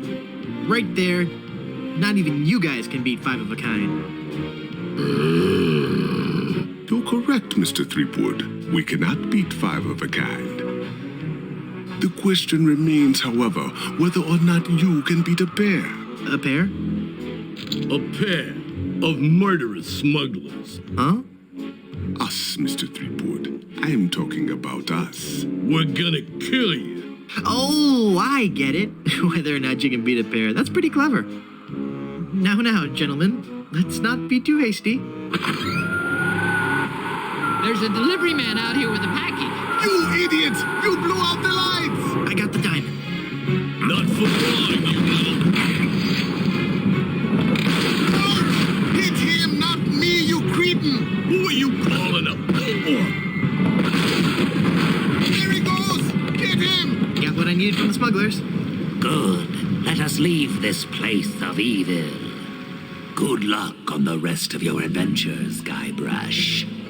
What? You can't mean... I'm afraid so. This work is too dangerous for me. I'm going to find a more stable, secure line of work. I hear there's still an opening for a chef on Scab Island. Well, you'll be sorely missed. I know, but my destiny lies out there, somewhere. Beyond the rolling waves. Farewell, good friend Welshman. Oh, wait. Where'd you say Scab Island was again? East by northeast. You can't miss it. Thanks a bunch. Ah, whoops. I forgot to tell him that a magnetized pin will only have compass-like properties for a short time.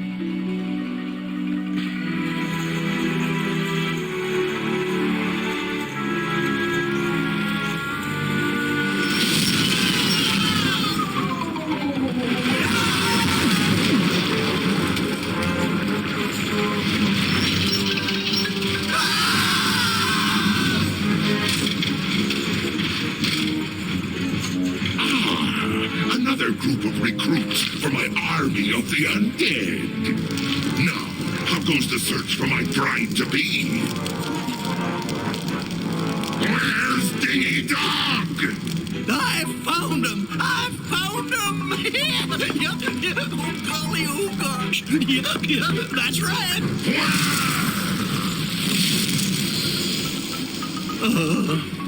They're on Blood Island, sir. Hit them.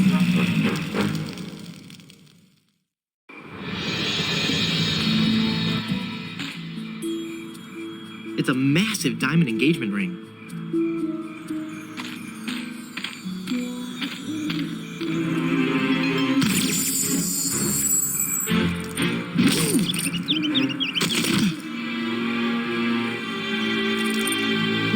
Elaine, are you all right? Guybrush? Where are we? You're okay. We're on Blood Island. LeChuck's ring had a terrible curse on it, but I put everything right. You're safe and everything's gonna be fine. Just fine.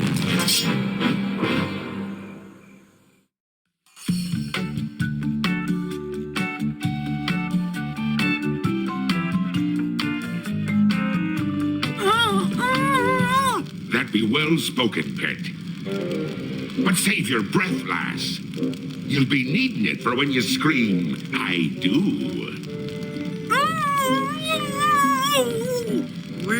Where are we? Don't you be remembering this place, Threepwood? 'Twas not long ago that I trapped ye here to suffer tortures most foul. Wait, I can remember. I've seen this place before. In some terrible nightmare. 'Twas no mere nightmare, Guybrush. Search your feelings. You know it to be true. Oh no, it can't be. But it is. This is the Carnival of the Damned. Aye, the Carnival of the Damned. You fiend, why have you brought us here? There be two reasons, you pathetic privateer. I be intending to torture and kill ye. And I'll be giving Elaine a treasure. You're wasting your time, LeChuck. Elaine's love can't be bought. Ah, but this be a very special treasure. This be the fabled treasure of Big Whoop. Big Whoop? Aye, the very pirate treasure you were searching for before I caught up with ye.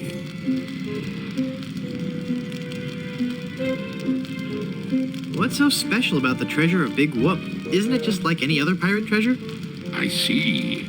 Ye do not yet know the dreadful power that be Big Whoop. I guess not. Quake in fear, Threepwood, when I tell thee that Big Whoop be a damned portal to a demon netherworld. Okay. The treasures of Big Whoop be the very gates of hell themselves. Yipe. But how will Big Whoop make Elaine love you? Elaine shall pass through the hoary gates of Big Whoop, just as I once did. Down to the inky blackness of the infernal nether regions. For you see, Big Whoop gives those who pass through it the greatest gift of all. Immortality. But at what cost? Cost? Granted, people may find me a bit unapproachable now. and the smell does take a while to get used to. But it'd be worth everything now that I have the power to make Elaine love me. But if you kill Elaine, won't she hate you even more? Aye, at first. But soon she'll be understanding what a grand gift eternal life be. And besides, the dating pool be surprisingly small when you're the living dead. She'll just have to give me another chance. This whole amusement park, why? The Big Whoop Carnival was my most brilliant idea. Once I had the power of Big Whoop at my command, I could make Elaine mine at last. I see. But again, why an amusement park? I'll be getting to that. I knew Elaine would need a little coaxing, and that I'd be needing an army. A horrible army of the undead. Okay, but why an amusement park? Are you going to let me finish? I'm not talking just to hear myself talk, you know. You're right. I've been rude. Please, go on.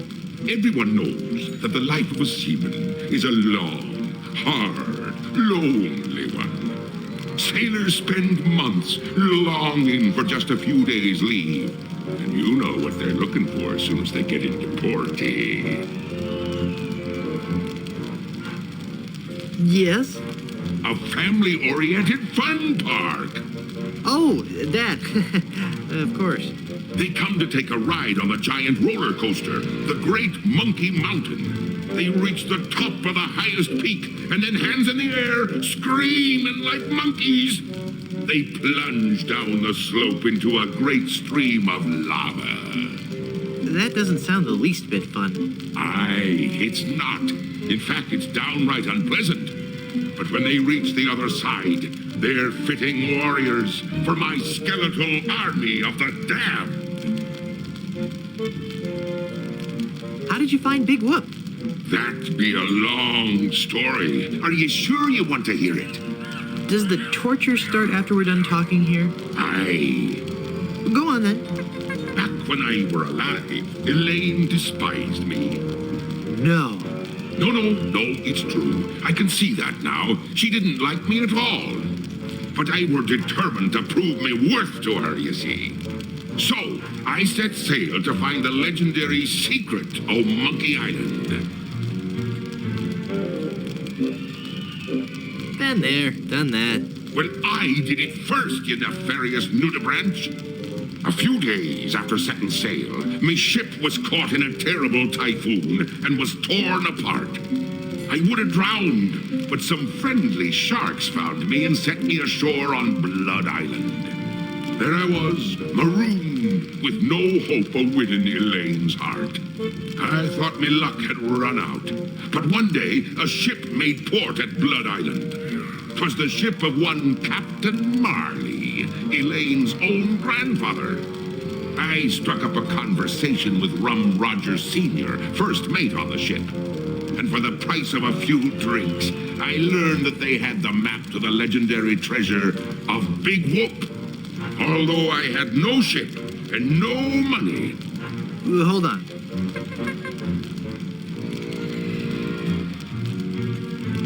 Does this go on for much longer? Although I had no ship and no money, I planned to beat Marley's crew to the treasure and take it for myself.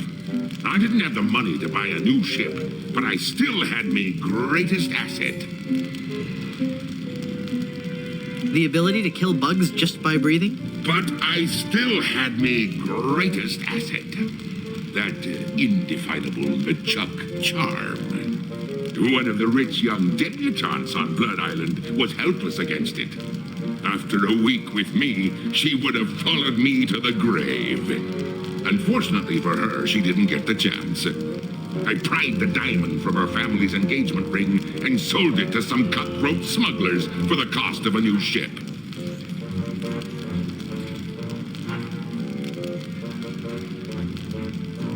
All right, LeChuck. Was she hot? Did you kiss her?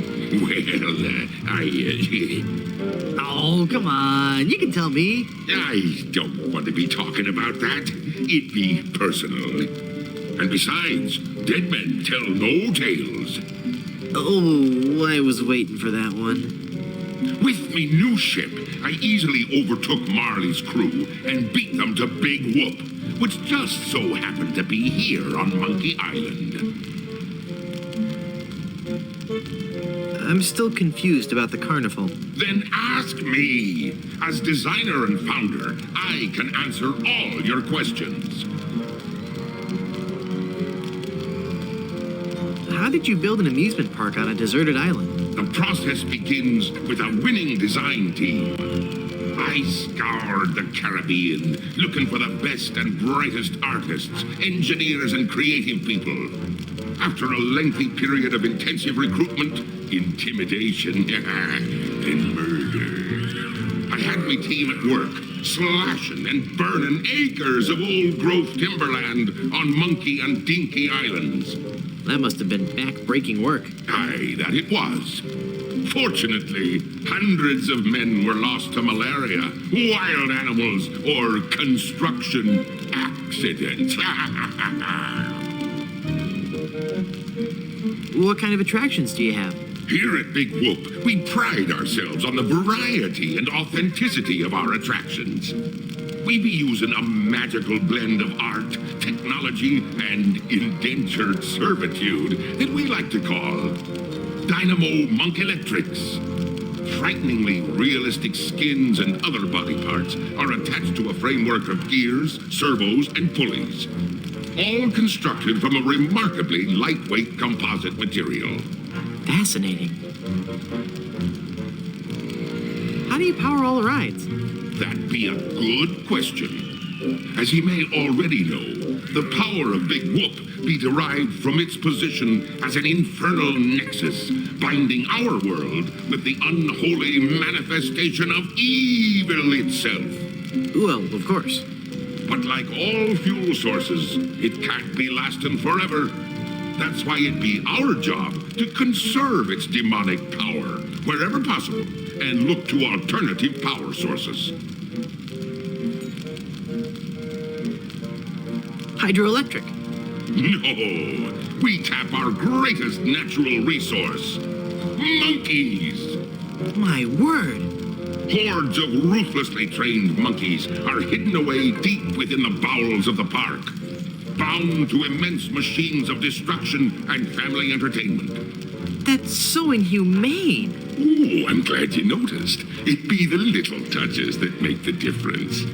Mark my words, LeChuck. When I finally defeat you, I'll be sure to set them all free. Yeah.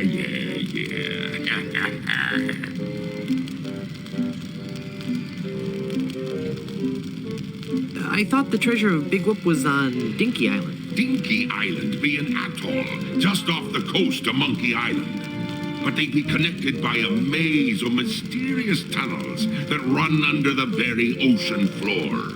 So although you dug for treasure on Dinky, when you found me carnival, you were on Monkey Island.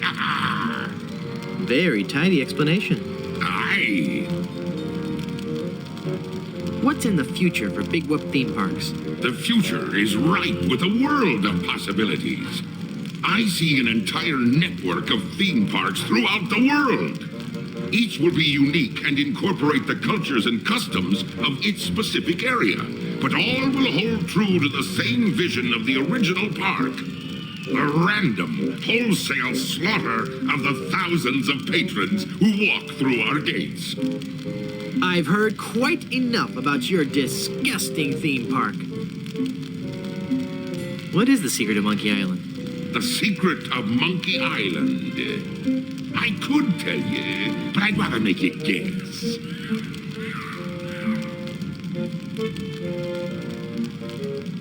That a sequel can never be as good as the original? Lies! Filthy, dirty lies! No, it goes much deeper than that. It's an ancient secret, closely guarded by the natives and pirates who happen to... You don't even know the secret of Monkey Island, do you? No, not really. All right, then.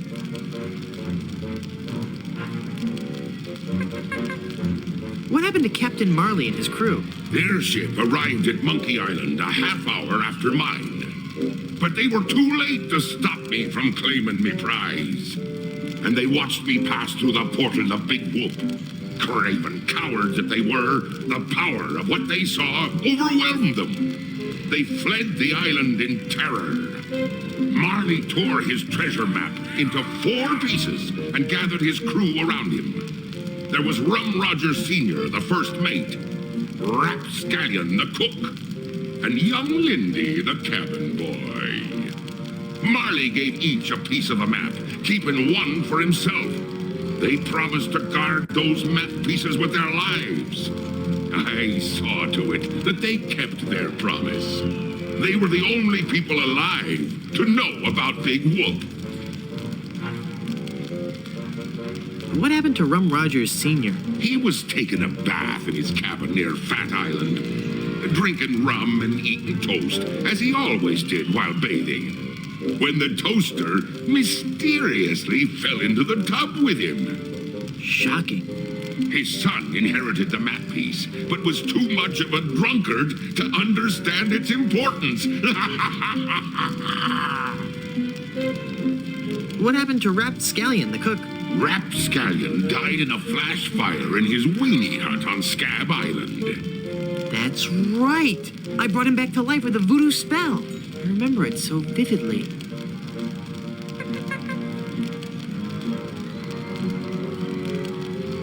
Guybrush. Oh, I'm sorry, I was miles away. What were you saying? I knew about Rap's absent-minded tendency to leave his gas burners on. So I arranged for a fully lit cake to be delivered to him on his 35th birthday. You can hear the explosion as far as Booty Island. That's horrible. Steamin' weenie indeed. What became of young Lindy, the cabin boy? Fearing for his life, he came to me and begged for mercy. In return for not revealing the location of Big Whoop, I let him live. As a sign of me gratitude, I gave him a fortune, which he used to build a successful advertising firm. Once he had grown accustomed to his wealthy lifestyle, I returned to collect me debt. I delivered to him an account so demonically ill-conceived that it was doomed to fail. Gangrene and honey. Within a month, he was penniless and insane, a broken man. He sold everything he owned and got so desperate, he fell in with a traveling circus. He was killed when he was shot from a cannon without a helmet. No one could be that desperate. What fate befell Captain Marley? I ambushed him while he was racing in the America's Cup. I boarded his ship and decided to let him determine his own fate. He could grant me his blessing to have his granddaughter's hand in marriage, or he could suffer a death more horrible than any of his crewmates. Well, what'd he say? Actually, he said quite a few things. Oh, the pain. Stop it, you're killing me. Some other things, I forget them all. I left him for dead and sent his ship into a whirlpool not even the most accomplished captain could escape. You're unbelievably ghastly and wretched. Oh, thanks.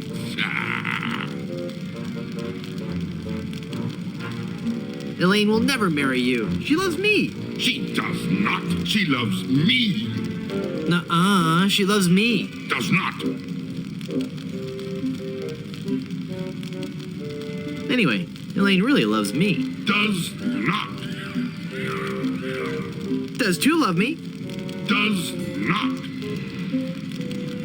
Does two infinity? Does, curse you and your diabolical debate skills.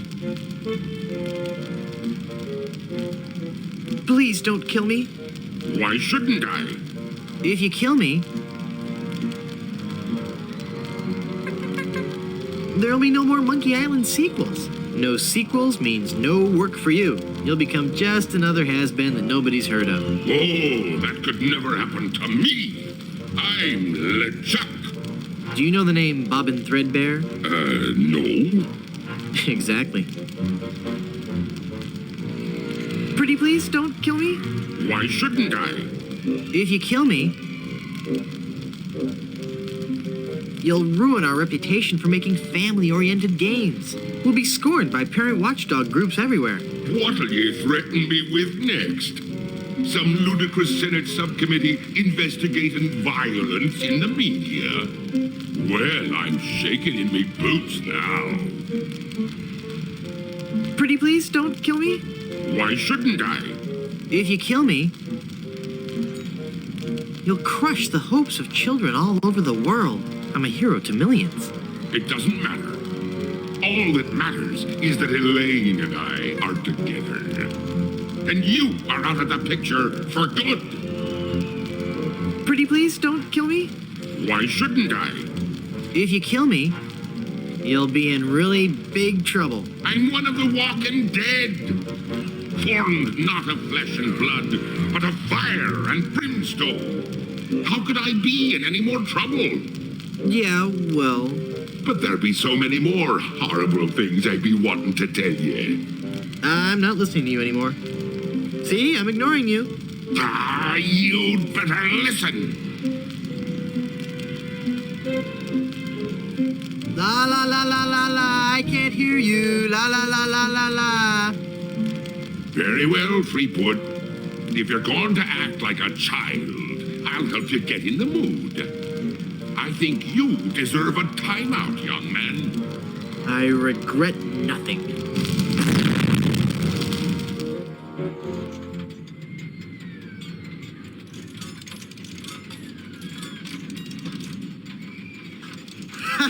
It's not locked. Your plan was flawless, LeChuck, except for one minor detail. That will be your downfall.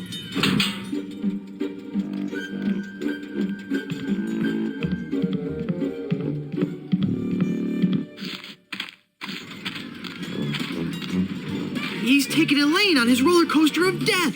I've got to reach her before she becomes his undead bride. What's happened to me?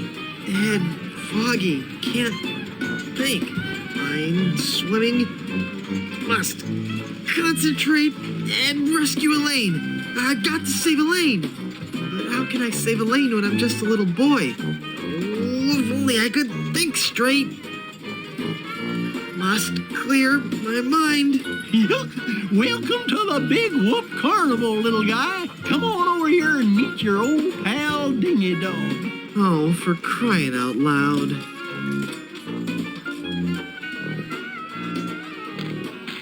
Yo, Murray. Hey, it's you. Are you dead yet? You look different. Not dead, Murray. Just cursed. Cursed? That's perfect.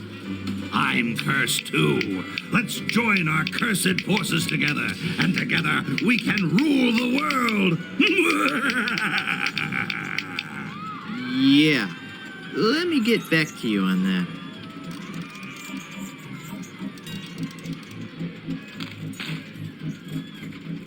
Are you the real Dingy Dog? You bet I am, and I'm here to make sure you have fun.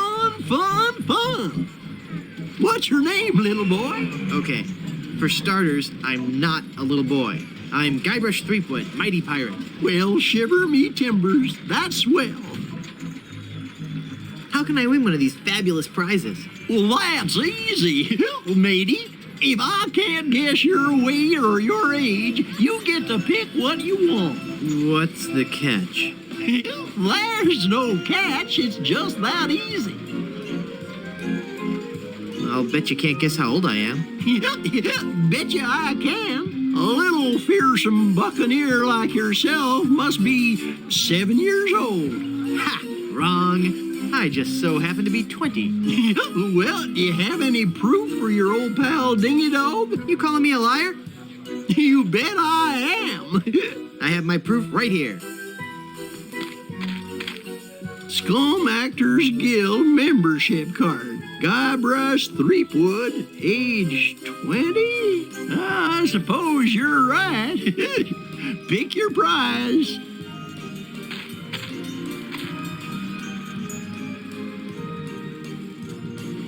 I really want that talking skull. With my unfettered demonic might, we will rule the world. You're right, Murray. If I had all that power, the temptation for evil would be too great. I'll take the anchor. Well, take it away, son. Congratulations.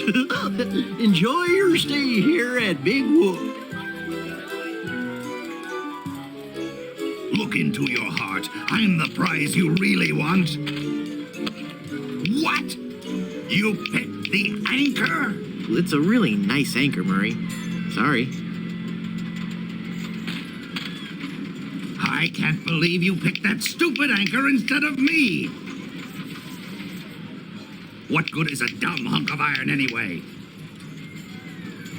It's...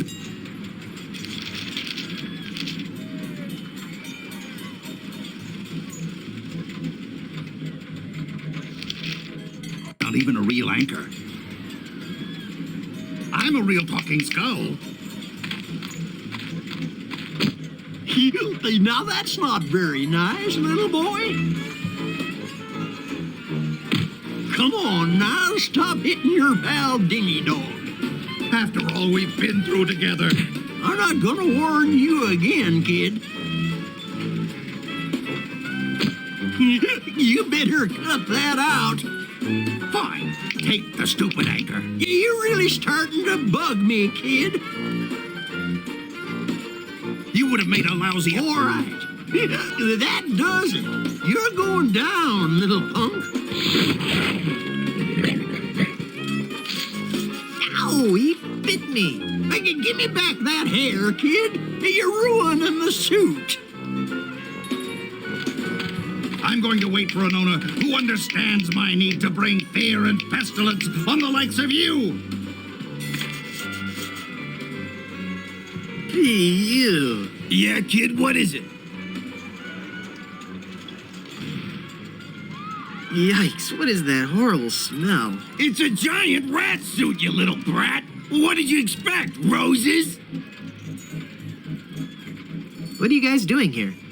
It's Blow the Man Down, the most fun in the Midway. Hit the funny clown and win a fantastic prize. Watch the pies fly from the cannon with blinding speed and loud report. And if your aim is true, go home with your winnings. Join in the laughs with your happy sailor host Wharf Rat and his pal Monty Meringue. What flavor? What? What flavor are the pies today? I don't know. Lemon meringue, I think. What kind of a stupid question is that? I want to shoot the cannon. I want to shoot the cannon. Sorry, little boy, you're too young. Blow the Man Down is for older kids. That's discrimination. How do I know it really works if I can't see it go off? Okay, kid, you want to see the cannon fire? Here we go.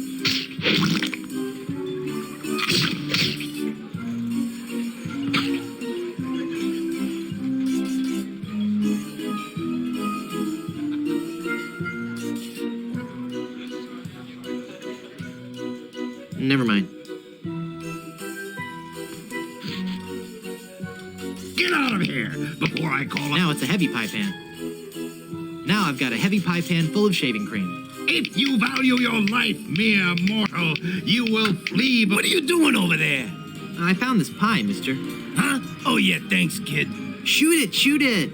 Not right now. Oh, but I want to see the cannon fire. Beat cheeks, half pint. Look, man, I pay your salary. You want me to tell the Chuck you've got unhappy kids running around here? Okay, you little... Did you just hear something? No. Weird. Maybe it's the acoustics of that smelly giant head. Shut up, kid.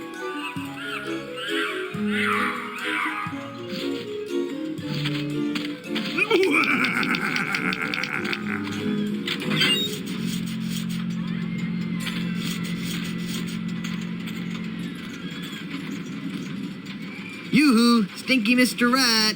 Hey, get out of there, you little punk. What are you gonna do about it, vermin boy? This'll teach you.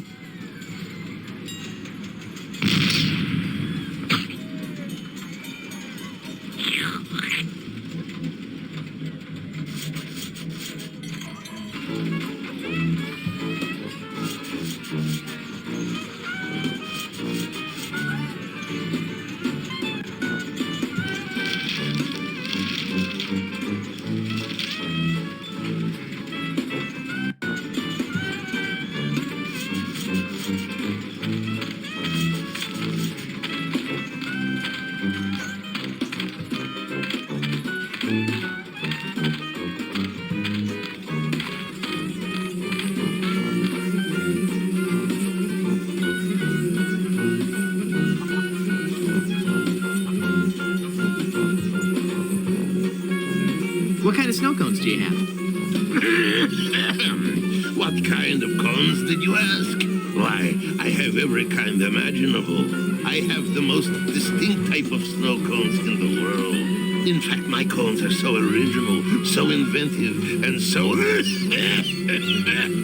unique that most are completely inedible. Let me list some for you. I have sweet cones, meat cones, cold cones, mold cones, bold cones with lime, cones with slime, veggie cones, wedgie cones, hedgy cones. I used some of my neighbor's hedge in that one. Cones with spice, cones with lice, berry cones, hairy cones, dairy cones, and at Christmas, Mary cones. So, what do you think of that?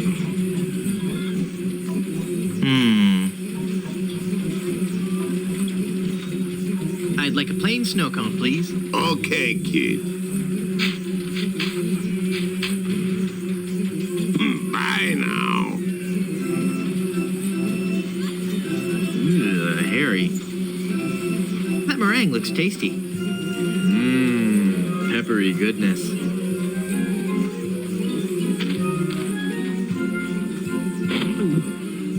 Ew. The pepper helps, though. Brain freeze.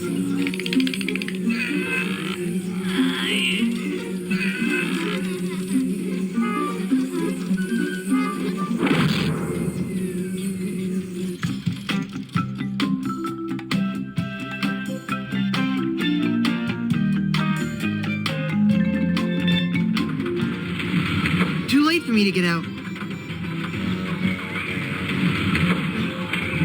Where are they?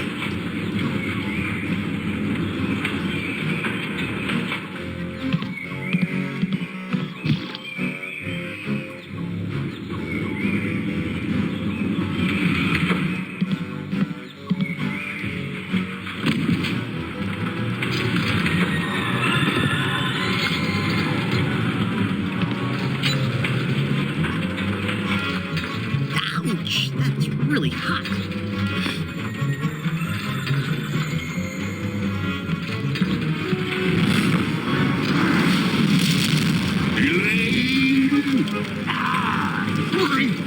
It's only you. Have you seen Elaine? She told me she was just going to powder her nose, and I haven't seen her since. I can't believe that I fell for that one again. Now stand still, boy, so I can flame broil.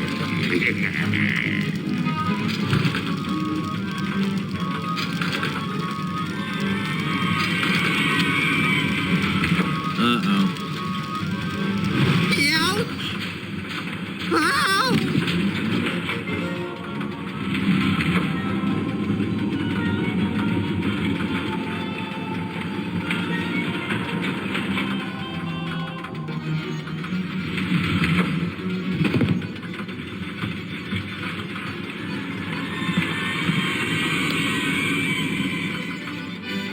There.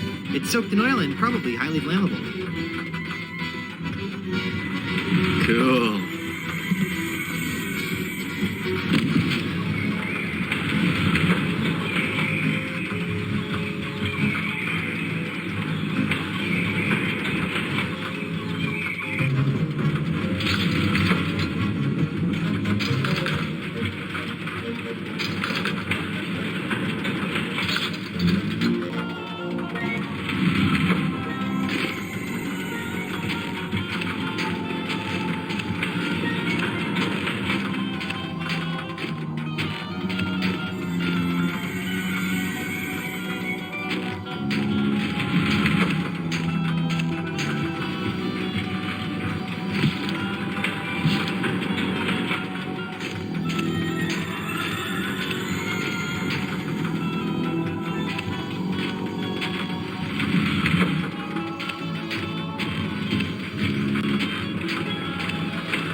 you again.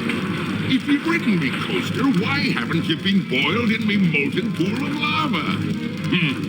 Elaine must have fiddled with me controls and rerouted the tracks. She'll be the death of me yet. I mean, again. But curses if I can't help but love the little woman. Eat flaming death, Frankwood.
Run, mortal, but do not forget your arch nemesis Murray. Mark my words, I shall return to haunt you. Do you hear me? I shall return.